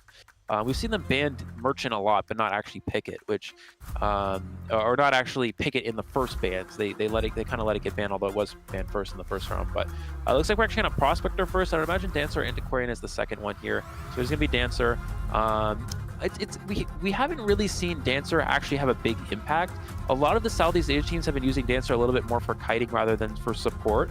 So we'll actually see if that ends up making an impact, and it actually ends up being fine for the most part. Dancer, not only is Dancer an incredible kiter in the current meta, it's also a good supporter, but the kiting has still been quite impressive for sure. Where of course we'll see Antiquarian get removed. There's no reason that you would ever let a team select Antiquarian if it wasn't already locked in. And of course Mercenary, this is the first time I believe in this round we've seen Mercenary advance. So now that Mercenary is off the table, what rescuer does WP go to? You have options like First Officer, Gravekeeper. We saw Wildling earlier on today as well. Those are all potential safe rescue characters for the most part. And we're going to see Acrobat as well. Acrobat, the most versatile kiter, just very standard kiter, good against pretty much the majority of the hunters in this game. So WP just going for a safe pick here with that one. And interestingly enough, we are going to be seeing a ban on the First Officer. So yeah, definitely interesting. And we are also going to see the lock-in on the forward. So definitely a decent replacement in terms of both the rescue as well as kind of trying to maintain the support that the Antiquarian would have given you as well. So now we have a team of 2 harassers, a very versatile character.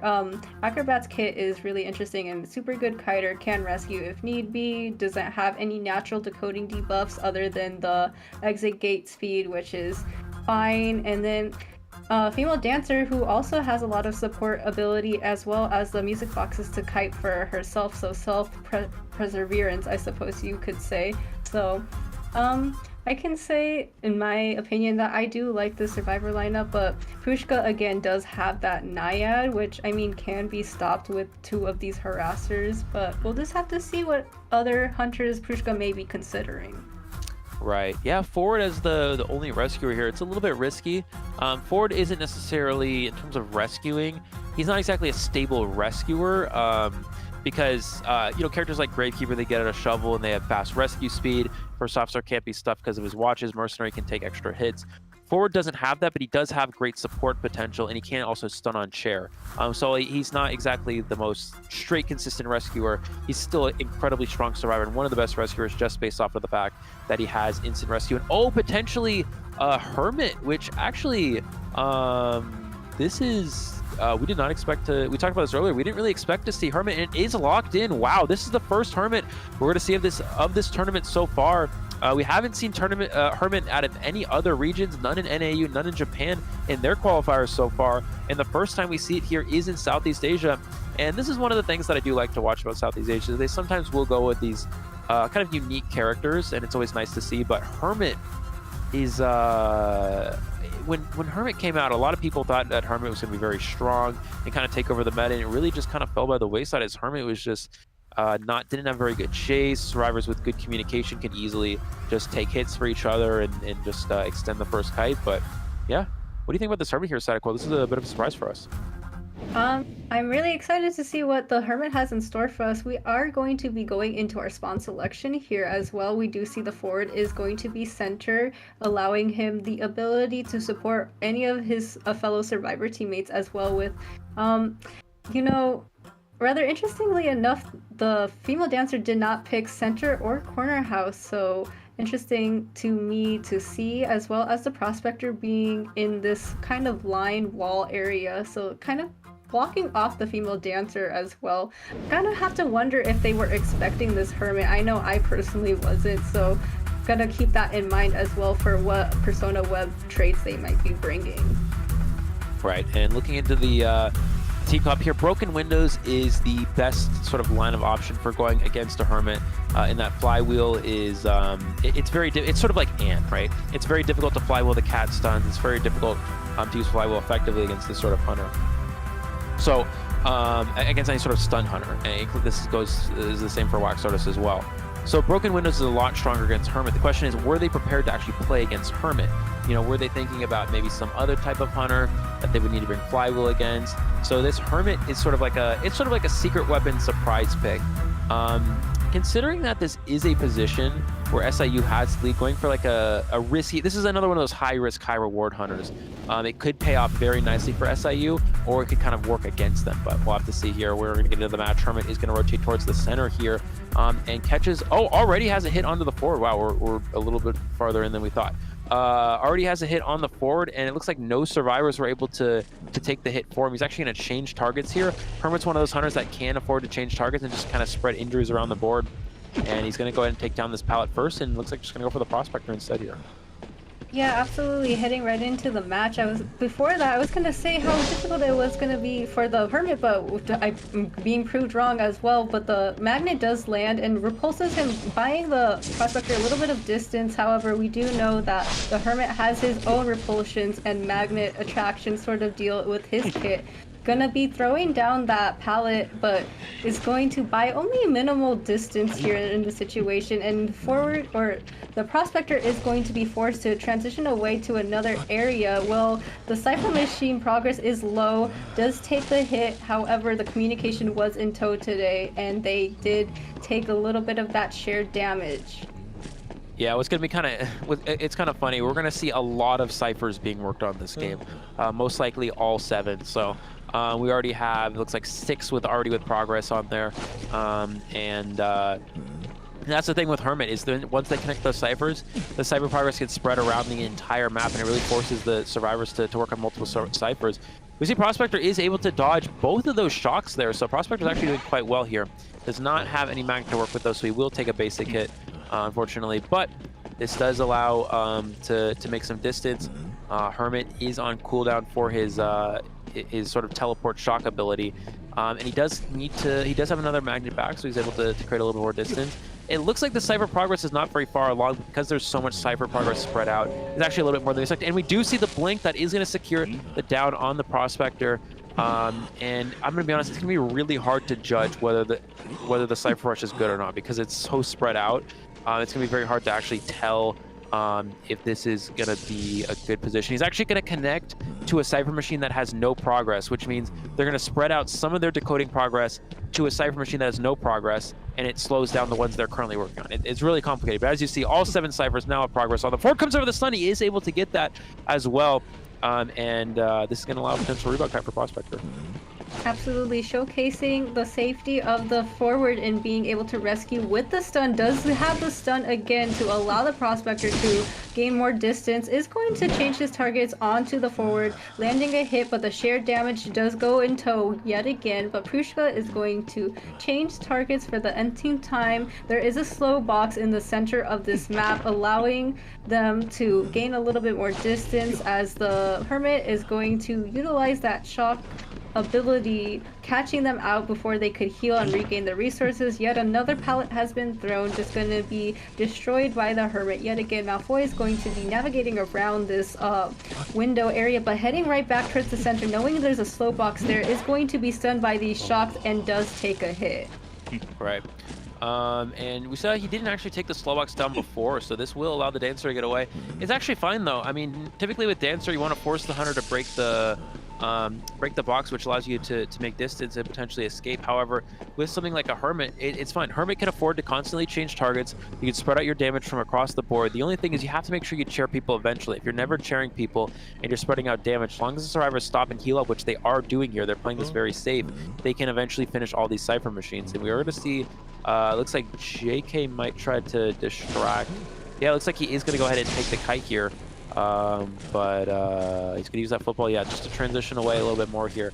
And another dodge on there, another dodge. Oh no, is able to get that shock. I was gonna say he was almost able to dodge that one. He's gonna go down here, but looking at the Cypher progress, we have one Cypher that's about to finish, and they technically have enough progress on the rest of them, but the Hermit's gonna do their best to spread out the Cypher progress and slow them down individually.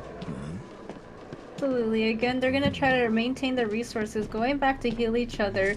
The Acrobat is in the area to go ahead and try to get this save off. Notably, he does have the Tide Turner, so that will be something to keep in mind. The forward does get rescued rather safely. The pallet has been thrown, allowing the Hermit to not gain another hit on him right away. This rebound kite is going to last a little bit longer, does have this repulsion yet again. The pallet has been dropped, but the blink also lands, and now the forward is going to be in a one-hit down situation yet again. Right. And he does have Tram available, though. He's going to be able to take the Tram. I actually don't know this interaction can... I guess Hermit cannot stun you off of the Tram. I actually was not sure about that interaction, but it looks like we do know that now. And he's going to go ahead and take the Tram with the Ford. The statistics showed that it was about a 70% chance of a 4 kill, but I actually think it's a lot less than that. I think it's a good chance survivors are able to get definitely a good amount of survivors out the gate here, just because the Cyphers are so spread out, and I think probably the computer might have a hard time analyzing that. Another missed shock there, unfortunately, and now this Ford can continue to kite.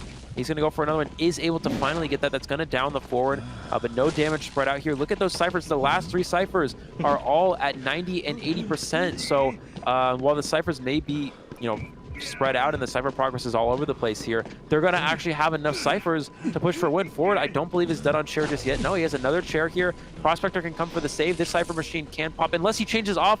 He needs to change the connection, and he's going to change the connection away, but the Prospector still is able to get the pop anyways. And that last Cypher is prime, so this is now a winning position for WP.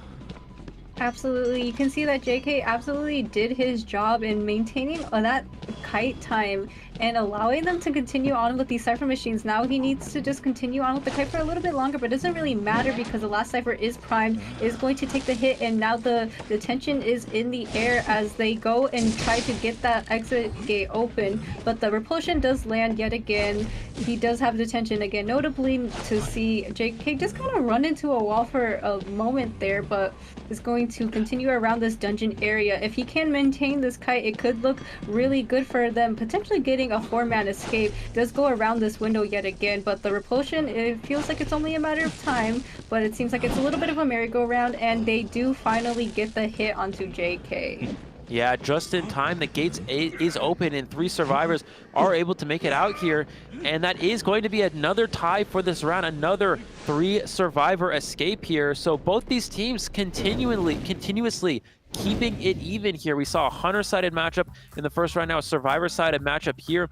And this is what we were talking about before. By Hermit is one of those Hunters. It's high risk, high reward, right? It's a Hunter that has 4-kill potential because you're able to control Cypher Rush. But the problem is if Survivors play it properly, they can easily spread out their damage across the board and then heal up and then just keep doing that, and it's very hard for you to actually get it down. You saw it took the Hermit so long to actually get the forward down and get him on the chair because they spread the damage out so much, and even with how slow the Cyphers were moving, because the Cypher progress is again spread out across all 7 Cyphers for the most part as the game progresses, it's still difficult for a character like Hermit to win, and this is why we don't really see Hermit utilized in a lot of these events. Hermit has win potential because of the Cypher control, but it's not a consistent tie Hunter. And in a situation where you need a consistent tie, maybe it would have been a little bit more safer for this Hunter to go with something that has more tie potential. Absolutely, I can't agree with you enough, and it just goes to show how patient the survivors were playing it out too. Every single second that they were given the opportunity to do so, they would go back and heal each other, knowing that those resources was really important, and to continue on with the longevity of the kite and continue sharing that damage, which was at the end of the day so important. That was really what maintained the ability to get that 3-man escape. So right. You know, kudos to them having that communication in line, that teamwork. It just really goes to show how important that is in a team-based game like this. Yeah, definitely.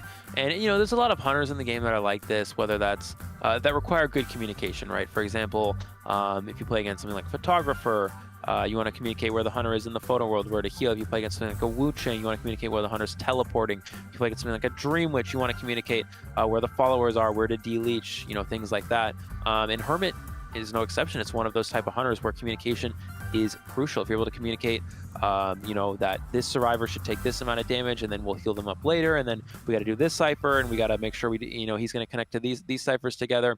It requires a lot of coordination and a lot of communication. And as you saw there, the WP survivors, they did an excellent job of that. It's actually very close to forward reaching that dungeon. As you saw, he died really close to the dungeon. He was able to kite maybe 10 seconds longer. He could have potentially gotten it. However, the Hermit did also have blink back online, so it was for surely unlikely, but still an excellent display of survivor communication and teamwork from WP there. We're going to see the overall match stats. Look at that containment time, 158 seconds on 157. And again, that's simply because of Hermit has to either constantly change targets or just gets kited for a long period of time because the survivors spread out the damage. And you see, of course, the overall decoding, it goes a little bit above 500. They actually did a pretty good job of not having to decode too much extra progress for the most part.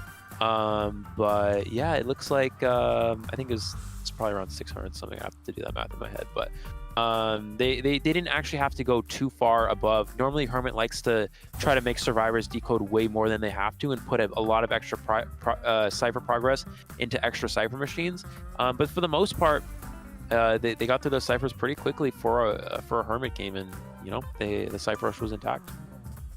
Yeah, absolutely. I feel like when you're playing Hermit, you're kind of relying on that slow decoding speed and that shared progress to be a little bit of your safety blanket, and it allows you to, you know, be able to transition from one survivor to another to share that damage. But when they have that strong communication and the patience to continue and heal each other, then it really doesn't matter at the end of the day. You can be as slow progress on the cipher machines as you want, but if they know what they're doing, if they're communicating, hey, the Hermit is going to be transitioning to this survivor instead, let's heal, then the Hermit is going to always be in a disadvantage. Yeah, it looks like it was just under 600, around 500s there. But yeah, so again, great job from WP here. It's amazing how these matches can go from being very hunter-sided in one round and very survivor-sided in the next one. And it goes to show how Southeast Asia, it's, you know, sometimes we talk about how NAU can be very surprising with some of the characters they pick, but Southeast Asia, I think by far, the most unique with that sort of thing. So, you know, just unique characters such as Hermit and going from hunter to survivor sided in 2 separate rounds. Now going into the 3rd round here, how's it gonna finish out? Are we gonna see a hunter sided match? Are we gonna see a survivor sided match? It is gonna be SIU's map selection, which means they do have the advantage. So going into this last round, while things may be tied up, SAU technically has the lead in that they can pick map. They have that slight advantage, and it actually ends up being, it could be a pretty big advantage because they don't actually have a map ban as well that they have to worry about. So again, at this point, it's just which team is going to come out on top, and it's been very even so far. So as we talked about, very statistically, very close matchup between these two teams, and all comes down to the 3rd round. Absolutely. Got to keep us on our toes and keep the excitement rolling. Make sure to continue to cheer on your favorite teams in the chat. As you know, things are neck and neck at the moment. And again, the stakes are really high and there's only going to be one winner that comes out of this. So continue cheering. They'll definitely appreciate it. Not necessarily they'll need it, but you know, gotta uplift the spirits for everyone involved as well. So again, are we going to be seeing more of a hunter-sided match or a survivor-sided match? It's all up in the air at this moment. I do say that it really is going to depend on more of a mentality basis on what hunter is going to be coming out first and what survivor team is going to be coming out first, because that could really lay the groundwork as to motivating their teammate and, you know, securing these points. Yeah, absolutely.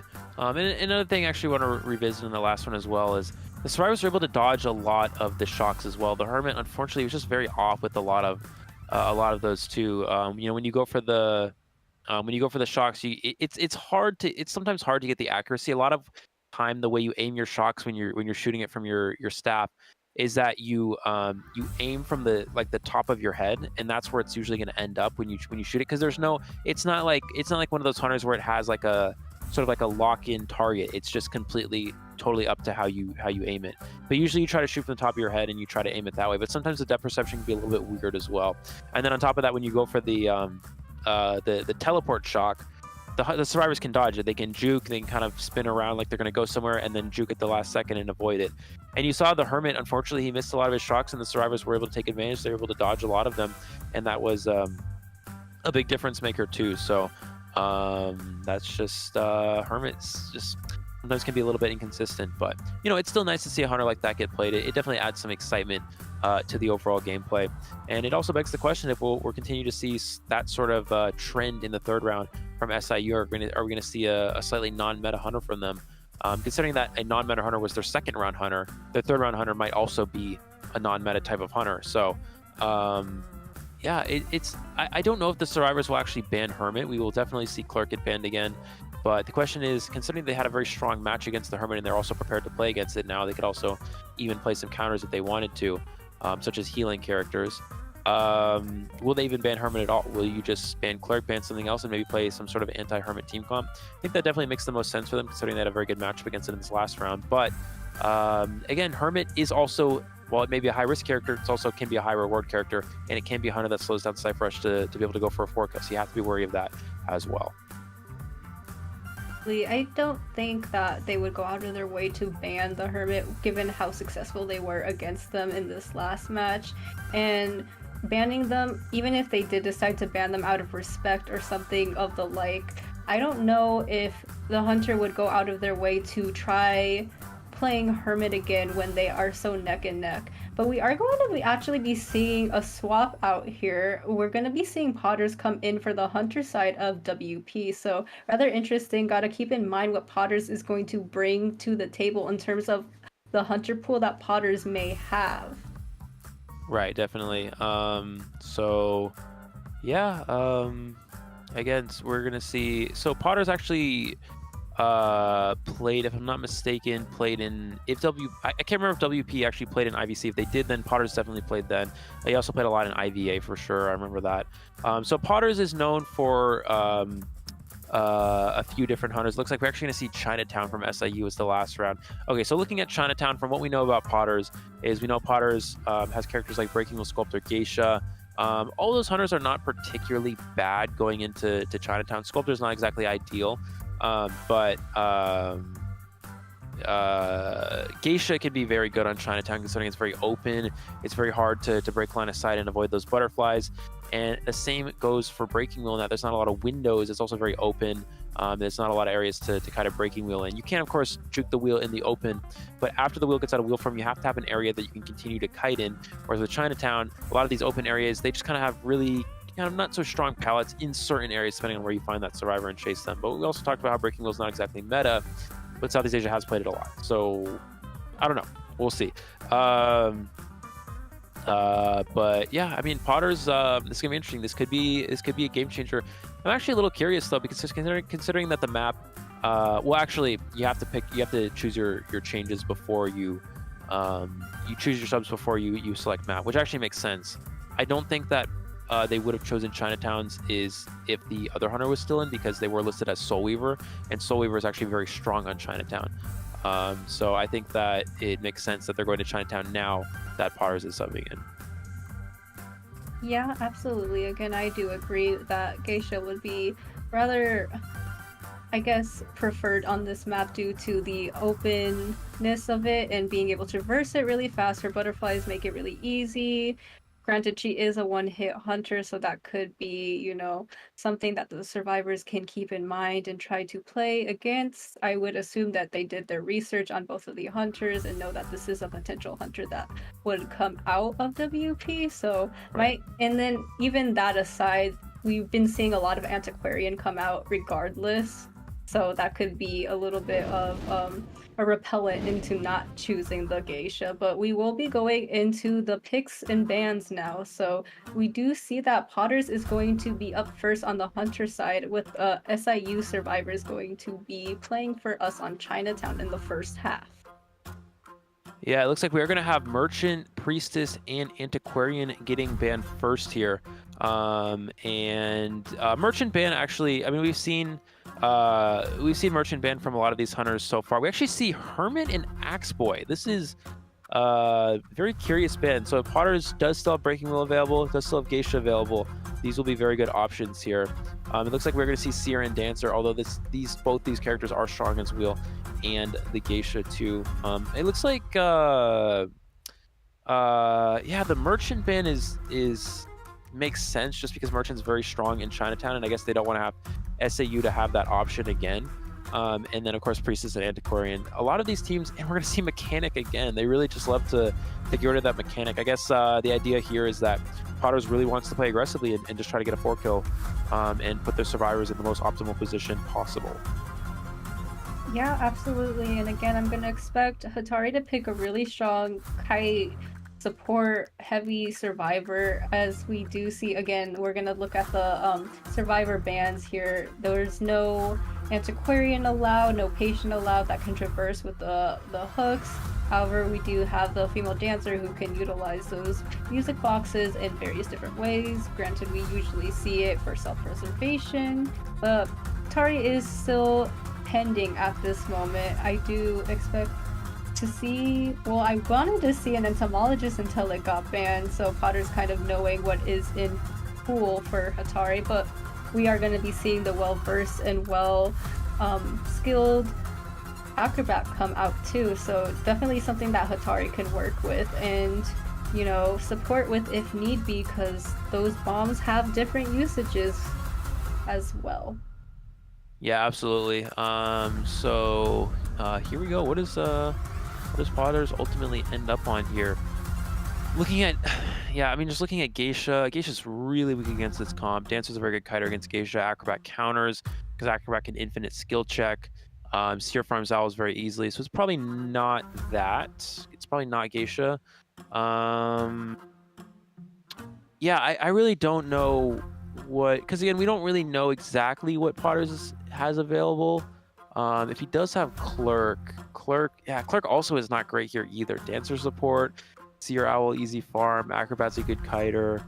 This is why Acrobat's so strong. Because Acrobat's so versatile. Acrobat can kite against essentially anything.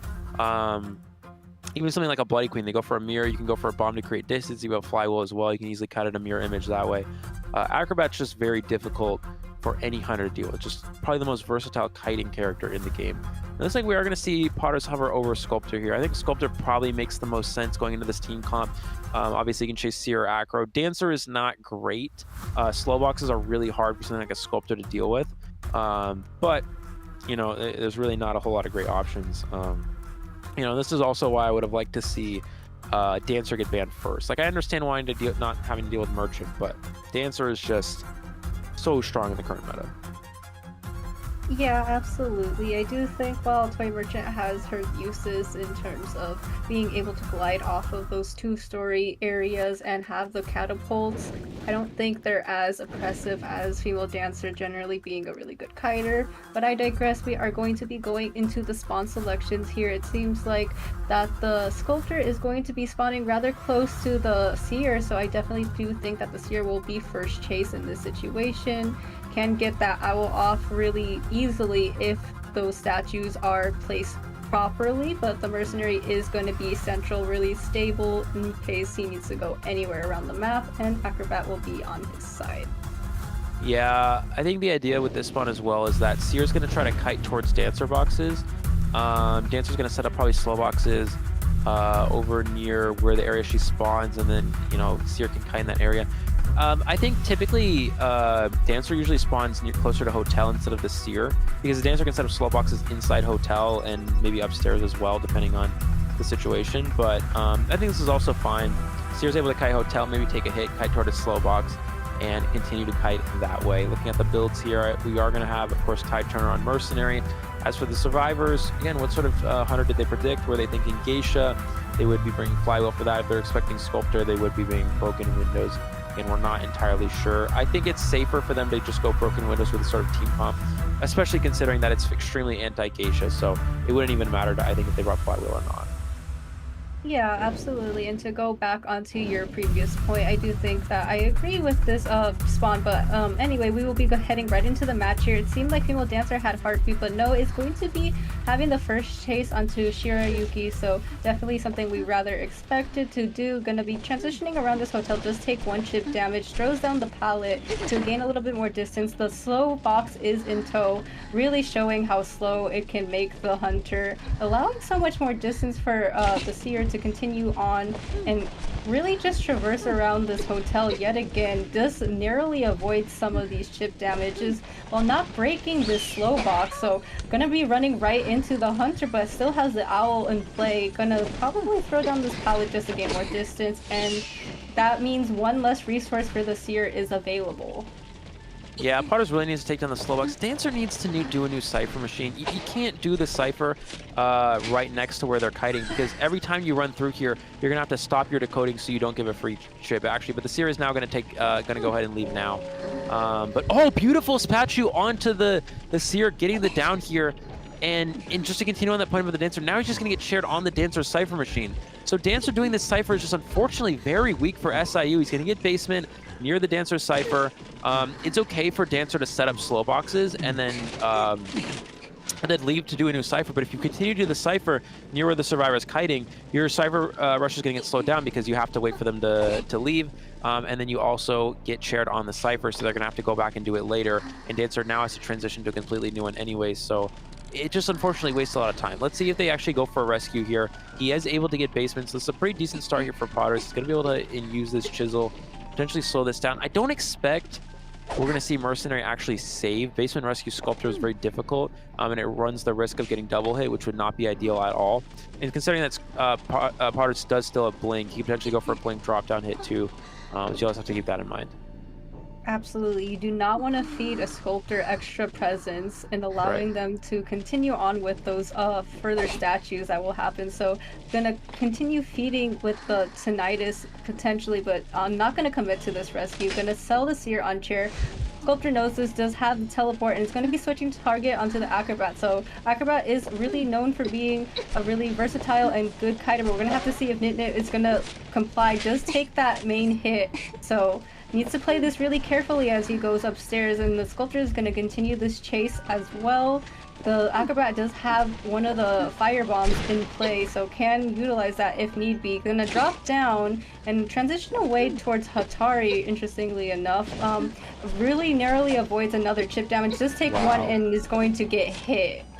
Beautiful statue to pull the Acrobat back to the Sculptor there. Normally he would have been able to easily make that window, get a broken window speed boost and transition really far away. That could have been a great position for the Acrobat. But that one statue is going to be a huge difference maker. Something else to keep in mind is Mercenary actually used an elbow pad trying to save the Seer before he expired, but he wasn't able to get there. So he loses an elbow pad in the process. Potter's one chip away from full presence now, and he actually dies on this the Dancer Cypher Machine yet again. So this is going to be... Dancer has to be the one to go for the save. He's going to use a slow box.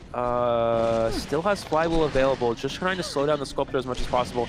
Trying to bait this. Is able to get the rescue off, but it is a farm, and it's still down on the Acrobats. Oh, sorry, on the Dancer Cypher Machine. Again, Potter's going to be able to break the box with this time here.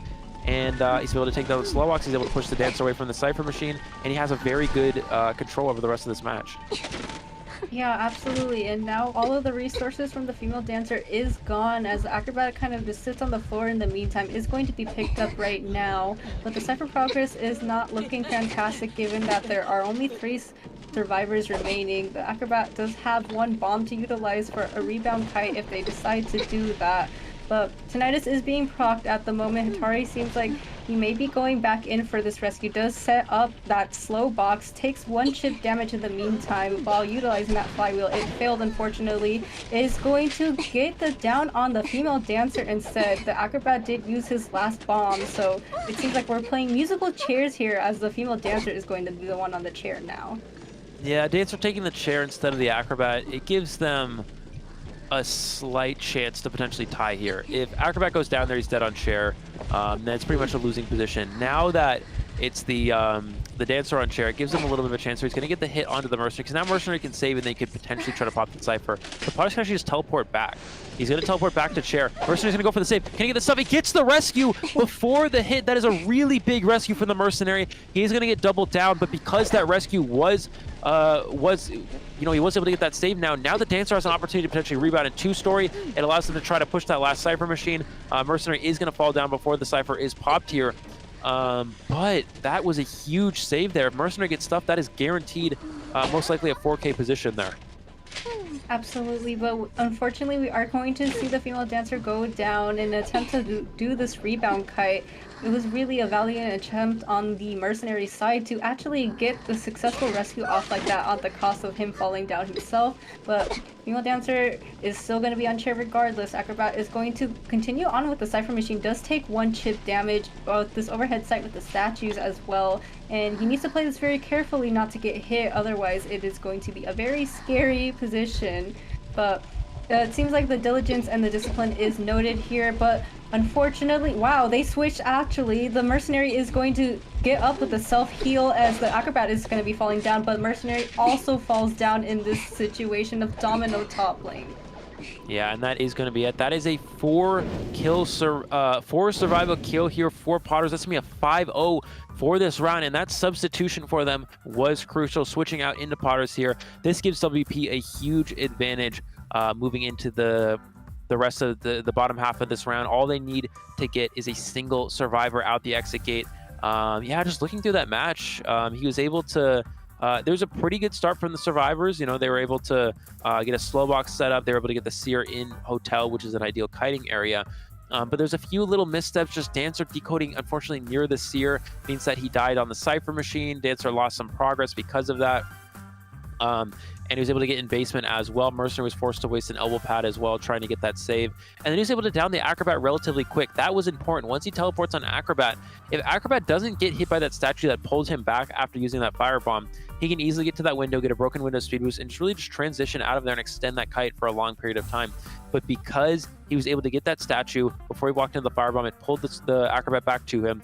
He downed him, and he's able to chair. on the Dancer Cypher. That was the game changer. He's able to control the game from there, control the Cyphers, camp the chair, and slowly reach that full presence and just completely gain control and get that forced survivor elimination. Absolutely, definitely capitalizing on little things like that. I was also going to point that out too, that at the beginning of the match, the sculptor statues weren't as pristine as I wanted them to be, but as the match progressed on, the statue placement got really precise and specific, and they were starting to hit every single every single chip damage, my mistake.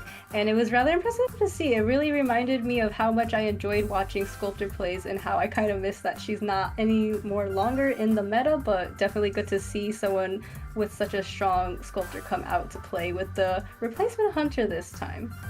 Yeah, absolutely. You see the 5-0 there, and the mechanic ban really paying off here.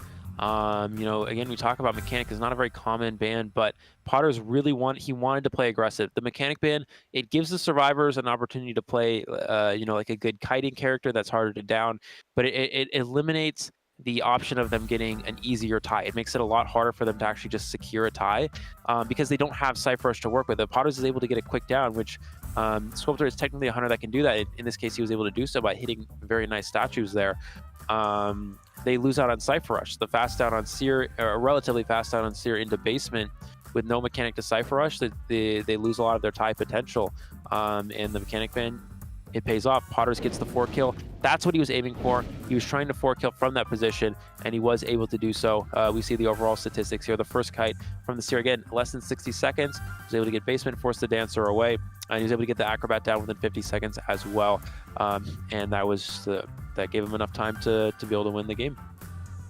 Absolutely, and I do think a recurring theme with the survivors I've noticed, well, it's a little bit of a recurring theme, is that they're not allowing the hunter the respect that they should in terms of when there's a different survivor teammate that's kiting around the area, they don't want to leave that cipher that they're working on, and it kind of costed them a little bit of a different opportunity if they had just switched off to different cipher machines. I feel like, especially with Hatari, there's two different situations where Hatari should have stepped off of that cipher machine and was still in the area as Sculptor was in the vicinity as well. Right, and it's back to the hunter side slowly taking over here. We saw in the first round the hunter side being very strong on both sides. Then the second round, the survivor side being the one to carry, and now it's on to the hunter side. Now, is that theme going to continue, or will WP break the streak and take the victory? All they need is one survivor out the gate here, and they no longer... it's interesting because in the early rounds is when the hunters have the best chance to 4-kill, because you have all the really strong hunters, like the S-tier hunters, things like Clerk, things like Dream Witch, all the hunters with a lot of win potential. Even something like Wax Artist is very strong on the brink of A+ and S-tier. So you get a lot of these hunters that have, the most win potential early on. They're the ones that are going to take the wins in the first round because they have more 4K potential than a lot of these draw hunters. And you saw in the first round, 2 4Ks, and then the survivors playing well in the second round.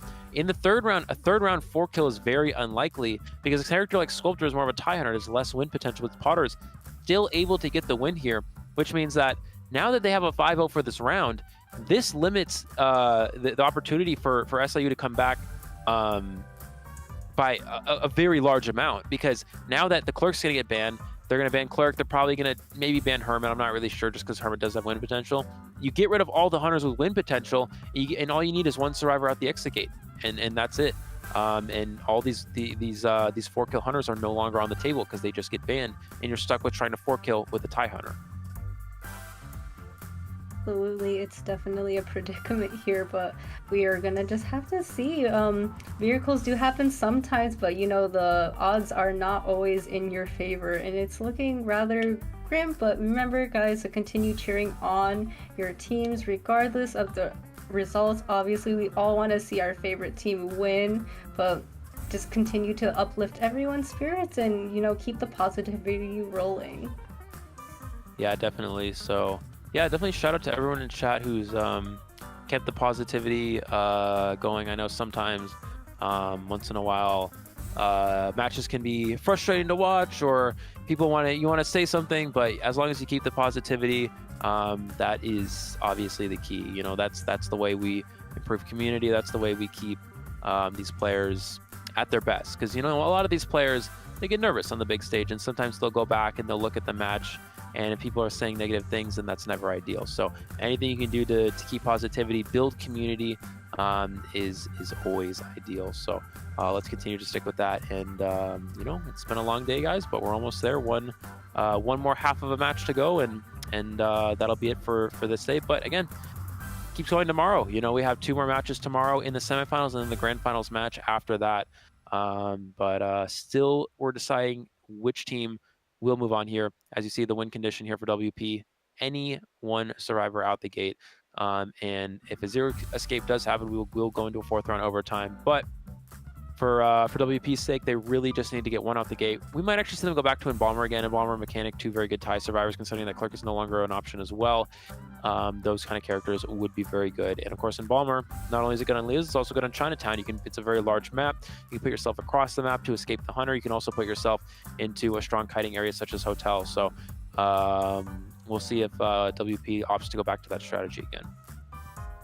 Absolutely. I don't think there'd be any reason for them not to in this situation. As we stated time and time again, they only need to get 1 survivor out. So a lot of potential here in terms of survivor lineups. The Embalmer again is a very steady, stable pick in this situation, has its uses, is a very draw orientated survivor, as well as the Mechanic.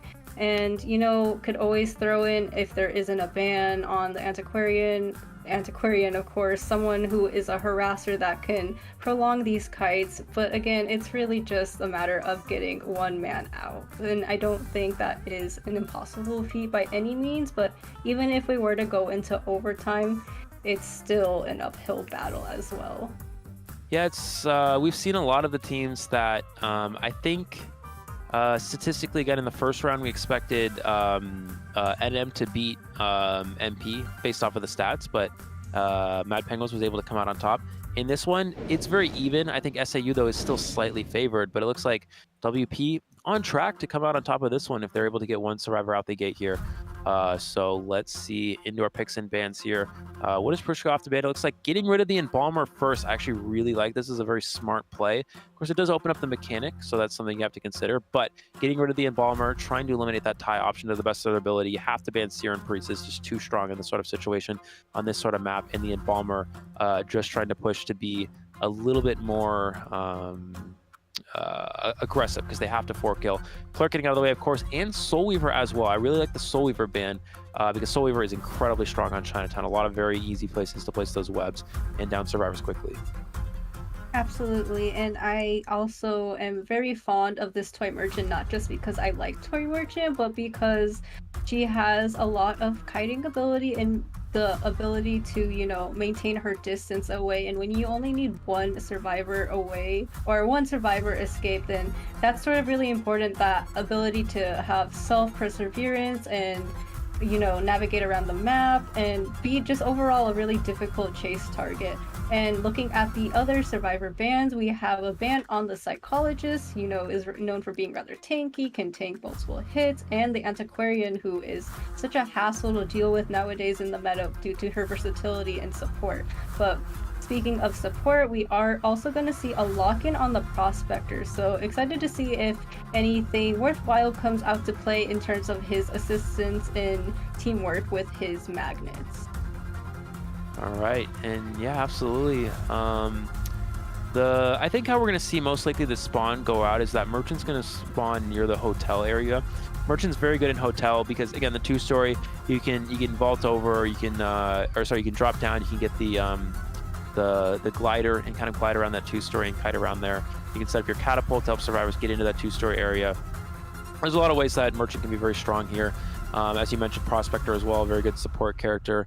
And then Entomologist, also very good. A lot of narrow 2-story areas which Entomologist can be utilized quite effectively. So we'll see. Now, what does Prushka go with? I mean, again, you have to 4-kill, and you don't really have a lot of win potential hunters left.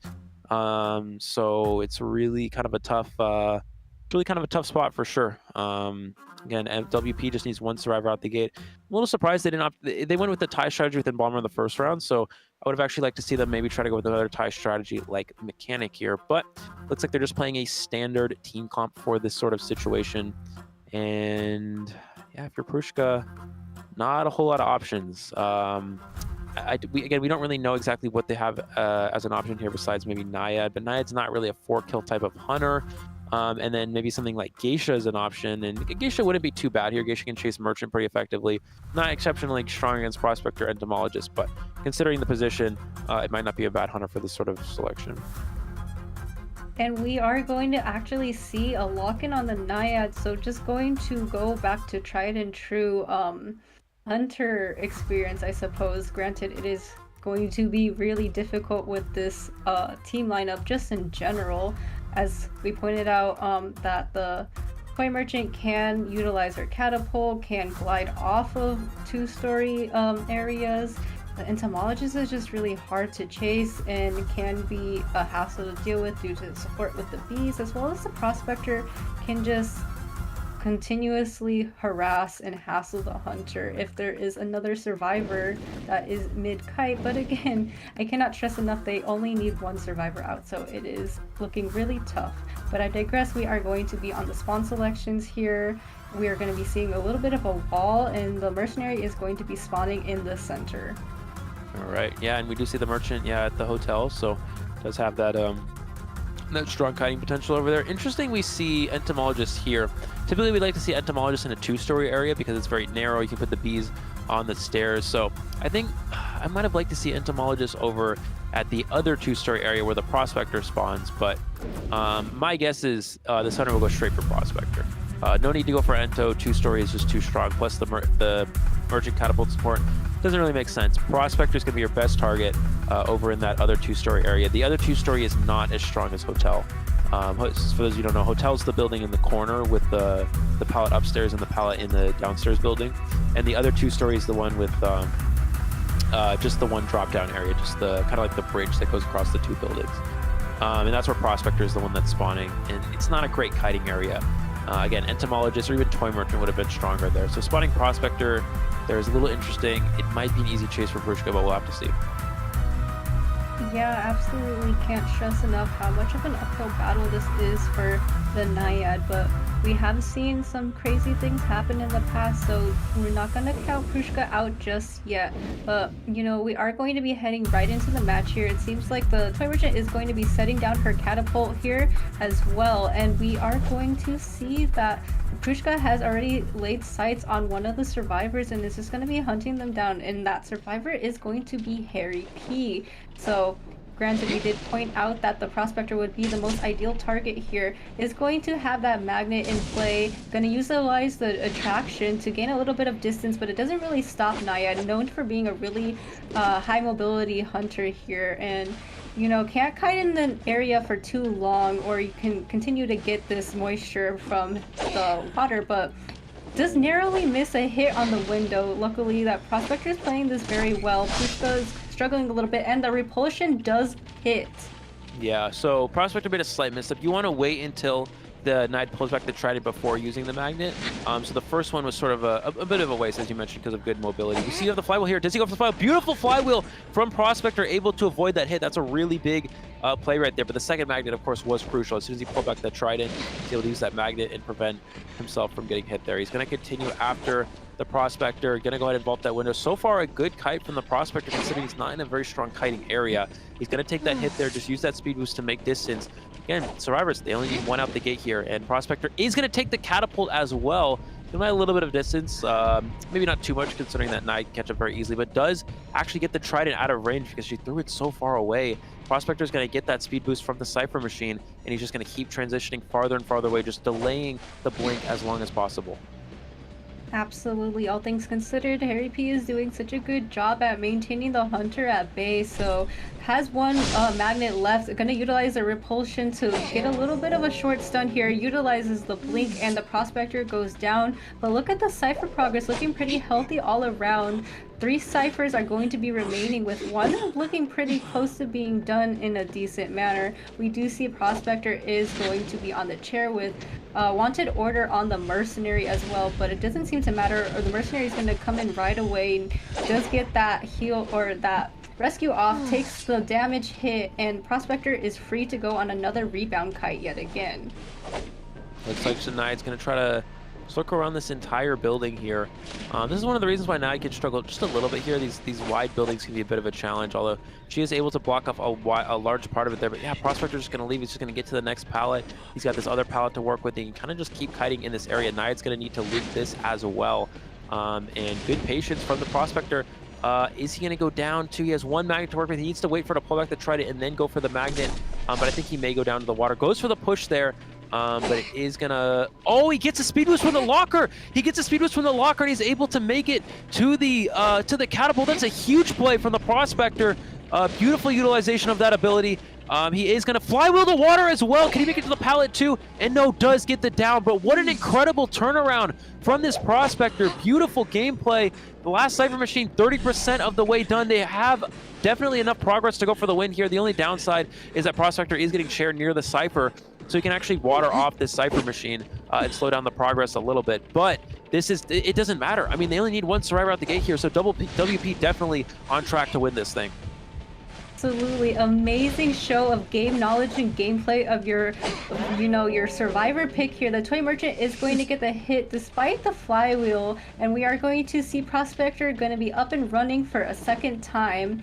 And we do see that he did such a good job at containing the Hunter prior, so we're gonna have to hope that he contains for a little bit longer here. Does have the moisture intact, is a little bit stuck in the situation, has a magnet to utilize, pushing it back with the repulsion here, but is stuck in this area and is going to get hit yet again. So unfortunately, Prospector will be seeing the chair, but things are still looking on the bright side for WP. Granted, again, they only need one survivor out, and despite Prospector leaving towards the manor, things are looking in pretty good shape. Yeah, and they already have 2 Cypher Machines at 50%, so they can easily just split up these Cyphers, and there's really not much that I could do. They're actually going to stop to heal. I guess it's safe this way. They can just heal up completely. Yeah, Entomologist hasn't been on chair yet as well, and she also has full health to work with too. She is going to take that first hit, but now she can just relocate to this hotel area. This is a very strong kiting area. It's very difficult for the Naya to get it down here, and the survivors can just kind of slowly heal up here in this position. And she's going to take the catapult upstairs as well. So excellent setup there with the Toy Merchant. You see why Merchant is so strong on this map. Naya's just going to stop. She knows they're healing. She's going to stop and break this catapult. So she has some time to work with while they heal up. But now that the survivors are back to full here, it's going to be very difficult for her to stop both of these Cypher Machines. Absolutely, as you said, they're probably going to be splitting the Cyphers. However, Malfoy knows that the Hunter is going to be heading towards their vicinity, so just proccing to Nidus, not wanting to give their position right away, obviously, it's going to be best if they don't give it away at all. Going to continue hiding in this little window area. Seems like the Naya does not know where they are, so that's good news for the survivors, as they aren't touching a Cypher Machine yet. They're going to continue to regain their resources by healing the Entomologist, playing it really slow and steady, really safe and conservative in this situation. And the Naiad is really just struggling to find this survivor that's proccing to Nidus, unfortunately. But it seems like the Toy Merchant does come out to play, and now Prushka has their sights on to Malfoy again. Oh, goes for the flywheel, but he actually misses. He flywheels too early, and the flywheel... he was trying to flywheel the 100% water. He flywheeled around 97, and the flywheel completed before the water activated, so he wasn't able to flywheel off that damage. And he also takes a hit in the process because of that. He's actually going to drop here. I guess just go for the Cypher Machine. Yeah, I realize he doesn't have enough time to chair. And he's just going to push the Entomologist away here. But yeah, Mercenary can just heal up the Toy Merchant. So WP has all the time in the world to work with this situation. And it's really just a matter of time before they finally are able to pop this one Cypher. I really like how they're slowing the game down. They're slowing the game down. They're healing up. They're not giving the Knight any opportunities to take advantage of mistakes, and they're just not making any mistakes. And you see the teleport's on cooldown, so you can't go back to the Cypher. The Mercenary's not going to rush it, and simply the Toy Merchant can go work on the other Cypher Machine that's already 50% of the way done. Absolutely. Very disciplined show on the survivor side. We are going to be seeing the Toy Merchant continue to work on that remaining Cypher Machine. Granted, it seems like the Naiad is going to be heading towards the Toy Merchant yet again, but they are splitting Cyphers, so there is one Cypher Machine that is really close to being primed, and now Prushka's in this situation where it looks like it's gonna be really tough, if at all possible, to get this 4K, which is looking honestly very unlikely, but gotta commend the Naiad for trying very hard, and they're playing really slowly and disciplined again, but it seems like you can only do so much when they're splitting up the progress of the ciphers. Yeah, it looks like just gonna go for the mercenary and maybe just try to get a free hit here, but the Cypher Machine is primed. They don't really want to pop just... Oh, they're actually just going to pop. I was going to say, you could wait till the mercenary gets to half health, so the mercenary will have full health in the end game, but I guess, again, it doesn't really matter. As long as they get one survivor out, that's all that's important here. He needs to try to down the mercenary instantly, then teleport to the gate, but they can just split up the exit gates. They only need one survivor out here. Mercenary still has an elbow pad, is going to take that water there.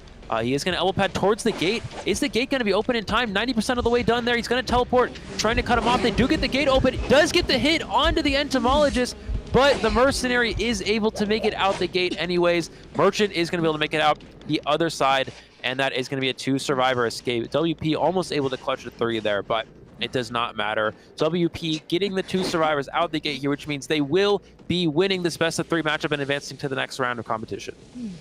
Amazing show from WP. Gotta commend SIU's Hunter, but in the end of the day, WP just did overall an amazing show. They tried their best at the very end to get even more points than needed, just to, you know, have a blazing sight of glory, but not needed. They got their win condition really easily. So again, congratulations to WP, and remember to continue cheering on SIU. They are out of the competition right now, but we may be seeing them again in the future, so continue to cheer them on as well too.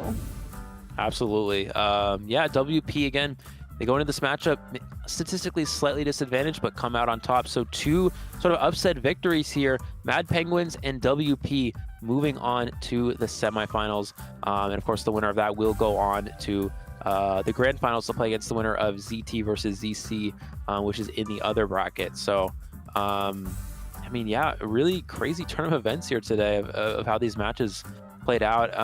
The big game changer there, obviously, is that Potters was able to come in and get a 4-kill. Come off the bench, you come in as the sub, and you play perfectly, you get a 4-kill, you put your team in a really good position. That is very difficult to do, but Potters did that perfectly, and that's exactly what WP needed. And then in that Survivor game as well, the Prospector played really well. The Merchant support was there, just really great overall teamwork for WP. You can really see that, you know, WP's been kind of around the middle of the pack in a lot of the previous events, such as IVA, but in this one, they've come out very strong here. The second and third rounds, both the survivor side from WP playing very strong. They almost had a win in that one too. Prospector was shared away from that last Cypher Machine. If he died away from the last Cypher, it would have been a win. Unfortunately, he did die near the Cypher, which kind of prevented them from going for that. And Mercenary almost actually made it out the gate there too. But yeah, overall, it was just a very close match. But WP coming out on top. Prospector, perfect utilization of that locker speed boost to get to the catapult. Kept them alive long enough for them to get those ciphers as far as they need them to secure that tie and advance to the next stage. Absolutely, just goes to show no matter how much you continue practicing, you will improve, and that really just shown through today with WP's performance. Definitely a lot more notable than last time for sure, and definitely something to cheer them on about and commemorate as they continue to go back into their, you know, their playthroughs. But we are going to be looking at the match stats now. Just an amazing containment time from WP's Harry P, the Prospector. It's almost 3 minutes as well. So, you know, Prospector really utilizing the knowledge of definitely that character in specific. Again, as Eli pointed out, the locker speed up and just perfect magnets. Granted, there was one at the beginning that was not ideal, but after that, Prospector learned and picked up the pace, and it was just amazing to watch. Yeah, absolutely. Just not only rock hiding skills. You know, we talked about how Prospector spawning in that area, it's not exactly the best place to spawn, and it really isn't, but he still was able to make do with the bad kiting area. Just excellent usage of the magnets, with the exception, of course, of the first one. Even the first one ended up being okay. He was still able to avoid getting hit, and the utilization of the flywheel to avoid the 100 water. It's so hard in that moment to, when the Nide's, you know, approaching you, to all of a sudden get to the locker, get that speed boost, make the catapult, and then, you know, turn around, flywheel the water. It's such a huge there's so much happening at one time. It's really hard to make everything go perfectly there. You have to play that. You have that perfect skill. You got to play that perfectly. It's exactly what Prospector did. So excellent job there. I mean, we can see the final score 16-11. 2 ties in both of the first 2 rounds. We saw 2 Hunter-sided gameplays in the first round, 2 4 kills, and then 2 3 survivor escapes. So back on the survivors, and in this one, it was the WP Hunter that really took over, and the WP survivors that really held their lead here, and a final score of 16-11. I wouldn't be surprised if we do see that Prospector come out as MVP, but honestly, Potters did such an amazing job too. It could go hand in hand in that situation. You know, really getting that 4K and allowing WP to progress on with such a point benefit in that situation. Gotta commend both of them. Both really just amazing shows from both the Survivor side and the Hunter side. Yeah, definitely. Yeah, I mean, MVP could go to anyone. I do think that ultimately the MVP is Potters here, just because you come off the bench, you come out in as a sub, and you 4-kill in a situation where you're tied. You give yourself a huge lead. You take all the pressure off of your survivors, and the survivors have almost no pressure, because even if they don't 4-escape, they don't even lose. That Hunter had to 4-kill just to tie things up. So Potters coming off the bench there is key. That is really hard to do. You know, you're just kind of waiting in the wings, not in the game. Then you come in, and then you completely. Potters won that for them. And of course the survivors played great. The Prospector did amazing. The toy merchant support was incredible. And they played very well as a team. But the ultimate game changer was Potter's 4-kill there. So excellent job there. We are going to see the MVP is going to be the survivor Harry P, though. Again, either way, it's still very impressive overall. That play at the end was just an excellent display of understanding your skill, using the magnet boost from the locker, getting to the catapult, and the merchant support very clutch there as well, and then the flywheel at the end. Just very exciting. Excellent job from this Prospector. Yeah, absolutely. We are going to be seeing a little bit of an update in the stats right here. So yeah, 134 containment time is definitely something to commend and be really impressed about. I definitely was on the edge of my seat watching that as it continued forward. You know, Prospector, I wasn't expecting such a long kite against a Naiad, but you know, the Naiad was struggling, but that's just due to the fact that Harry P was able to have such a good raw kiting ability, and again, the game knowledge, game sense was on point, as well as just really good utilization of the magnets. So overall, just amazing stuff. Right, for sure. Yeah, so WP moving on here. So looking at how this is gonna play out here for the rest of this bracket. Of course, tomorrow we will be leading with ZT versus ZC. Going into this event, ZT one of the strongest teams here. So ZC definitely has an uphill battle for themselves. I think on paper, ZT definitely has a big advantage there. Definitely has the upper hand. However, you know, we thought that with NMFT today and Mad Penguins was able to come out on top. We thought that SIU might have a slight advantage against WP. WP came out on top today. So both the underdog teams really just kind of stepping up here and taking down some of these very strong competitive teams, and it's really great to see. So who knows, anything's on the table for the ZC versus ZT matchup, and then WP versus Mad Penguins as well. I mean, obviously WP played very strong here, but looking how prepared Mad Penguins was, I'm really excited to see if they're able to continue that. If Mad Penguins can continue that momentum and continue to play the way that they did yesterday, they definitely have excellent opportunities to go on and win this entire event. But, you know, we do see a 2-0 victory there for MP over NM Future, which again, NMFT we predicted was definitely favored in this matchup, but Mad Penguins taking him down in 2 rounds. Just very impressive gameplay there. And of course, we do have SIU versus WP, just completely tied up all the way up until the end in WP with an impressive 3rd round to take the victory. Absolutely, a whole bunch of exciting matches that we just experienced today. Definitely worthwhile, but remember that tomorrow there's going to be, as stated before, so much more exciting matches to come. And remember that also Nello, Mello, and Pod Spice are going to be your casters for a really exciting day 3. So remember to continue sticking around, cheering on your favorite teams, as things are going to get closer and closer to high stakes, high reward. And again, there can only be one glistening star in this constellation that we are traversing through. Yeah, and again, just going back to that bracket again, we're going to see first match tomorrow of ZT versus ZT, ZT versus ZC, and then NP versus WP. That will be beginning at, if I can do 24-hour clock in my head, that's 3, 5, and 7, if I'm not mistaken.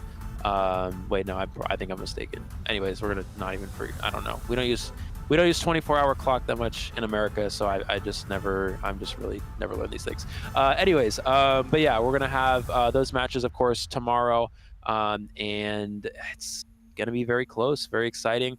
The winner of ZT versus ZC will go on to face MP and WP, the winners there, and then the two teams that win. The winner of those two teams will join GH in the grand finals. The grand finals of the Call of Abyss global offline stage. So yeah, just again, last 8 teams down to 4, and we'll see which one will ultimately move on. Absolutely, and gotta keep in mind that that high prize pool is going to be definitely something in their minds. Not only that, but the the recognition that comes with winning this tournament overall. So again, your teams need it really a lot, so continue to cheer them on. I'm sure they'd appreciate it very much. Remember, if you have any like special things you make them, I know some people like to make fan cams and stuff like that, or they draw fan art or stuff, remember to tag them and stuff, or put their hashtag for their fellow team names and everything. I'm sure they would love to see that support for them. So keep up the positivity and continue on with cheering on your fellow teams. Yeah, before the chat goes off roasting me for messing up the time, it's 4, 6, and 8. I just did the math in my head.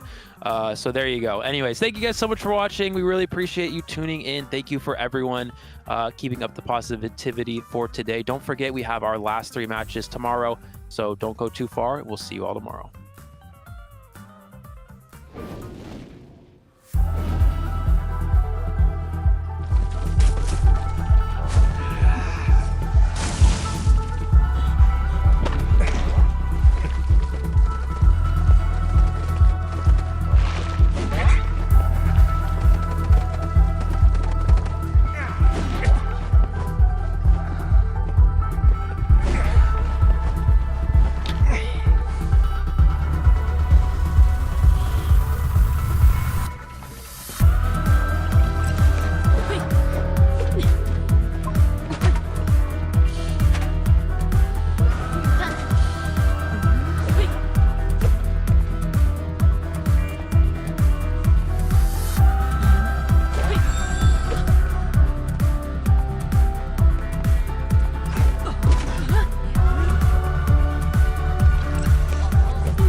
and starts to catch, to spark the rising up. Fear is afraid of the dark side of me. I'm not gonna stop, I'm not gonna break, no.